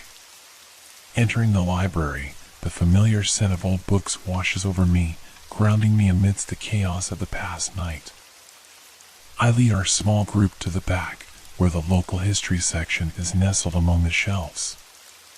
We spread out, searching through dusty tomes and articles, hoping to find any reference to the woman or similar phenomena. As I flip through pages, I can't shake the feeling that we're on the brink of uncovering something significant. Here, I call out, my voice echoing in the quiet space. Sarah rushes over, her eyes wide with curiosity. I point to an old newspaper clipping that details a series of mysterious disappearances from decades ago. The article mentions a woman in white who would appear at night, luring children into the woods. This can't be a coincidence, I murmur, my heart racing. She's been here before. Sarah leans in closer, her brow furrowing. But why? What does she want? I don't know, I admit, the weight of the unknown pressing down on me. But this might be the key to understanding her motives. As we continue to dig through the library's archives, we unearth more articles and anecdotes from townsfolk about eerie occurrences, whispers of a cursed artifact, and tales of a figure haunting the woods surrounding our town. This is incredible, one of the other group members exclaims, flipping through a worn journal filled with sketches of a woman. Look at this, she's always depicted with shadows swirling around her. And look at the dates, I point out. These incidents seem to happen in cycles, every few years. Like clockwork. The realization sends a chill down my spine. What if she's not just a ghost? What if she's bound to something here, something that draws her back? We spend the next few hours poring over every document we can find. The sun slowly sets outside, and the library grows dim, the atmosphere thick with tension. We have to take this information back to the others, I finally say, my voice steady despite the weight of what we've uncovered. We can't keep this to ourselves. As we make our way out, I can feel the gravity of the situation settling in. We've unearthed a connection to our past, a clue that could lead us closer to understanding the darkness we face. Just as we step outside, a sudden gust of wind sweeps through the street, carrying with it a whisper that makes my skin crawl. I pause, scanning the area, the feeling of being watched creeping over me once more. Did you feel that? Sarah asks, her voice trembling. Yeah, I reply, my instincts on high alert. We should hurry back. The streets seem eerily quiet as we make our way back to the park, the shadows deepening as night begins to fall. I can't shake the feeling that the woman is still out there, lurking, waiting for her moment to strike again. What if she knows we're looking for her? Another member of our group suggests, a hint of panic creeping into his voice. We can't let fear dictate our actions, I insist, my voice firm. We need to stay focused. If we can understand her, we might find a way to stop her for good. But as I say those words, a sense of dread settles in my chest.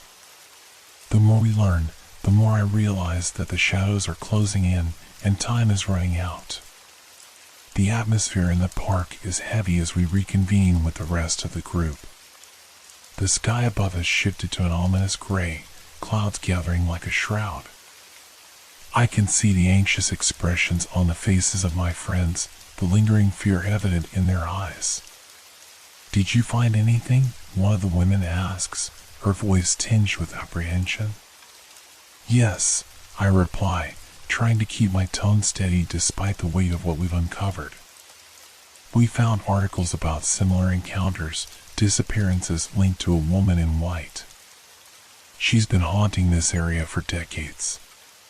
Gasps ripple through the crowd, and I can feel the tension rising. What does she want? Sarah asks, her gaze darting nervously to the darkening woods. That's the thing, I say, looking around at the concerned faces. We don't know yet, but it's clear she has a history with this town.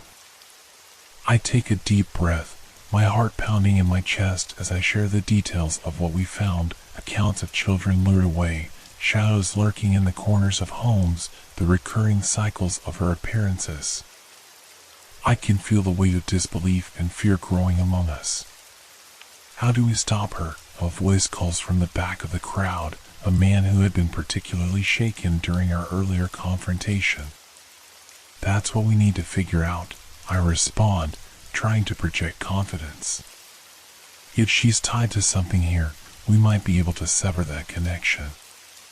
The sun dips lower on the horizon, casting long shadows that seem to stretch and twist, as if animated by some unseen force. I watch as the group begins to nod, a flicker of resolve igniting in their eyes. What about those who experienced her before? Sarah suggests, her voice growing stronger. Maybe they have more insights on how to fight her. Exactly, I reply, a sense of purpose settling over me. Let's reach out to the elders in the community. We need to gather every possible story, every detail. The group begins to disperse, each person taking on the task of finding information from their families and friends. I stay behind, watching them go with a mixture of hope and fear. I can feel the shadows creeping closer, as if they're listening, waiting for the moment we let our guard down. You okay?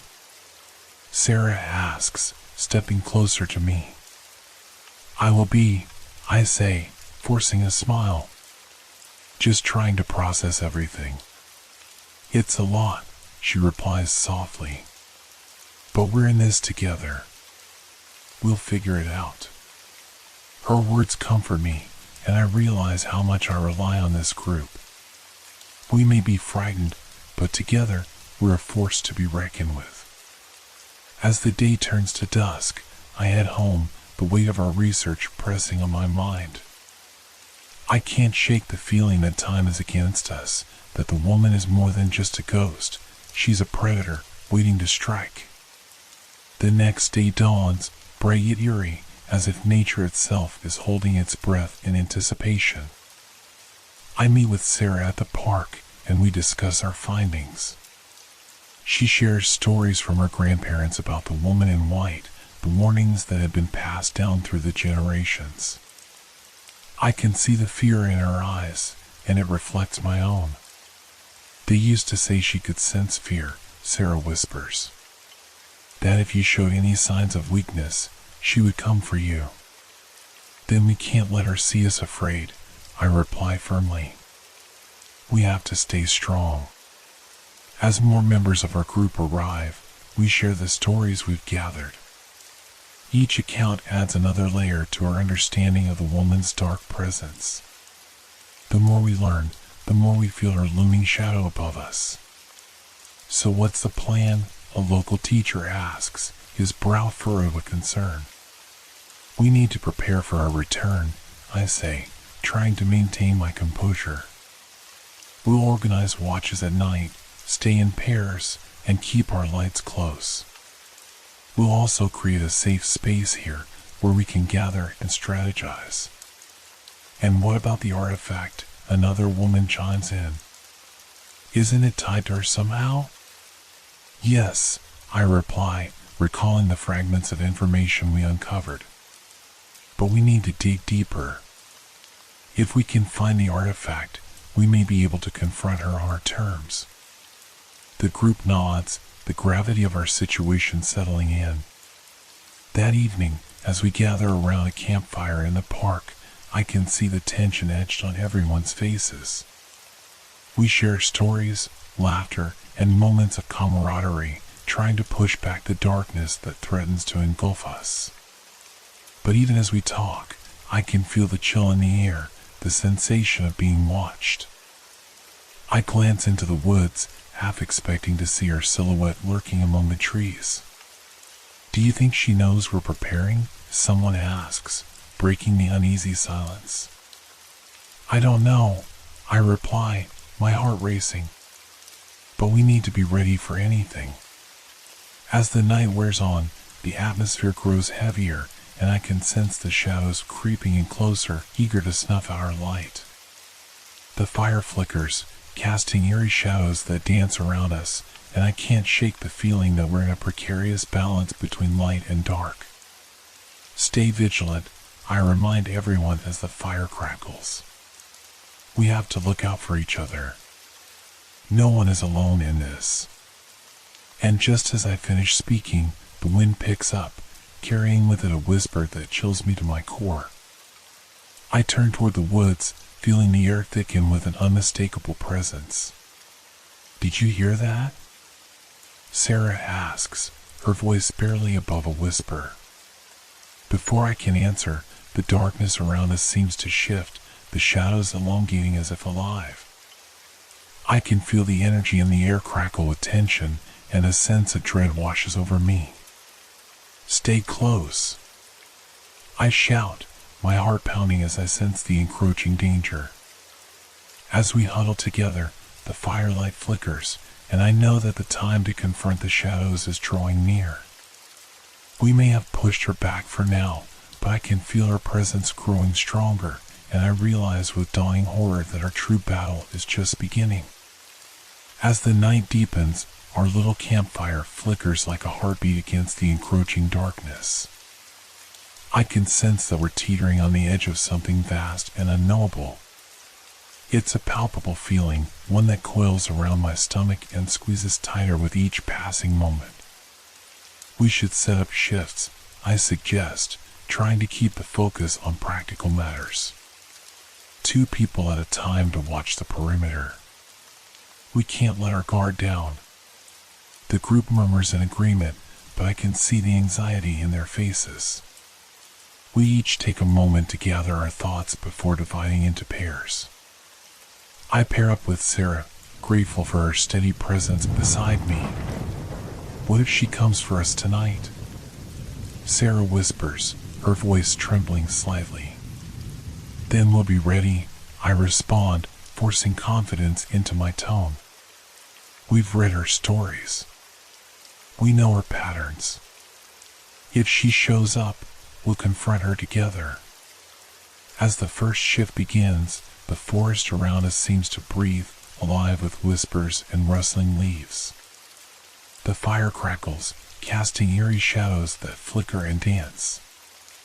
I take my place at the edge of the clearing, my heart racing. The darkness stretches before us, thick and impenetrable. I can't help but feel that we're being watched, scrutinized from beyond the veil of shadows. My mind races, spinning with thoughts of the woman in white and the legends that bind her to this place. What if she's just a figment of our imagination? Sarah breaks the silence, her brow furrowing. What if we're just scaring ourselves? It's possible, I admit, trying to keep my voice steady. But the fear we feel is real. Even if she's not here physically, we can't ignore the power of belief. I glance around the darkened woods, straining to hear any unusual sounds. The night feels heavy, a blanket of unease wrapping tightly around us. I can't shake the feeling that the woman is just beyond the edge of the firelight, waiting for the moment we let our guard down. After an hour, I hear a rustling in the bushes. My heart leaps into my throat, and I turn to Sarah. Did you hear that? Yeah, she whispers, her eyes wide with fear. What was that? We stand still, the world around us holding its breath. The rustling grows louder, echoing through the night, and I can feel my pulse quicken. Stay behind me, I say, instinctively placing myself in front of her. The noise intensifies, and I brace myself, ready for whatever might emerge from the shadows. Then, from the darkness, a small rabbit hops into the clearing, its nose twitching as it sniffs the air. We both exhale, laughter bubbling up from the tension as the rabbit darts away, but the unease remains. Let's not let our imaginations run wild, I say, trying to shake off the lingering fear. We're prepared. If she does come, we'll confront her head on. The remainder of our shift passes in silence, tension bubbling just below the surface. I can see the weariness settling into Sarah's features, but I can't let that show. We need to be strong for each other and for the group. As dawn breaks, a gray light filters through the trees, and the shadows seem to shrink back, retreating as if they were never there. The relief is temporary, but it offers a moment of solace. When the next group arrives, I relay our unease about the night. Just keep your eyes open, I warn. Even if nothing happened last night, it doesn't mean we're out of danger. Throughout the day, we split up, each of us seeking out elders in the community, hoping to gather more information. I take the time to visit Mrs. Henderson, a woman who has lived in the area for nearly 70 years. She's known for her tales of the supernatural, and I hope she might have insights into the woman in white. When I arrive at her home, I find her sitting in her garden, surrounded by vibrant flowers that seem out of place in the shadow of her gathering darkness. Her eyes are bright, full of wisdom, and as I approach, she looks up with a knowing smile. "You've come to ask about her, haven't you?" she says, her voice like the rustling leaves. "Yes," I reply, my heart racing with anticipation. "We've been hearing stories about the woman in white. What can you tell me?" Mrs. Henderson's expression shifts, growing serious. "Ah, the woman in white. She's a spirit of sorrow, a reflection of lost hopes and dreams. Those who encounter her often feel her sadness seep into their bones. What does she want?" I press, eager for any clue that could help us. "They say she seeks to reclaim what was lost," she continues, her gaze distant as if she's peering into another time. "She preys on those who have experienced deep sorrow, feeding off their grief." A chill runs down my spine. But how do we stop her? "You must confront her with love," Mrs. Henderson says, her voice steady. "Only by acknowledging the pain she carries can you hope to break the cycle." I nod, absorbing her words, but doubt creeps in. What if she's too strong? "Strength is found in unity," she replies, her gaze piercing. "Gather those who believe. Your bond will fortify your resolve." As I leave her house, the weight of her words settles heavily on my chest. I'm filled with a mix of hope and dread. Can we truly confront this being of sorrow with love? The thought feels daunting. Returning to the park, I find the group has gathered, anxious to share what they've learned. I relay Mrs. Henderson's words, watching as each member absorbs the gravity of our situation. We need to work together, I emphasize. Our bond is our strength. If we want to face her, we have to embrace our fears and losses. We must confront her together, and we must do it soon. The group exchanges nervous glances, but slowly, I see determination spark in their eyes. We're ready to confront the darkness, to challenge the unseen presence that has haunted us for far too long. As twilight falls, I gather everyone around the campfire once more. The flames flicker against the encroaching darkness, casting long shadows. I can feel the tension in the air, and electric anticipation building as we prepare for our final confrontation. Tonight, I declare, my voice steady, we're not just gathering stories. We're creating a circle of light. We will call upon our memories, our love, and our strength to face the woman in white. We'll show her that she can no longer instill fear in us. The group nods, the atmosphere shifting from one of fear to resolve. We share our stories, our laughter, and our memories, each moment weaving a tapestry of light against the dark. But as the shadows deepen, I feel a shift in the air, a stirring, a premonition of what is to come. The fire crackles louder, and I realize that we stand on the precipice of something monumental. The air thickens with tension as we gather closer around the flickering campfire, our faces illuminated by its warm glow. I can sense the palpable energy vibrating among us. It feels as though the forest itself is holding its breath. With each shared story, we weave a protective web of camaraderie that shields us from the encroaching darkness. We need to remember why we're doing this, I say, looking at each person in turn. We're not just confronting a spirit, we're confronting our fears, our grief, and our losses. This is about reclaiming our strength. Sarah speaks up, her voice steady. We've all faced our own shadows, haven't we? I lost my brother last year, and the weight of that loss has haunted me. It's time I acknowledge that pain and not let it control me any longer. Others follow suit, sharing their own stories of loss and struggle. Each confession lifts a weight off my shoulders. It reminds me that we are not alone in this fight. Together, we forge a connection that runs deeper than fear, a bond rooted in shared experiences and resilience. Let's hold hands, I suggest, feeling the moment swell with purpose.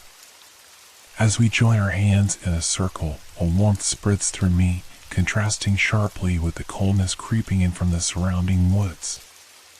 We form a barrier against the darkness, an unbreakable bond that would give us strength in the face of our fears. As the fire crackles, I notice shadows dancing just beyond the trees.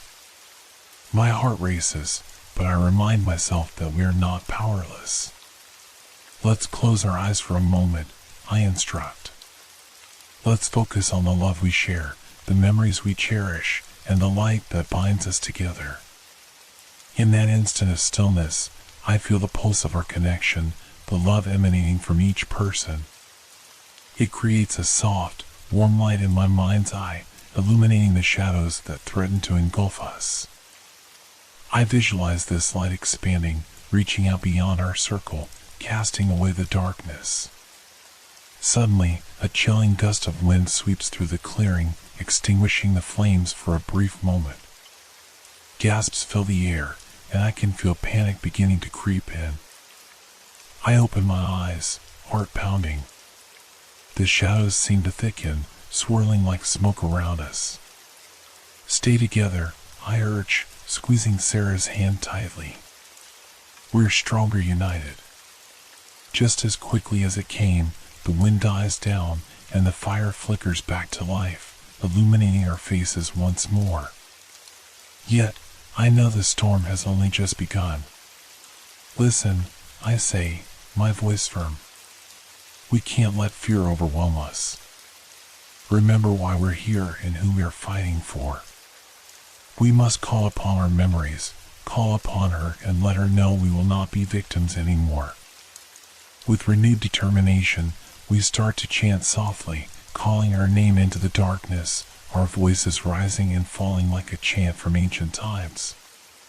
Woman in white, we are here. We face you with our truth. We will not run. We will not hide. The words reverberate through the woods, and for a moment, the world falls silent. Then, from the depths of the forest, I hear the faintest whisper, like a breath against the wind. It's low, almost sorrowful, and it chills me to the bone.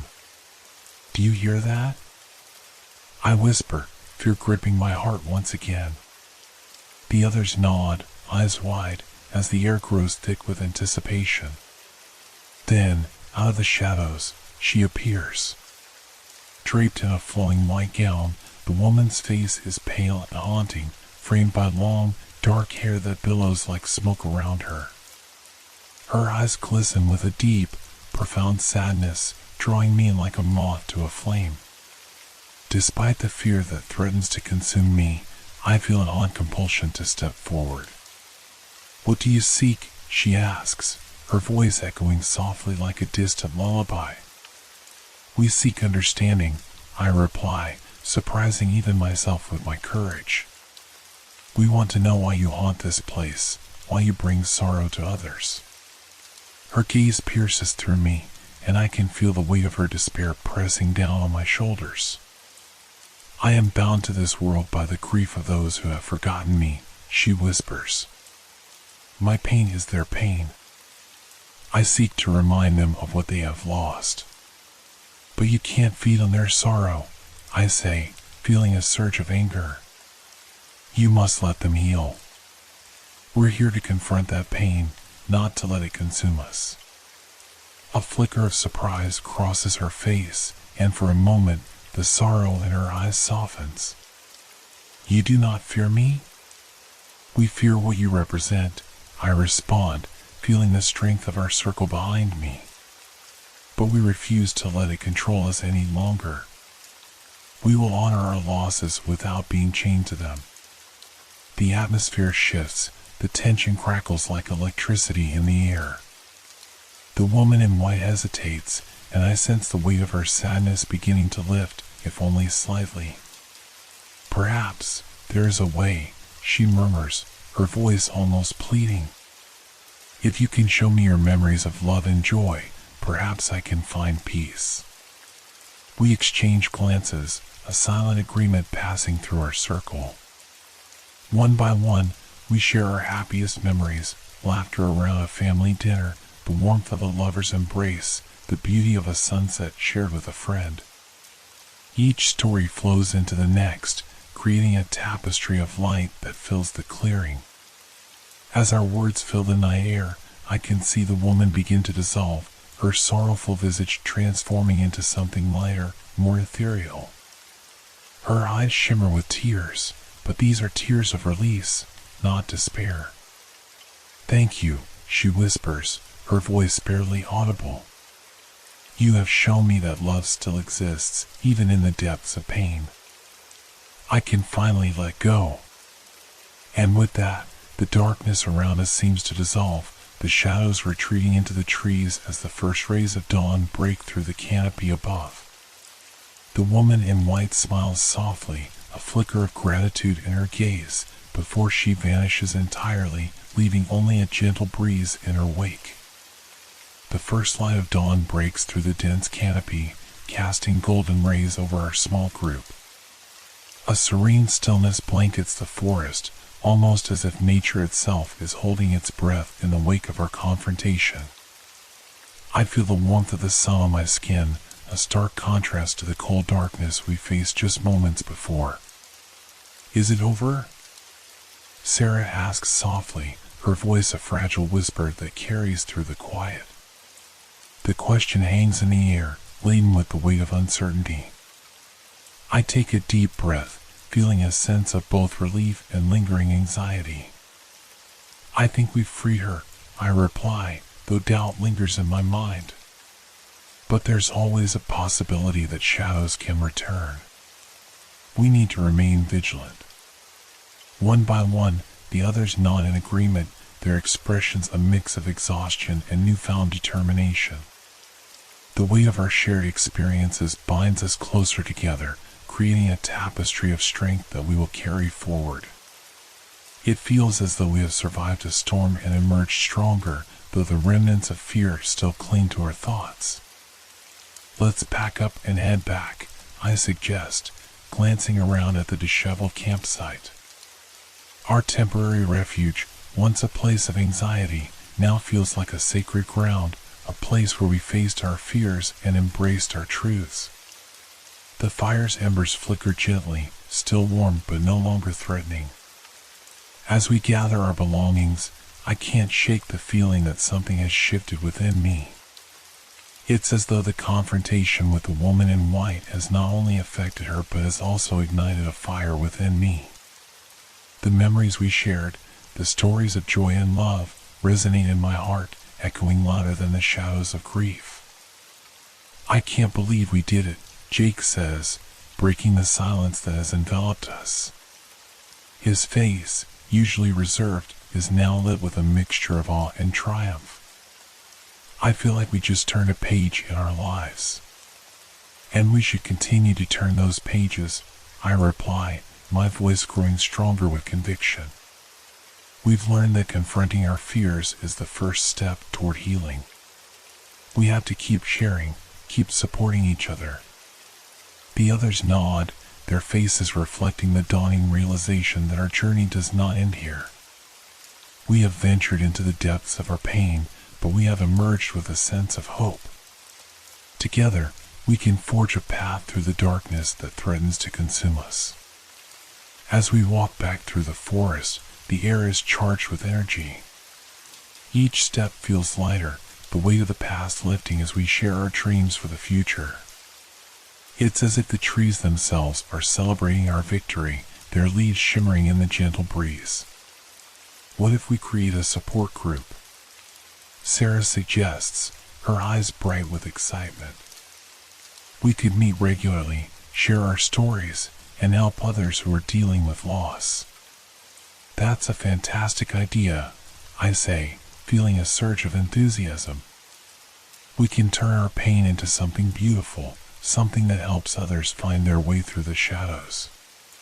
The thought ignites a fire in each of us, and we begin to brainstorm ideas on how to reach out to our community. We discuss locations, formats, and potential activities, each suggestion building upon the last. It feels exhilarating to transform our pain into purpose, to ensure that the woman in white story is not forgotten but woven into the fabric of our lives. When we finally reach the edge of the forest, the sun is fully risen, casting a warm glow over the world.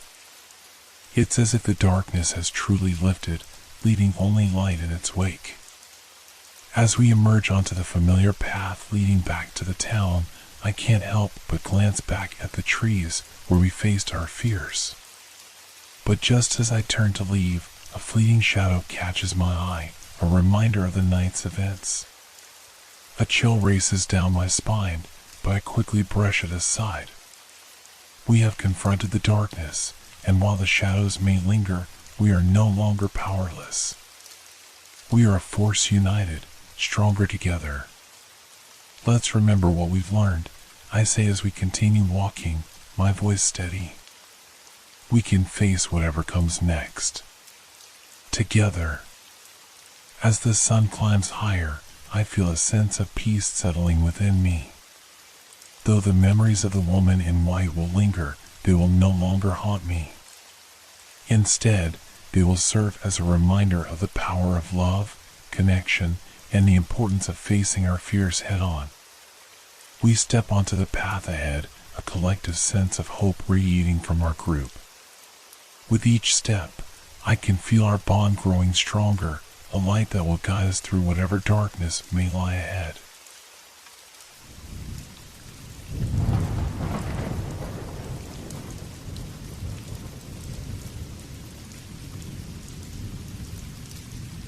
Hope your dreams are filled with fear. Good night.